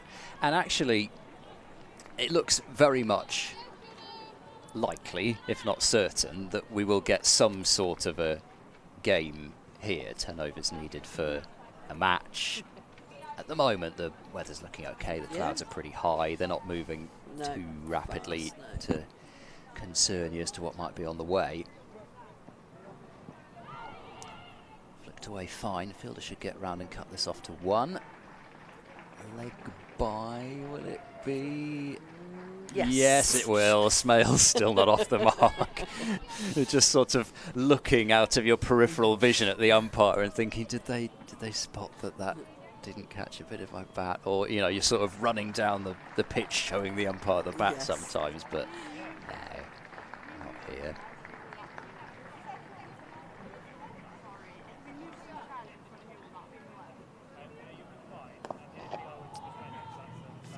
Short mid-wicket, and it's almost a headhunter from Fee Morris into the gloves of Frelkeld there. 4 overs gone, 11 without loss. Oh, wow, the 5th delivery of that over was delivered at 100.1 miles an hour. Wow. So what's going on at the moment is a presentation for the Women's Softball League locally around here. So these are the cups being presented to the local winning teams in the leagues that, like I said earlier, were named after the local players. So Wilson League, Filer League. I like how you've got the trophy there, and then also the glass of something alcoholic. Well, might end up in the trophy, that glass of something alcoholic, if they're doing things correctly. Let's hope we get it on camera if it does happen. Yeah, so that is the presentation that's going on the Thatcher's balcony there. So that's great scenes to see. So many women getting involved in softball cricket, and many pushing on to hardball cricket as well, which is fantastic. So, shout for LBW. So Norris still in the attack. Again, just get a good swing, but I think it's definitely going down leg. But asking the question of the umpire, which is what you're looking for her to do. So yeah, very much drifting down leg. Smale looking to work that off her pads. What I was going to say, though, read the weather going back a bit, is that I can't remember, and I know I should have looked this up, but this is one of the problems of the last 24 hours or so, but I can't remember, I've certainly never covered one, a game that's been rained off at home for Storm. Yeah, worked away up nicely off the pads by Smale. And underway. Backwards. Square for one. No, I don't think I. Oh, Cheltenham was rainy, wasn't it? Yeah, but we have we had started- have we even had No. a no result? I can't No. remember one. I think you're right. And I was thinking this, you know, with all the rain that happened here over the last few days, you're just thinking, please, not the last one. Let us at least have the last one.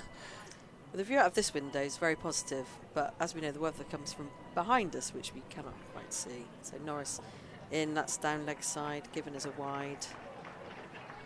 Sort of vulture wings going there, did Mark Newell. I'm always interested to see how different umpires signal various things, because I don't know, it pleases my sad little mind, basically, is what it does. Yes, I know. And immediately everybody thinks of Billy Bowden, don't they? Or the slow finger of death from Rudy Kurtzen. Norris in, worked nicely off the hip there by Corney down to fine leg. Fielded and 1 run taken. But you've got, you know, how many different ways to see? You've got the sort of like the vulture wings come out, and then the kind of angel of the north, where it's just how straight can I stand and how wide can I spread these arms.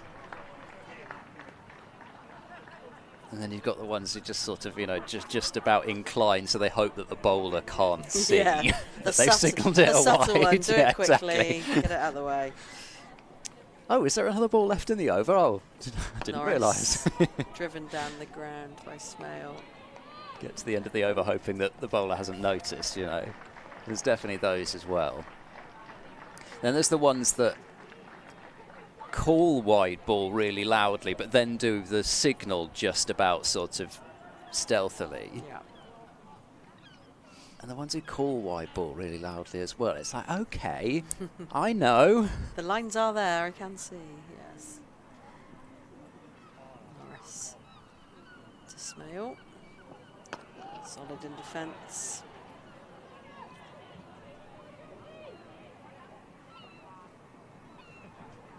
Left of the over.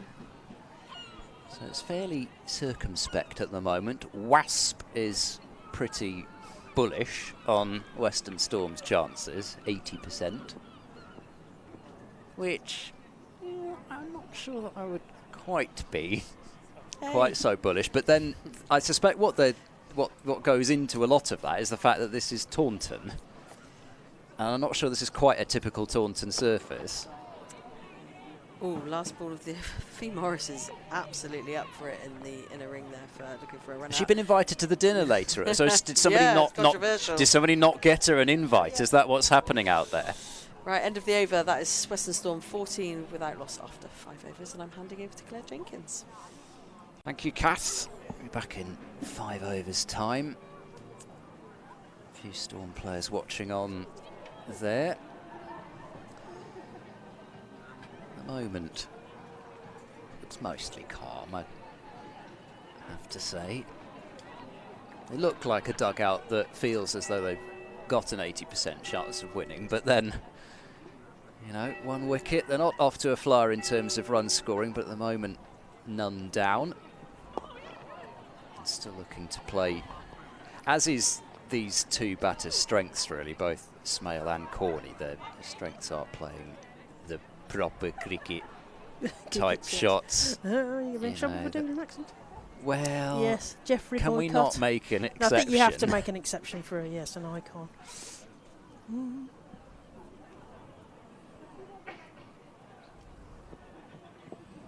It's come off a bit of pad again, I think, but they'll scramble through for everything that they can take. So yeah, I was mentioning to Kath raining at Southampton. Yes, but they'll be doing the reverse rain dance for the Blaze because they need the Vipers to win that game, and then yes, which won't often happen. No. We have to say. And then there's other teams looking for the Vipers. top of the table clash as well between the Diamonds and the South East Stars in terms of home advantage. Yeah, if the Stars win, then they probably get it, unless the Vipers were to win with a bonus point. But I think they're going to struggle to chase down 282 with a bonus point. So probably Stars looking at that thinking, job done if we can get over the line. 275 for 8. Decent score up at Chestley Street. Yeah, Chestley Street. Another thing that you have to say as quickly as possible. Roll it all. You into can't one. just say Chestley Chesterley Street or Chesterley Street. It's got to be Chesty Street. That's what I found when I went up. Okay. Anyway, clipped Okay, in the that's air. what you learned. Short of mid-on, a couple of bounces. Yeah, it's like the ER goes. It's like Chestley Street. Oh, okay. Or okay. Chesty, or even Chesty Street. Chesty Street. Yeah, Chesty Street. Yeah. Anyway, they're playing there. Mm. Alice Davidson Richards, runner ball 79. Mm. And Emma Jones, 47, as if there weren't enough Joneses knocking about already.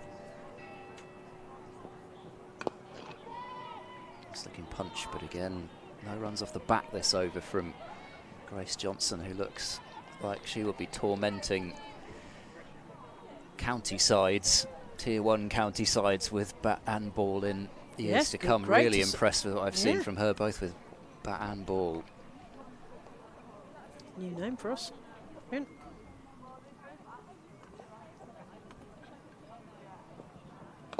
Smell drives, she's found the gap through cover point, and it should go to the boundary. Again, it runs pretty quickly over there, even though it's the longer side. And that will improve the mood of Sophia Smale out there. She picks up her first boundary. 6 overs gone. And Storm 19 without loss, looking to make it a big W in their last game. I've seen a Western Storm legend downstairs, stalking the corridors. We have mentioned her already, Rachel Priest. Oh, former New magnificent. Zealand The White Fern, who's here hero for of Storm's first KSL final. just had a hug downstairs. Who else am I saying? Mike Turner's down there, and he can't resist, even though he's not scoring. He's got a laptop in front of him, and he said, "I can't watch without without coming up with some stats," because he was telling me that it was Molly Robbins' best figures. He sent me a message because he didn't know who was up here. So yeah, and Sue Drinkwater also talking of scoring royalty. There's a big appeal there. It's sort of it's sort of loud, but not really. Really. The heart wasn't in it, I don't think. It's a dot ball anyway. Is there a bit of... no, it's just going down the leg side they again, just isn't it? sort of She's getting very close to the type of delivery she wants for these LBWs, but every time it's just a bit high and just a bit leg side-ish. Unable to coax that finger up from Mark Newell. That's right. 24, running away from us. Left arm over, bit of seam. Oh, coming in, and there's Letha Alcohol takes that She down missed the, she did down the actually leg side. for once missed the Yes, for once stumps with that missed the attempted whip of the bails off. A wide ball signalled. Yeah, well, that's where you just look at the bowler and say, you see, it was too wide even for me to get to remove the bails. Corney facing on 8. Smale on 5. Tara Norris.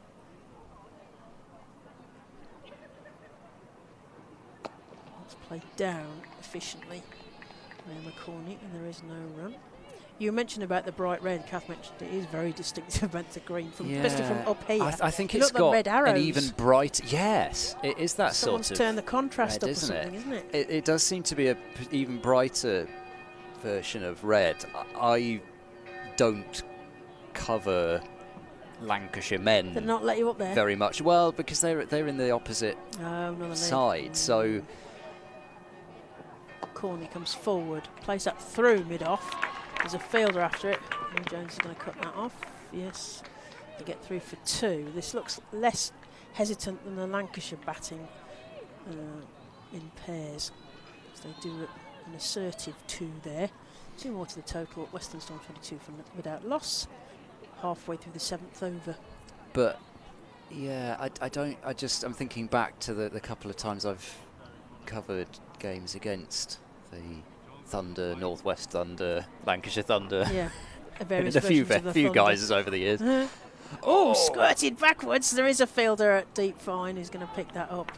But Emma Corney didn't really know where that was going. It squirted out.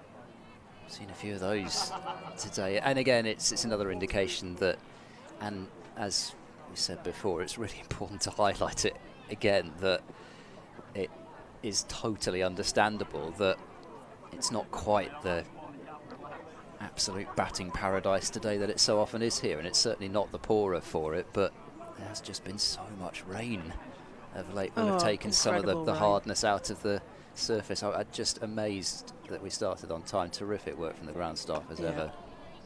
Stop ball. Yeah, they worked really hard on that. It was a little shy at the non-strikers, but I think Corney was not really in trouble there. She twiddles her back. Yeah, they've done remarkably well to get this going. Of course, we saw at the beginning of the season, we can see them now from up here, but you probably can't see them lower down. There's terrific lines of drills of drainage that they've put in the outfield, which are obviously doing their job here. So Norris comes in, wide angle, and it's into the leg side, backward of square. Sarah Smale going to pick that up. Sophia Smale's batting. And that's the end of the over. So 7 overs are gone. We're still in the power play. 2 fielders are allowed outside of that 25-yard circle, 30-yard circle in the men's game. The numbers inside and out are different.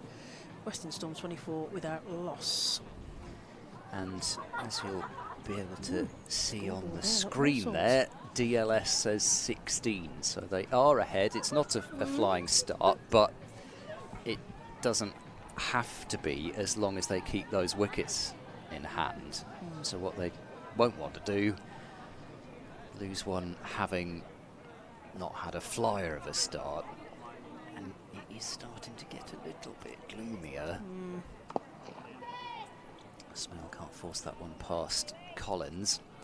Alda Prendergast has taken 2 wickets at the start of England's reply, as she's removed Emma Lamb caught and bowled for 4 and Tammy Beaumont bowled for 10.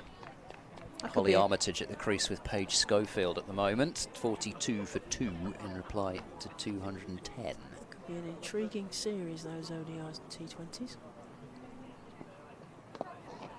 Finds the gap through mid-wicket this time to Smale. There's a bit of a stumble from Corney as she was setting off for that run there, but they were never really going to get a second.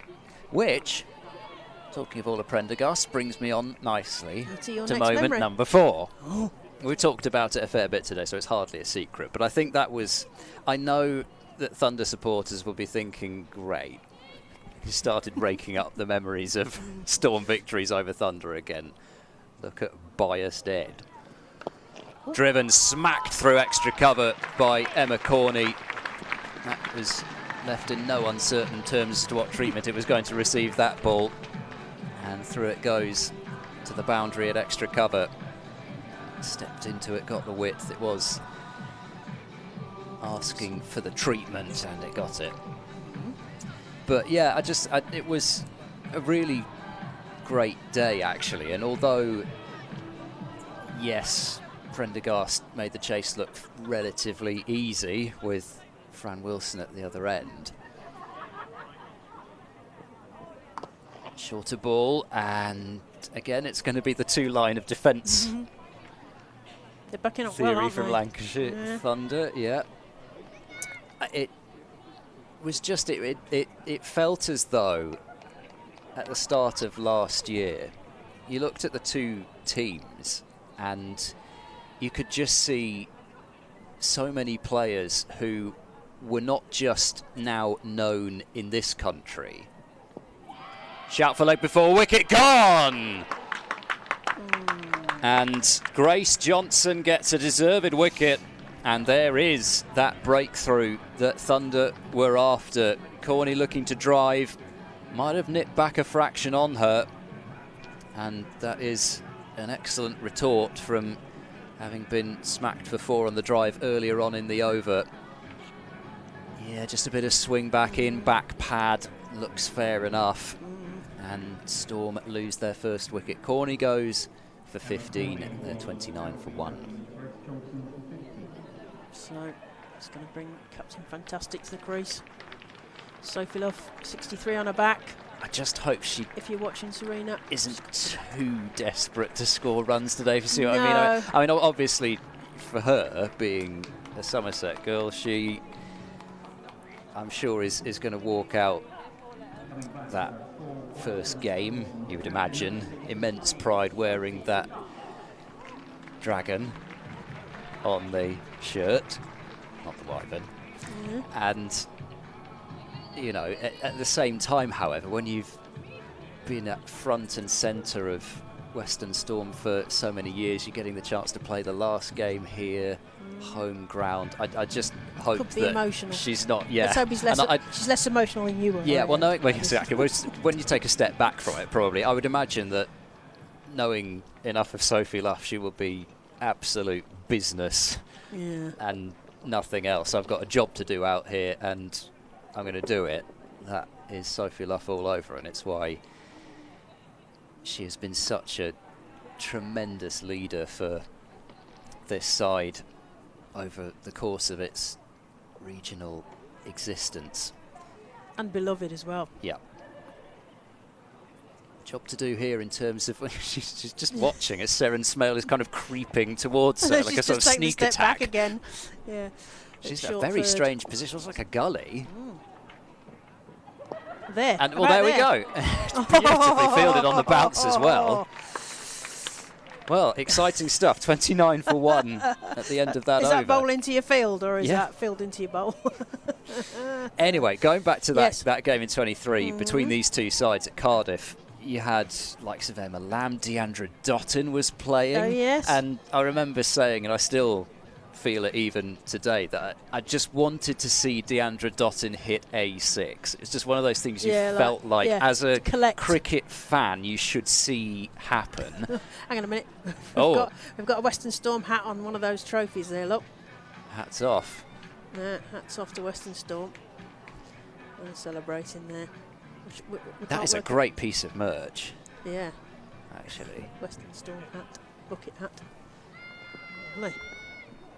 Anyway, sorry, we interrupted you. So, go on, Tara Norris, who was there coming pretty much fresh off her fifer in the WPL. Oh, yeah, in the first version of the WPL, where she was the only associate player. That's down the leg side, and it's going to be a wide. Mahika Gore was getting all the, rightfully, all the hype after her fair break tournament and the possibility that she could just launch herself straight into that England side. She took 3 for 39 in that game.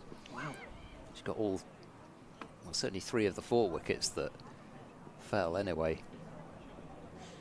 Norris into Smale, straight through. The wicketkeeper's a big appeal, but I think that's more like we're trying to calm the umpire. Making sure that the umpire has heard the little flick off the pad, possibly. Looked like it. Dot, yes. Back at Cardiff. Alex you Hartley, and I were there. Danny Gibson. Was it not memory for you and I there? Well, it was a lovely day, wasn't it? It was. But apart from when Melissa Story nearly tried to dismantle the commentary box. Catapulted it out. As usual. She was, last night, she was perched on the table, almost sort of like contorted round, like a sort of an owl viewing the play. Smale plays that straight to the fielder at short mid-off, and there is no run. Like body facing completely the wrong way, and then perched on the edge of the table. And look, it just seems to be what she does when she gets excited. So, danger.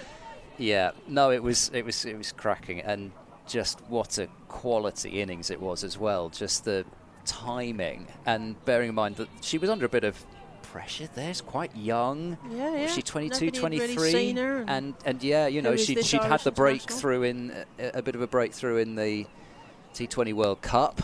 Smale defends that down straight to the fielder, and there is no run. And people really knew who she was, and she's that pressure of, you know, being the, you know, the front and centre face of Irish women's cricket, and she came in and delivered that straight away. Yeah. It was an amazing innings. It just dismantled it. I remember that 6 towards the daffodil stand. Yeah. Absolutely monstrous, considering how big that boundary was. Yeah. Yeah. No boundary was holding that. Oh, little flash at that one. No touch. So dot. And again, sort of what we've talked about a little bit throughout the day in terms of where it started, and then those professional contracts coming in, and then the evolution of it towards getting overseas players in as well, and actually it being considered being the right word. Yeah, because That it was important that those overseas players came in and provided extra competition, but passed things on to the younger players. Yep, Smale flicks that behind square. They're going to get through for a single. Sarah Smale will tidy up for her not sister, Sophia Smale, batting. And 1 run. Yes, And it is that innings. evolution, isn't it? That's what has been well, you mentioned so Dottin, magnificent didn't you? to watch. She kind of set that tone because Lancs Thunder got Deandra Dottin in, and you could almost hear the regulation books being flicked by the other regions going, hang on a minute, did we know we could have an out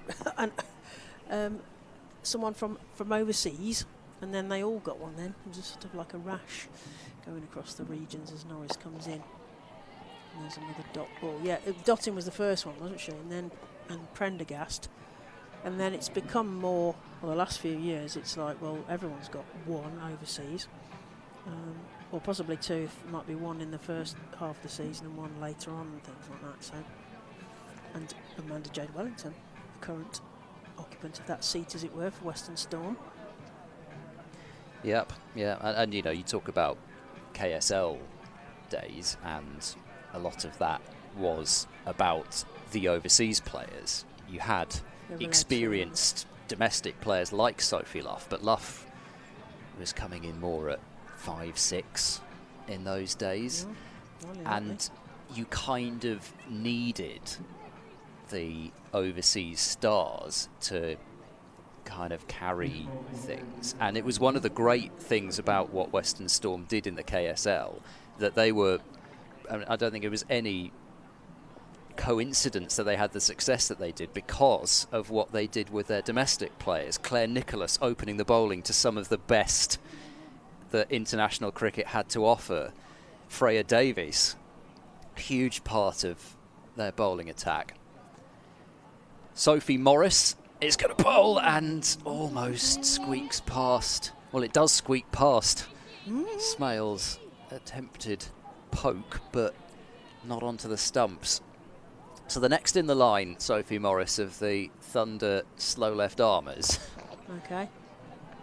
Well, you know, you think about the slow left armers from that part of the world. World Cup winner, followed by #1 international bowler in the world. Yeah. Then Hannah Jones. Yep. Oh. Reverse sweep, and it's hit pretty well. The outfield has not been particularly quick down here, so it will hold up. The question is, can they get back for 3? Thinking about it, but no, I don't fancy it at this stage, which is probably wise. DLS, they are just now behind it, so it shows you, you know, just 1 wicket springs up. Because DLS is based on resources, isn't it? So when you lose a wicket, it jumps. That's why you'll see the numbers change. Last over of this power play as well. Oh, right through.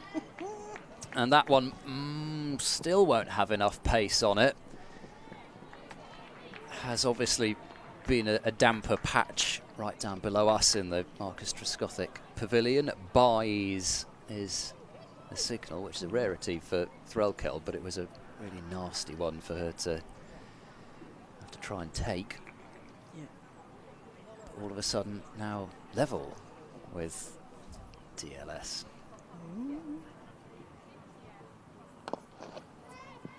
Smale wants a single now. She's come halfway down. I think she'll just about get back though. And probably Luff was right not to move there. I would where you going? suggest, because Smale just about managed to complete 3/4 of a run there. Half a rounder. Gosh, it was contagious, isn't it? Oh, I hope not. That was all a bit too exciting, the first innings. Whipped away, knocked down at short mid-wicket, and Morris has probably saved 3 there, ends up conceding the single. So at the end of the power play, so we have a game now. 10 overs have been completed, exactly, so we have a match. And also, at the same stage, Thunder were 36 for 1. Spooky ookie. Thank you, Ed. Ed's going to have a little lie down darker room. He might start ringing that bell again, so you need to listen out for that. As Kath Wilkins, known in cricketing circles as Reggie. So if I occasionally slip into Reggie or Reg, that's just from old cricketing days. So Kath Wilkins will join us as Mark Newell signals the end of the power play. 10 overs. So we've got a game now. We have. And they're just, well, DLS is at 37 and they're at 36. So if there's going to be any rain naughtiness, they need to keep ahead of that DLS, because that will be the key. Because at the moment, if it were to tip down now, they'd lose it by 1 run. Oh, look at the dog. Look, he's paying lots of attention. Mind you, I'd do that if it was crisps. Being hand-fed. Being hand-fed to me, yeah, that's right. Shall I take this one? Yes. Is this a Morris or a Norris? It's got to be a Morris. And that's played into the leg side. There is a fielder there who's going to cut that. It's Danny Collins out there, is it? Cut that off. They get through for a single for Smale, who moves on to 12. Luff to face, still to get off the mark. Captain Fantastic Sophie Luff. Western Storm 37 for 1, who were put into the field when Thunder won the toss earlier today. So we shall see whether they rue that decision or whether they thought that was a good one, when we've got the benefit of hindsight. Fee Morris to continue. The Trescothic end. Sophie Luff works that into the leg side, but they're in like a fast thing. And there is no run. Trying to work out what. Anyway. Start like talking rubbish now. It's after lunch. Yes, like a speeding bullet. Like a very red speeding bullet in there on the leg side as Morris comes in again. Oh, Sophie Luff looking a bit wobbly there. The quicker one as well. Yes, varying the pace, no doubt. Yes, Fee Morris took 6 for 35 against the Blaze, so she'll have a tail up. Sophie Luff tries to work that again into the leg side, but they've got that one covered as well, haven't they, Kath? They have, and again, I know I talked about earlier. Red, yeah, it just feels so much better. I mean, the fielding is probably exactly the same as when Western Storm were fielding in terms of position, but it just looks more intimidating. Yeah. They often say the power of a colour of your shirt. Absolutely. That's through a gap there. That's posted by Sophie Luff. Is it going to get... Good bit of team fielding, but over the head, comedy styley. And they managed to save the boundary there. Yeah, colours, I mean, I played very early. I played hockey and stuff. They were always talking about those games where you're, something like hockey, where you peripheral vision. They're talking about the colour of the socks and things, makes it easier to pass to your teammates. And I'm sure there is lots of science around the colours as Morris comes in again, right arm over. And Sophie Luff again dabbles that to short square. And there is no run. That's the end of the over already. 11 overs gone. Storm are 39 for 1. Smale on 12 and Luff off the mark with 2. Nearly a 4, but 2. So in my break, Yeah. I wanted it out the back. Oh, yeah. Because out front, beautiful. Yeah. Looks fantastic. Yeah, but we know the weather comes. What's the Yes, news? it's not looking great back there. And there's no breeze at all. So hopefully it might not even get here. Hopefully it won't. Yes, But it's definitely got a little bit duller. It's yes. Not the cricket, the weather, No, just for clarity. No. So yes, we'll see how we go. But It like almost feels like they need the floodlights on. it suddenly has got very dark. But like you say, we do have enough play today to warrant a game. Yeah, whatever happens now, it's going to be a game. Yep. Someone's gonna win this. So Morris, the Botham end, river end, played off the back foot by Smale, cut away for 1. We've got Morris's at both ends, I haven't know. we? Fee I had Morris to check myself. I was like, and Sophie Morris. yeah. You've got Sophie, I've got Fee. Okay. Yeah. Yes, correct. That's it. So brings left on strike. She's just checking twirl of the bat. Renowned for that. And ready. Morris comes to the left arm. Gone for a quick single. Very well run. It was. So She was off, wasn't she? Yeah. Herring down there. Early call, going to the danger end, head down, go. And I always felt when I hit a decent shot into anywhere in that sort of region, cover. So I'm many off. comments I'm I want going. to say now, but I'm not I'm going to. I'll let you have your moment. Oh, Oh, clean dear. bowled. And with that, absolutely clean bowled. So the left arm of Sophie Morris has got the wicket of Smale, and Smale was 13 off 37, so not going at a great pace, but was holding up one end with the loss of the earlier wicket of Corney. So that's not a great start really off the 11th over. That Storm are now down for 2, and that does affect Lewis as we're just looking.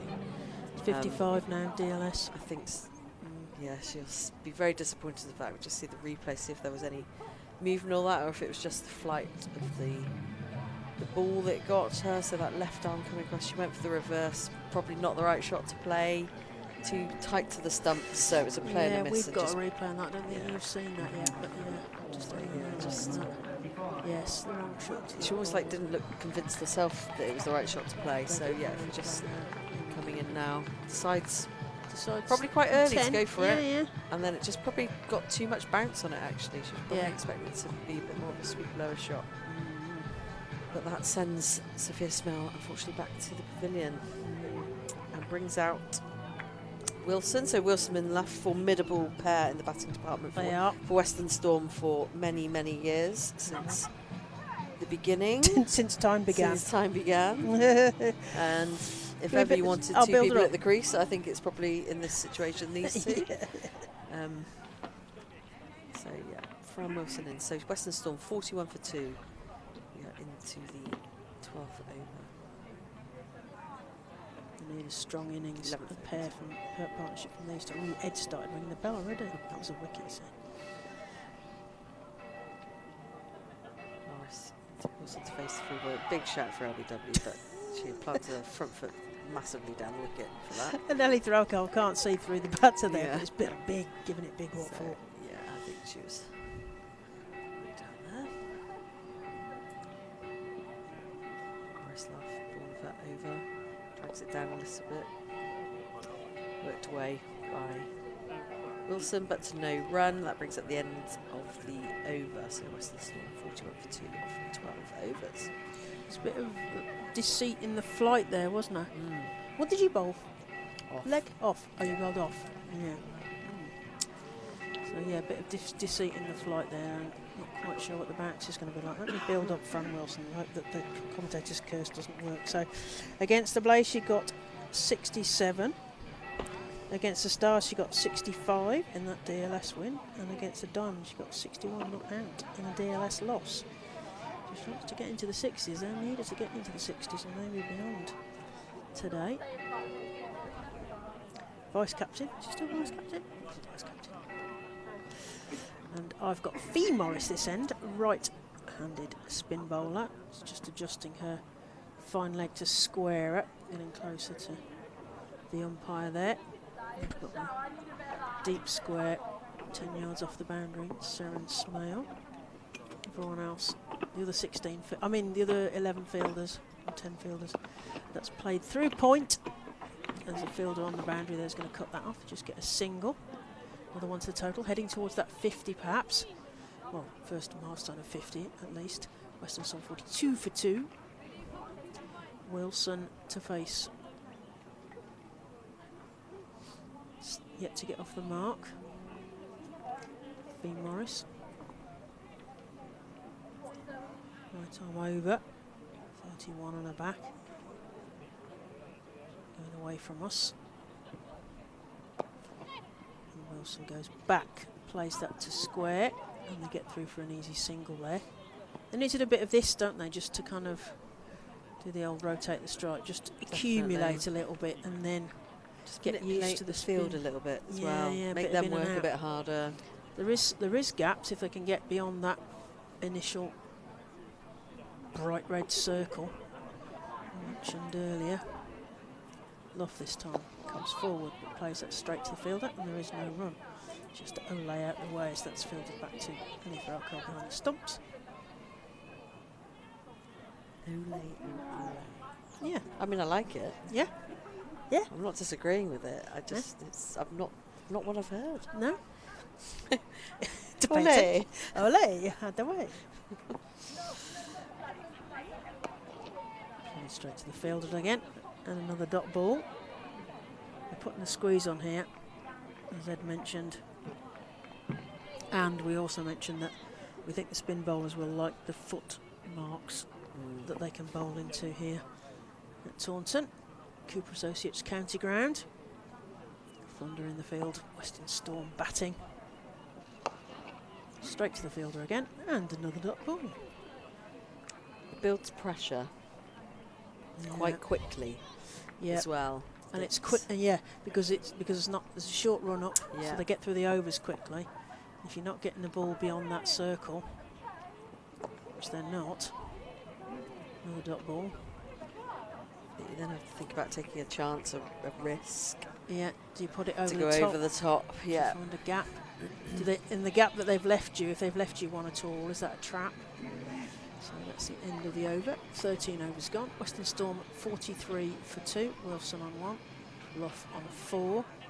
So Thunder got 216. So it's 174 to win here for Western Storm on their home ground. And this will be the last Western Storm game in their current guise. There will be Somerset next season. And Lancashire will remain Lancashire, strangely enough, next year. So Morris, like drilled by Wilson through covers, but only for 1. Nice to see we got a glance of the flats to the left here at Taunton. A few people out on their balconies. There's a whole posse up there, isn't there, on that top there? Afternoon tea and enjoying the game going on. Not many more games to be played here, so yeah, season. They're having a autumn well enjoyed Sunday afternoon. Stretching out. So Morris into Luff. Works it off her legs. Just for a quick single. I think as well, you know, the experience of these two, they'll know that Fee Morris obviously is bowling brilliantly this season, picked up a lot of wickets. That's not going to be news to them. So, you know, just treating her with the, the respect that comes with that. And then with Sophie Morris bowling this end, just got a bit more to work with so they can push those singles. So even if they've got a single for each ball, 6 off the over, no bad thing. So it keeps that run rate ticking over. So they're just taking advantage of the bowlers of each end where they can here. Yeah, and they won't mind taking singles, will they? Sometimes you get a batter who really doesn't want to do those quick singles, but these two seem to. Never a fan. Blocked by Luff, no run taken. You're going to say something rude about my batting earlier. You never saw me staying long enough to work out where I played the ball, presumably. Or worse. Down they are playing with the a field quick now. Single, but she's quick. Sophie Luff is quick and makes a ground to the danger end. Throw coming in there, but yes, comfortably home. Our county captain was Coral Hanley, and she can't understand how I hit a golf ball further than I can hit a cricket ball. Morrison's Wilson again looks to work off front pads, but no run. Brings up the end of the over. Western Storm 47 for 2 off 14 overs. And just for those who want to keep up to date with Duckworth Lewis, Storm 47, Duckworth Lewis is set at 60, so they are behind. But I'm confident there will be. Yeah, is it? No rain? No, because it's not. You said it wasn't windy enough to blow it over. Yeah, let's go with that. I mean, sort of to add to Ed's, he's got this top 10 of memories that he's going through. I remember being here, and I can't even remember the game we were setting, but Sophie Luff was about to get to a big, I think it was a century, it was certainly a big milestone, right? Nipped downstairs, and all the staff were outside, but they didn't want to go outside until she got the milestone. It was a really sweet moment as Luff tries to play that into the leg side, into a gap, but only succeeds in finding the fielder at backward square, and there is no run. yeah, there's a real sense of belovedness for Sophie Luff. Coaches a lot locally, so lots of the juniors would know her. Nerdled. Oh, they're going to take a single. Nope. There's a shy at the other end, but There's a bit of nervous running today, isn't there, from both? Yeah. It's like they set off, but one will stop because they're not sure, even though that was a great call. Yeah. But Wilson sort of got 3-4 yards and thought, oh, really? There's Yeah. a fielder there. But you've got to believe in it and go with it. Oh, that's drinks, it. drinks Gotta being go for handed it. out. What have we got here? Oh, That yeah, looks we've got good, there, yeah. a few Mocha points, chocker. Mocha Nice, chocker. yeah. On the sides. Protein shakes, you think? Again, they're going to take that single to Collins at in the middle there. Is it 30? Is it Billy Collins? No, it's not really. She's going across the other side.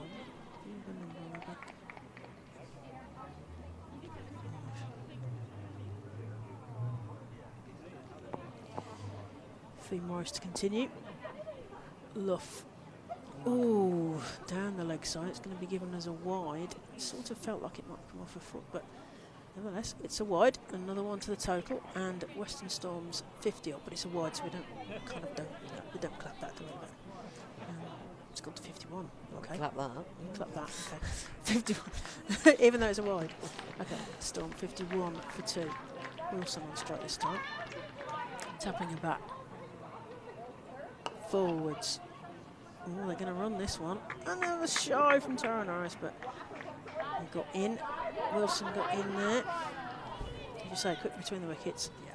And it's the hesitation that does it. That was the Definitely. problem for Lancashire. They were hesitating and second guessing each other, and you can't afford to do that when you only got short distances. Well, your momentum's completely gone. Yeah, It's you're not sure which way you're going, are you?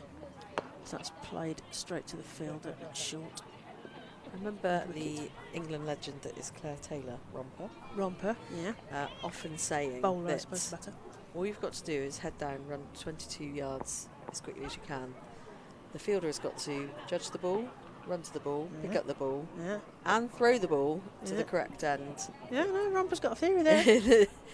Quicker than the person can run 22 yards. So it's a lot for fielders to... It should be doable, shouldn't it? Should be doable, yeah.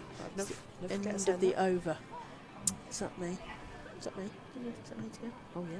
It's me to go. I'm going to leave you in. I mean, Ed's on Netflix, I think. I'm not sure Is what he's doing about there. He stopped ringing that bell, which is kind of, lesson. So 15 overs gone. Western Storm 52 for 2. Wilson on 5 and Luff on 7.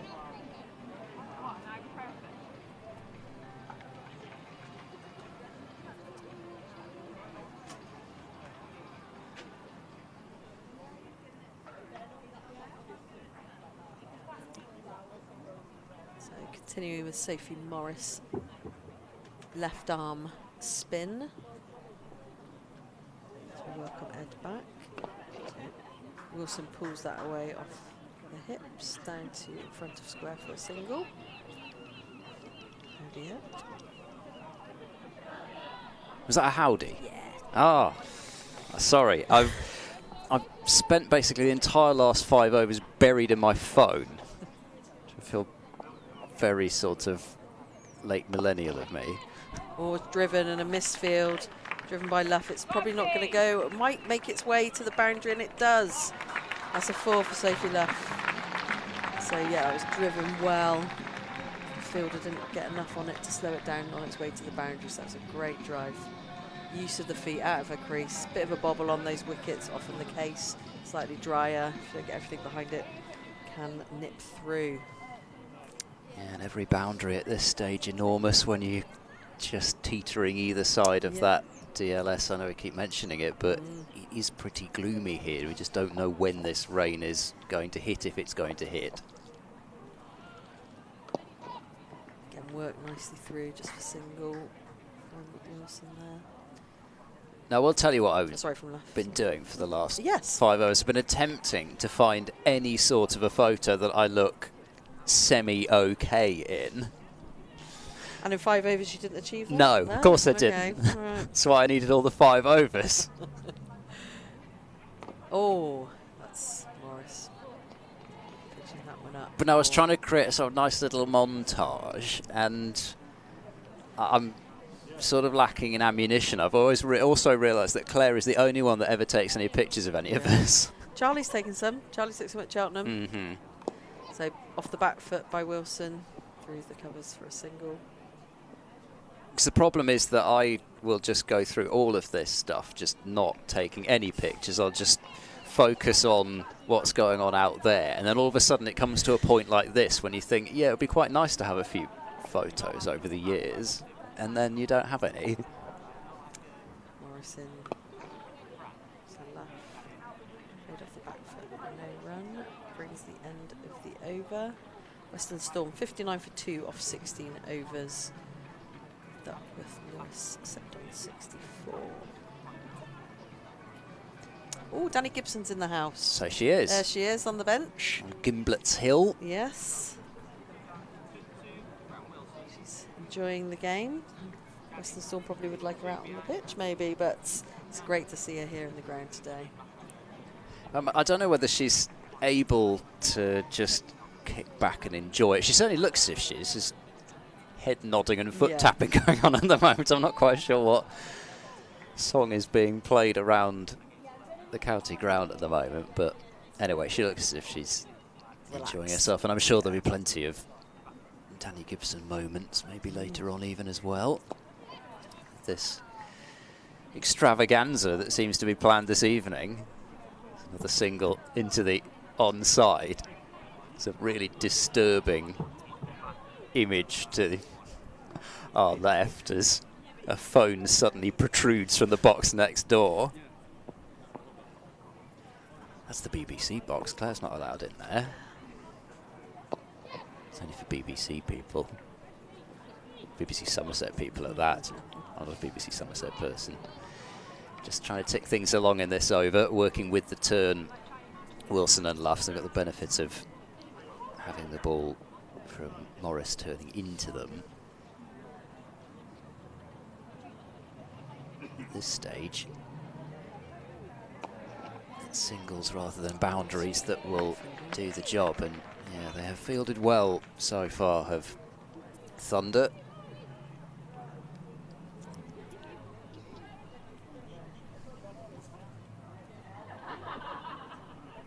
Oh, I see Jones. Yeah. I still expect her to be number 11.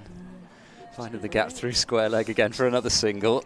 There we go. So she does have a different number from Central Claire's Sparks. source was incorrect earlier today. Yeah, So I found that with that particular source. Claire? It's not. Oh, yes, I often find that with Claire. Oh no. I didn't start out by trying to hang Claire out to dry, but I also didn't stop myself when I had the opportunity as well. And I realised that was where it was going. And I don't need any encouragement, Ed. So. No, nor should we. But anyway, she is number 8. And it is the Eve Jones position, so we should have expected to see her there, really. Just 3 singles from that over. Things just continue to tick along. It will do more than tick if one of these two gets out, but equally they will try and tick these two as much as they can continue to tick. Isn't it? Yeah. The time is ticking down, unfortunately. So Sophie Morris is continuing. So continuing with that left arm end.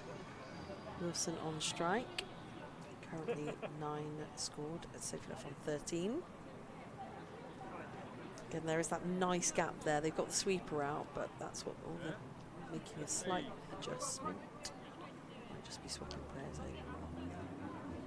Just closing that gap off and moving the sweeper around. So they're trying to create that gap, which is one of Wilson's go-to shots for her reverse sweep through the point area, or also when she cuts. So they are encouraging her to play that shot. And there she goes through that gap for the single.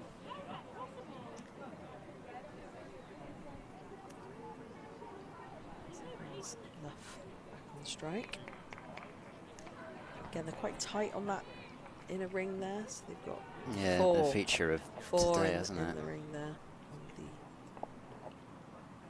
offside. Oh, Sophie left caught in two minds. Yeah, I Let's thought go she was forward, just but going to barely charge cut. past it for a Yeah. moment there. But quick hands of Threlkeld, but Sophie left very much back in her crease. Morris again into bowl. That left arm again playing a miss. It's pretty close, that one. I think Sophie left's looking to get it through that sort of gully area, or slip and gully. A few It's nerves quite a here bit- at the moment. It has to be quite said, you know tight, how yeah. important these wickets are of Luff and Wilson and how desperate they will be to finish on a high. Solid defence of that one. Sophie just checking herself, got everything behind it. There's also a little bit of a race on between them as to who's going to finish as the leading run scorer in this competition for Western Storm this season. There were 12 runs in it at the start of the day. Glided down to gully, but no run because there's a fielder there. Wilson has got the slight head start on Luff with the 12-run head start. Nat Wraith was the dark horse. She would have needed a big score and failures from Wilson and Luff, so I suspect she probably wouldn't have actually in her heart of hearts wanted that. It's at the end of the over. Western Storm 63 for 2 of 18 overs. But both 550s in this year's campaign. Similar number of boundaries hit. They're not identical in terms of the way they go about things, in terms of the shots that they play, but they are very similar in terms of how they look to manoeuvre the strike. Wilson more staying in her crease, Luff use of the feet. But that calmness, not panicking, realising that the required rate's still under 5. It's been under 5 for the whole innings. And actually, even though Storm are behind the rate at the moment, it's almost as much about playing that Duckworth-Lewis as it is about playing the overall total, because Duckworth-Lewis will guide you there if you can use it that way. Change of bowler there. Yes, Norris is back. Norris for Norris, Torres for Torres. It feels like a sort of a nonsense rhyme or something, doesn't it? Morris, Morris, Norris and Jones. It's got a run to it. And lots of swing there for Tara Norris. Thinking about 2, and Wilson doesn't go. Wasn't a great deal of power on the throw from Smale in the end, but she got it away quickly, and they just could not take that risk. Earlier on, there was 3 run-outs in the end. It sort of felt as though there were even more than 3, just because of how far some of those Thunder batters were run out by. 3 run-outs, 2 credited to Corney and 1 to Wilson. Chipped in the air, but safely away from mid-wicket. Ellie Threlkeld, 69 not out, really did give the Thunder this chance. You already feel, even if they were chasing 180 here, Storm, as they looked as if they were going to be without that Threlkeld innings, that really, you know, you're already needing only just over 100 to win. Storm do bat a decent way down. They've got the safety net almost of Amanda Jade Wellington coming in a bit lower down, who has played some really key knocks for Storm, not just in that DLS win here against the South East Stars. She got runs against the Central Sparks at Worcester as well. When Storm have had success, Wellington has tended to score runs in those successes. Just ringing the bell for anything now. Yes. Don't need any excuse from the cricket now. I think this is just this is just us doing the old, how was it, post hoc ergo propter hoc. Thing A happens at the same time as thing B, therefore thing B has caused thing A. Right. I think we're just completely reading stuff. Everything into it. I don't think it's got anything to do with it. Well, we heard you now, so it's ringing the bell. Yeah. That's a particularly loud peal that Claire has got going.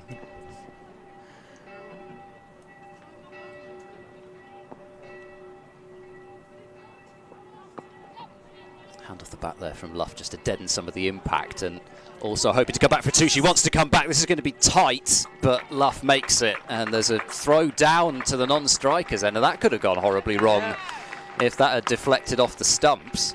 Perfectly entitled to run, even if it hits those stumps. In fact, you're even perfectly entitled to run if it hits you at the other end. I thought it looked like rain, and it is. Is that why Melissa Story has come into the back of the box?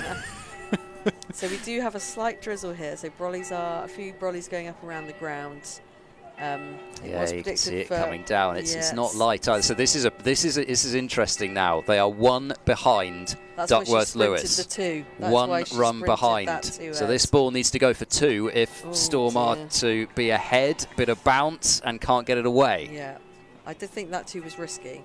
Whether she realised that that's where DLS was at, I'm not so sure. But you would like to think that the umpires in this sort of situation might say, we're going to go off after maybe this over, you know, or just give them that time. But the forecast does not look great, and Luff ends up defending. So maybe she did have a bit of a word with the umpires to say, are we going off after this over? Got the no, and therefore didn't look for the quick 2 boundary that would have seen them ahead. But now they are 3 runs behind on DLS, and the rain continues to fall. Umpires are having a bit of a look at each other.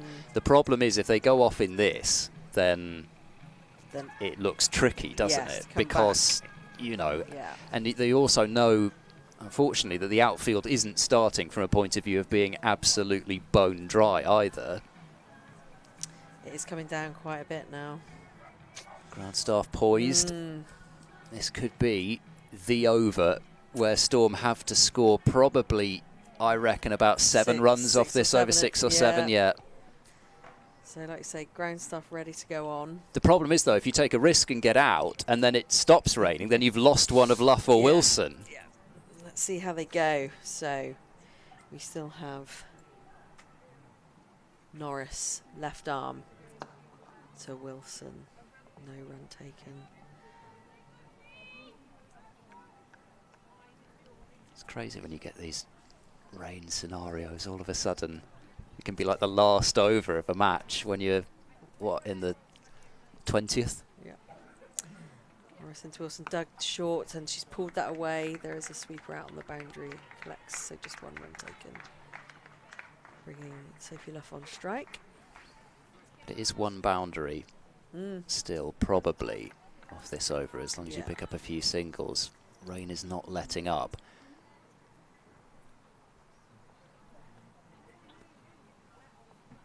Sophie Luff gathers herself. Norris comes in, dug in again a bit short, pulled. So off the back foot, push off the back foot, but to no run.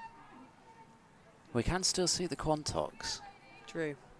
Which I don't think is really much of an indication, considering it's coming from the other way. Yeah, it's right above us at the moment, so Norris in, or think about a single, but for Morris, as ever, quick across the ground, diving stop, so no run taken. I was thinking these scenarios, if you can see a Quantock, it's a Quantock of solace. So 3 balls left in this over. Rain persistently coming down. Norris into a stride, driven well by Sophie Luff, but not able to penetrate that in a ring, unfortunately. Slight frustration from Luff as well. Yeah, she turns away. It's the right ball she's looking for, but it's so hard to get it away. You've got an extra cover, almost a wide mid-off and a mid-off as well. 3 fielders set for that position. Now the field can go back, knowing that Luff probably has to target a boundary if this is the last ball. So Luff sets herself, drives to the same spot, but again, unable to capitalise. So it brings up the end of the 20th over. Western Storm 69 for 2 off 20. DLS Umpires pushes having up a word. to 73. Umpires coming together, have a chat, have a look. If disappointing. Yeah, this is if we they're And that's going it. off. They've given the order. The ground staff are coming on, and the players are now being asked to vacate. And actually, you have to say, to give Thunder credit, the Thunder were not running off there. A couple of them even kind of looked like, you know, actually we would be happy to continue playing in this. But the problem that you've got is that this is not the only game that's remaining in the season. And I know that the priority, of course, should be, rightly, to get as much cricket today as we can. But the umpires do have to think, from the ground staff's perspective, the amount of work that they've put in, the amount of work that they've got to do still, in terms of what's to come, a little bit not just about what's today. So, yeah, at the moment, the news is that the Thunder would win this game by 4 runs on DLS if we do not get back out there. The rain still doesn't look that heavy, but the problem is that there's not a great deal of wind to push this through, and although the cloud looks quite high at the moment, that's almost worse, because if it's raining from that high cloud, then, you know, you're struggling a bit. That light rain that gets you soaked. Yes, we've had a fair bit of that recently. So Storm 69 for 2 with Luff on 16, Wilson on 13, Sophia Smale and Emma Corney, the 2 batters, out for 13 and 15 respectively. Earlier on, Thunder 216 for 9 from their 50 overs, with Ellie Threlkeld playing a captain's knock, 69 not out to Marshall, the lower order.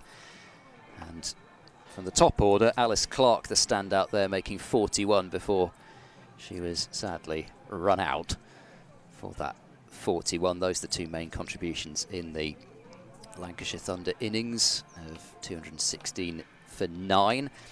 I think probably what we will do eventually is hang up the mics and hope that the rain abates and that we can get back on.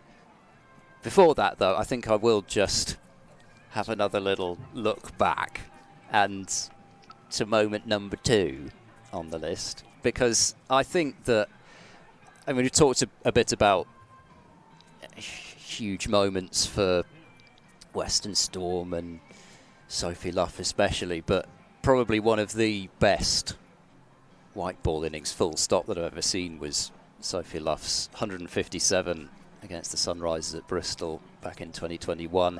It was one of those innings, so they would bring a fielder up and then she would hit it right where that fielder was. They'd change it again, another shot would come out to pierce the field again. In terms of manipulating a field, I'm not sure I've seen an innings really better than that live. And in fact, almost the innings that came closest to it was when I got to see Tammy Beaumont score that 118 in the 100 last year, and she did it nearly all in 4s. There were very few 6s, but again, it was just because, you know, you've got those 5 in the ring, there's always a fielder to hit the ball over, in terms of that they've got to leave some sort of a hitting area free for you to try and target, and that was just absolutely sensational. And as I've mentioned several times before over these broadcasts, the amazing thing is that wasn't even the highest innings on that particular day with Catherine Bryce's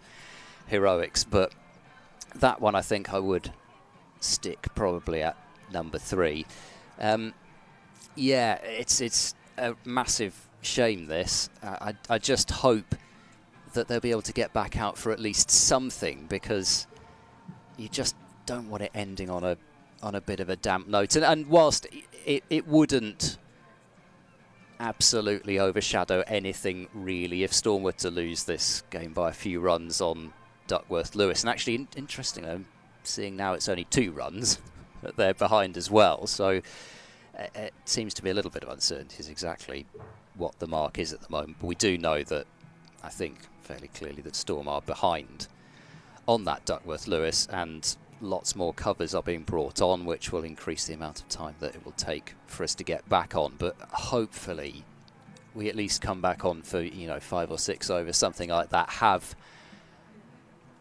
I mean, you know, there's a cricketing conclusion that we've had here, but it would feel a better one if there were a requirement of, say, you know, they've got to come out and score 30 in 4 overs or even something like that. So let's hope that that isn't the last cricket that we have seen today. I think probably until such a point as there is any news on any more cricket, or that is that, we will step aside for the moment, but we'll be back, of course, to wrap things up as and when we get news either way.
Well, welcome back to the Cooper Associates County Ground. If you are still with us, thank you for sticking out what was, and ultimately it seems, terminal rain delay to this game. The players are shaking hands down there, the Thunder players, the Storm players, support staff, because, as I think is now being officially announced over the PA, but we've been able to glean just from the actions of the umpires and then now the players, that is the end of the match. And in terms of the result, the Lancashire Thunder have won this match today in the Rachel Hayhoe-Flint Trophy.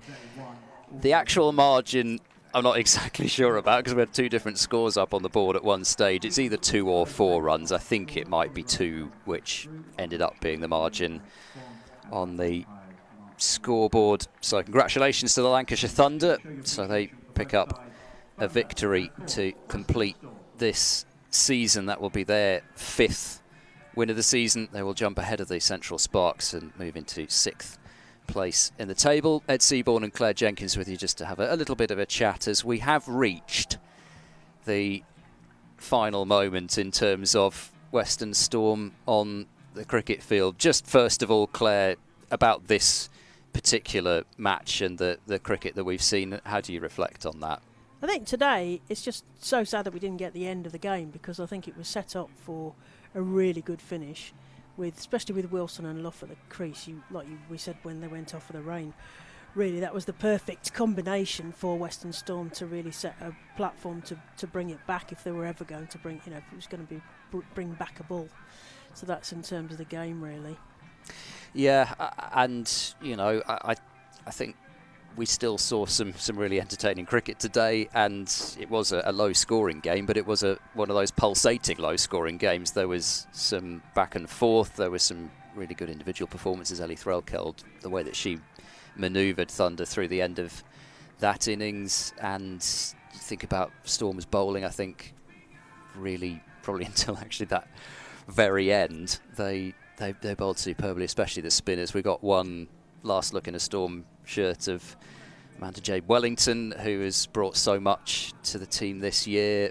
Sophie Luff and Fran Wilson. I think the only good part of it ending this way, because it is really sad that it does end on a little bit of a damp note. The only good thing was that Fran Wilson and Sophie Luff were the ones to walk off the field together for the last time, which I suppose is something. Yeah, and it's a sort of fitting end to that, isn't it? And also this sort of poetic full circles that the first game of the Kia Super League, these two teams were playing here. So to come back full circle, and it's Western Storm versus Lancs Thunder again, which it wouldn't have been across the rest of the piece today. It's just sad that the weather's got involved in this last round, because it has gone down to the last round, which is amazing. When you think through home and away for the first time this season, and to have it all rest on these last few games just shows how strong the regional setup has got to, the point that they've got to before we change to tier 1s. Yeah, and I mean it's impossible almost to distill, 5 years of regional and then another 4 of KSL. We've tried to do a little bit already in terms of showing how it's developed in terms of particularly the English domestic players, that it started off with just being international players, needed that quality from overseas to create the KSL as it was. A few England qualified players breaking through in that towards the back end especially. Then the regional setup came in, which was really about the England domestic players and how they've developed, how that group and that core of players to pick from has suddenly increased. And the ODI that's been played and that England's women have won today in Ireland, I think, is testament to the number of players that have come through this regional setup now. I mean, in terms of where it started and where it's got to, your personal experiences of that? Yeah, I mean, closer personal experiences through the regional setup, really, because I was fortunate to have the opportunity to be involved with all 5 seasons of the Rachel Hale Flint, because even though there was only a few games in that first COVID-affected games, Kate Cross quite rightly said, you know, they promised us that there would be some women's professional cricket in that year in 2020, and they did produce that.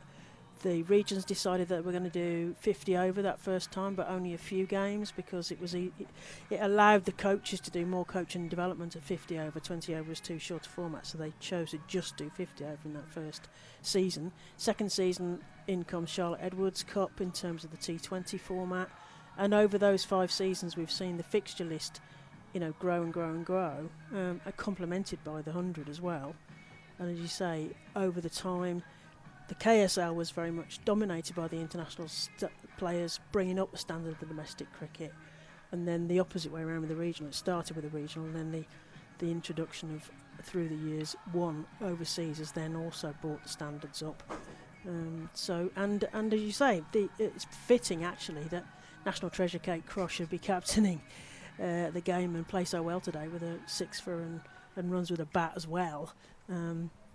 That's effectively the product of all of the regional stuff to be able to field effectively 2 England teams. You've got a World Cup squad and you've got an Ireland squad, and for them to do that well, it's brilliant.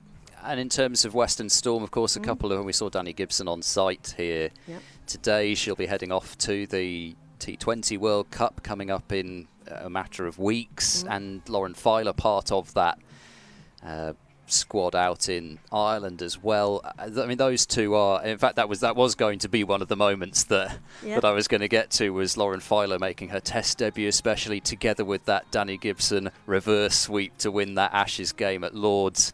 And just the Ashes last summer was obviously incredible to watch, but to have 2 products coming right through Western Storm and be front and centre of that was going to be probably my moment number 2, because of what really it signifies about what Western Storm set out to do.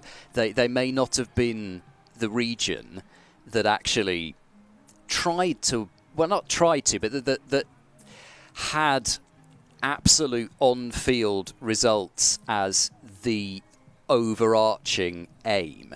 They set out to give the younger players those professional contracts. They gave them that platform and that ability to develop their skills. And I think, you know, the reward for Western Storm's hard work, and so much hard work has gone in from so many fantastic people, the reward is that sort of a moment that we saw last year. And I think we can already think of, you know, 2 or 3 players, even just playing in this game, who could go on to have such moments in the future as well. Yeah, that's right. And also we saw the performances, because the Western Storm team players were kind of spread across quite a lot of the different 100 franchises, for want of a better word, and they all performed really well in their various roles. So I think that's also a testament to the region. Exactly. And that's I guess that's also the modern outlook, isn't it? It's not just all entirely about international cricket now. There's franchise opportunities out there. There's Women's Premier League. There's constantly women's leagues starting up around the world. There's WBBL opportunities. Several England players again picked up in that WBBL draft. And if you produce quality players, then other international sides and their domestic systems, they will hunt you down, and there are so many more opportunities out there. So just producing better quality players, and it's been such an absolute privilege to have been able to be there basically from the start of this regional setup, and to see where it got to. And you know, I don't think you would have believed quite how quickly it would have evolved if you'd have said at that time, this is where it's going to be in even a couple of years' time, back in 2020. Yeah, because COVID's, that's when it started, back in 2020. And to see the changes through each off-season, because that was the thing for me, each season as it started, kind of at Easter time, and you start to get the games going, you realise how much the contact time over the off-season has made a difference in terms of the quality of every single aspect of the cricket. And that trajectory of the quality of the women's game has just gone, just unbelievable, really. Each season it's grown and grown and built and built and built. Well, we could probably sit here and talk for several hours, and it might almost sort of lessen the the impact of the fact that this is the end for Western Storm. Any final things you would like to say, No, Claire, when you got the I time? think you said it really. To the fact that Danny Gibson and Lauren Filer have now, broken into the internationals. That's as much a kind of great product, and it's not just about them, but it's the people behind them that they've inspired as well. So. Yeah, I was so actually. I just realised, of course, I hadn't given you my number one moment, which given which is number one. That number one.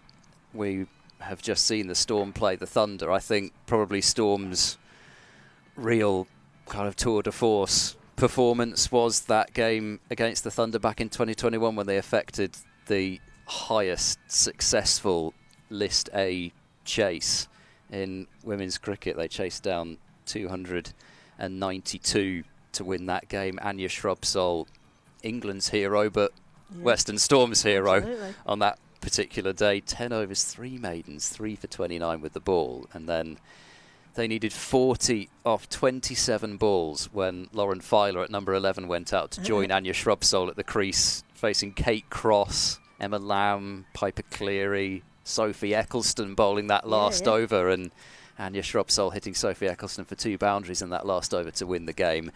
I only wish that I could have been there. That was the first Western Storm game that I had to miss. I was watching on at the Oval covering the men's county championship, and I must admit there wasn't very much of my attention going to what was going on out in the middle at the Oval. It was all on the laptop and watching that game. I think it was Ian Randall and Lizzie Ammon who had the pleasure of covering that particular game. But what an incredible achievement that was, and for particularly Anya Shrubsole, but that really was an amazing game and an amazing start to that 2021 season. So we've been outlining so many of the memories and so many of the great performances in terms of individuals that we've been lucky enough to see, and just an immense thank you, I guess, to all the players, support staff, because it's really made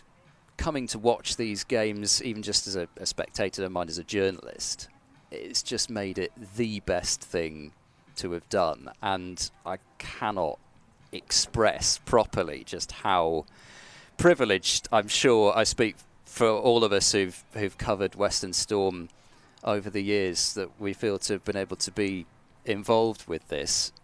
Just purely, we were talking about it from the point of view of the cricket that we've seen out there, but the evolution of it, so many aspects of it. And I think one thing I would like to say, and I don't know, there's probably not enough of the people listening that it concerns, but thanks, Claire.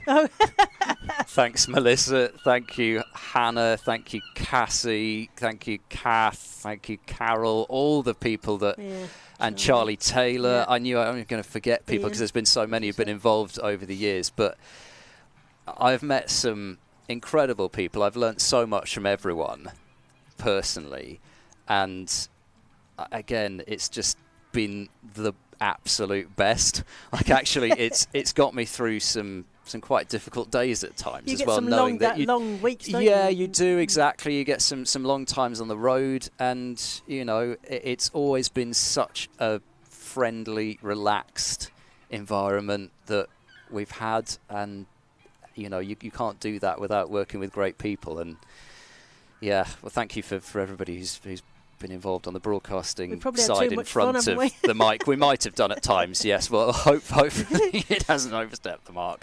But on that point also, I should say, he's probably wanted to get home, actually, so I should get on with it. But Ben Warren in particular here at Somerset, quite a few people over at Bristol especially as well. In the early stages, it was Shane McGannon, James Harrington in that first couple of years, who got the broadcasts up and running when it was only at Bristol for that first year. James Healy, aka Camera Guy.